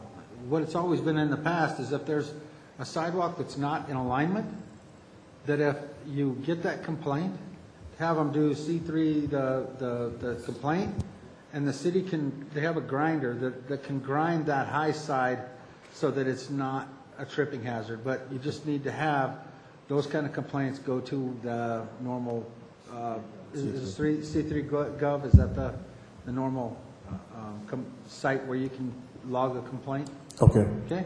Thank you. All right. Now we'll move into reports, seeing no other administrative council business. Mr. City Manager. Thank you, Mayor. Two items. One is the current edition of the city manager update. It was included, or sent to you rather, via email. We have an update on master home models approved in Reunion. We are continuing to work on motorist signage to give folks a phone number call at railroad crossings. We have an update there. The Recreation Center will be closed for its annual 2-week maintenance effort the last 2 weeks of August. Finance staff presented segments of the certified annual financial report last week. We have an update on the final documents and also an update on the 2014 pavement management. Particularly areas we're intending to do some slurry seal here in the next few weeks. An update on National Night Out, and then the weekly capital improvement program update, city council work schedule, and some correspondence from Suncor. So that's one item. The second item is we did send to you via email a press release that we intended to issue on your behalf related to the 88th Drive-In and the issues discussed tonight. So after the meeting this evening, we did give copies of this to the media folks who are here tonight, and we'll send this out after the meeting tonight. So you have an electronic copy. I have hard copies if anybody would like a hard copy. Thank you. Thank you, Brian. Bob? Nothing further, Mr. Mayor. Yeah, I have a few things. I want to start off by giving my condolences to the Douglas family for the loss of Steve's father this past weekend. Thank you. Sorry to hear about that, Steve, and if you need anything, let us know. Now, I'd like to give congratulations to the Chief of Police and his family for the new birth of a new child. It was a little boy or a little girl? Little girl, right? Little girl. And I did get to see a picture. So congratulations to you and your family on your new arrival. Now I'll go into my report. We had the Metro North Chamber Golf Tournament, the Adams County Commissioner Golf Tournament, Music in the Park. Myself and Brian and Renee met with District 14 and Rotary every week on Wednesday. And Adams County Fair Reception was the same night as the Hispanic Chamber Dinner, Sabor. And some of the council went to the Sabor event, and some went to the Adams County Fair reception.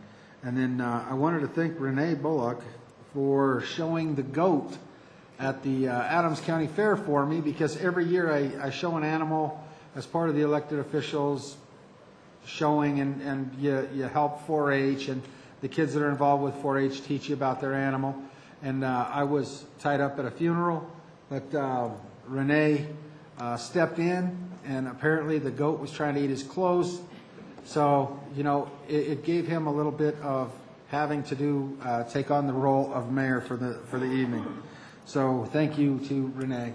I did want to say that tomorrow, me and Dominic Moreno, State House Rep, will be meeting with the UP Railroad. And hopefully we can make sure that they understand the severity of blocking the railroad tracks in our or the roads in our community when they park these trains across the roads for extended amounts of time. We will elaborate how important it is that they follow our ordinance that allows them 15 minutes. However, I know their response is they're getting busier, and they just need to get faster at disconnecting those trains and opening them up so that people can use the roads. So we'll give you an update on how that meeting with the UP goes tomorrow night. However, is there anybody that would like to add to my report? Mr. Bullock. Thank you, Mr. Mayor. I also want to mention that tomorrow night is National Night Out, and I will be attending as many of the sites down here in the southern part of the city as I can. Our Savior Lutheran Church is 6770, and the Kemp Neighborhood Association are working in conjunction where they're going to go and do their National Night Out together, and they're bringing in a band, and they're having a pretty big show over there. The Quonset Huts are going to have one, plus other sites down here in the southern area. And on Sunday, Our Savior Lutheran Church will be celebrating their 60th anniversary from 11:30 to 1:30 with a luncheon catered by La Casa, and they want all the council members that can attend to attend and everything and help them do their 60th celebration. Today I went to a transportation summit put on by Senator Michael Bennett down at the Union Station, and from it started at about 7:30, but it was till 9 o'clock, and then they got on the light rail and went out to the Federal Center. But I didn't get to go because the gentleman with the Motor Carriers Association caught me, and he had some interesting comments for me about what is happening with the Motor Carriers Association, plus Greg Fulton was his name, plus the fact that we need to be very vigilant on what is happening with the Quebec Street interchange when they want to take down I-70, because there are people in Denver that are trying to make subtle changes to it where they are trying, and it's going to, everything they're doing is going to be a detriment to everybody up north.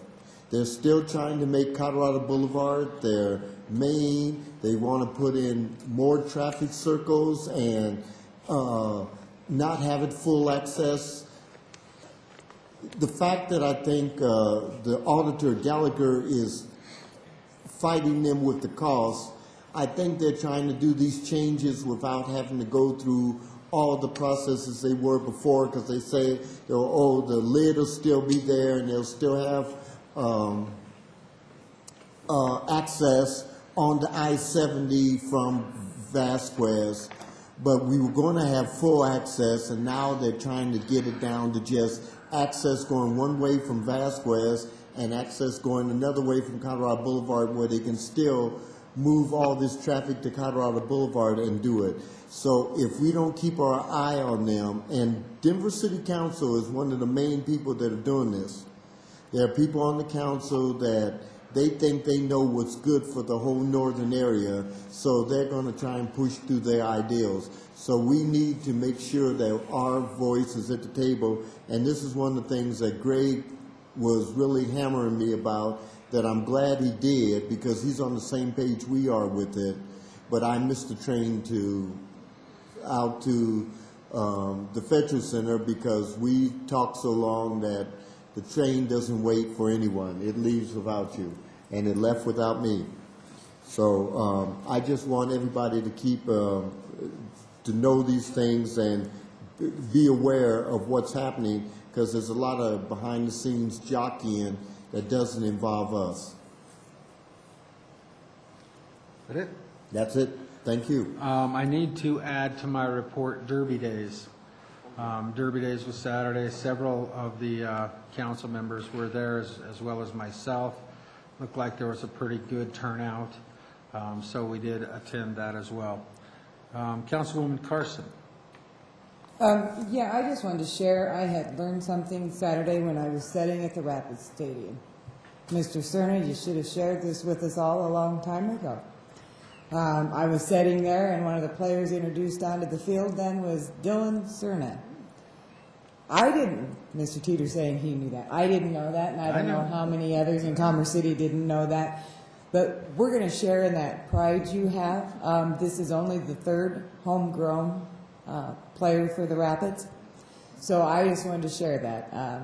I found that quite interesting, and maybe everybody out there knew and I was the only one that didn't, but I just learned this. So we're going to share in that with you. Thanks, JD. Now that all of our reports are done, just one thing before we close I should have brought up during administrative council business. I know there's been a lot of concern about break-ins to vehicles throughout the city, and I feel it necessary while we have viewers at home and the police chief here tonight that I bring it up. It's something that Mr. Mathedoni had sent us out some emails that or some social media talking about what's happening. And I know the chief is taking steps to curtail the situation. And I would imagine, now, Brian, do you want him to come up and give us a couple of ideas on, I mean, I talked to him personally, but for the council to know what efforts are being made? Yeah, you're right, the chief and the police department are actively working that issue. He's got the most current information, and so I'll just a quick update so the folks at home know that we're on top of it and the police department has a plan. Very good.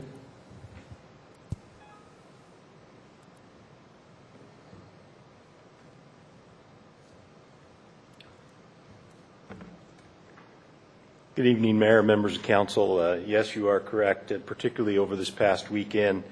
On Sunday night, up in the North Range area, we had approximately 10 criminal trespasses in the Frontera neighborhood. Most of those were unlocked vehicles between 100th and 96th Avenue, Chambers to Laredo. And then this morning, we began taking reports on the other side in the Reunion subdivision north of 104th. When I walked out for the meeting, for the council meeting tonight, we had 8 of those taken, and it appears that that's, at this point, still an accurate number. In those 8, there were a few windows that were smashed out of the vehicles, indicating that they were secured, but most of those vehicles, again, were unlocked that were entered. The ones that had windows smashed, car stereos were stolen from the center console. In the other cases, change, any loose items, electronics, wallets, etc., that were left in the vehicle or the items that were taken. Several of the surrounding communities in the Denver metro area are also experiencing a very similar pattern of criminal activity. In fact, over the last several weeks, we've been working on a number of investigative efforts with some partnering agencies to identify potential suspects who may be involved in this criminal activity. And some of our task forces have been successful in identifying some potential suspects that we're currently working on. So we are well aware of the incidents, and we are encouraging residents to lock their vehicles in the evening hours, particularly, even if their car's in their driveway. It should be secured. And a few months back, we sent a press release out about this and about securing garage doors. Again, if residents leave garage doors open when they're not attended, it's very easy for an opportunist to walk by and take items that may otherwise have not been taken if the garage was secured. We have been in contact with the homeowners associations in the North Range today. Our crime prevention unit has put together some crime prevention tips, including reminding folks to keep their items secured, their vehicles secured, their garage doors secured, and we've put that information out. Tomorrow night is National Night Out, as was mentioned in the city manager's report, and the officers will be provided with crime information about each patrol district that they're going to these events in, and will be able to talk to residents about the specific criminal activity that they're working on in their patrol districts. Facebook, social media certainly gets information out, and Michelle Halstead, in fact, is working on putting out some of our own social media with respect to this to clear up, the difference between perception and reality in terms of that criminal activity. And it's my hope the officers being out tomorrow night will have a great opportunity to talk about partnering with our residents to make this an even safer community to live in. Great. Is there any questions of the chief? I wanted everybody to have a brief update about what was going on and that there's efforts being made. Councilwoman Carson, your light's on? I don't have the ability to shut it off. Yeah, that's right. Thanks, Chief. Thank you. Now, if there be no further business to come before the City Council of Commerce City on this date, we're adjourned.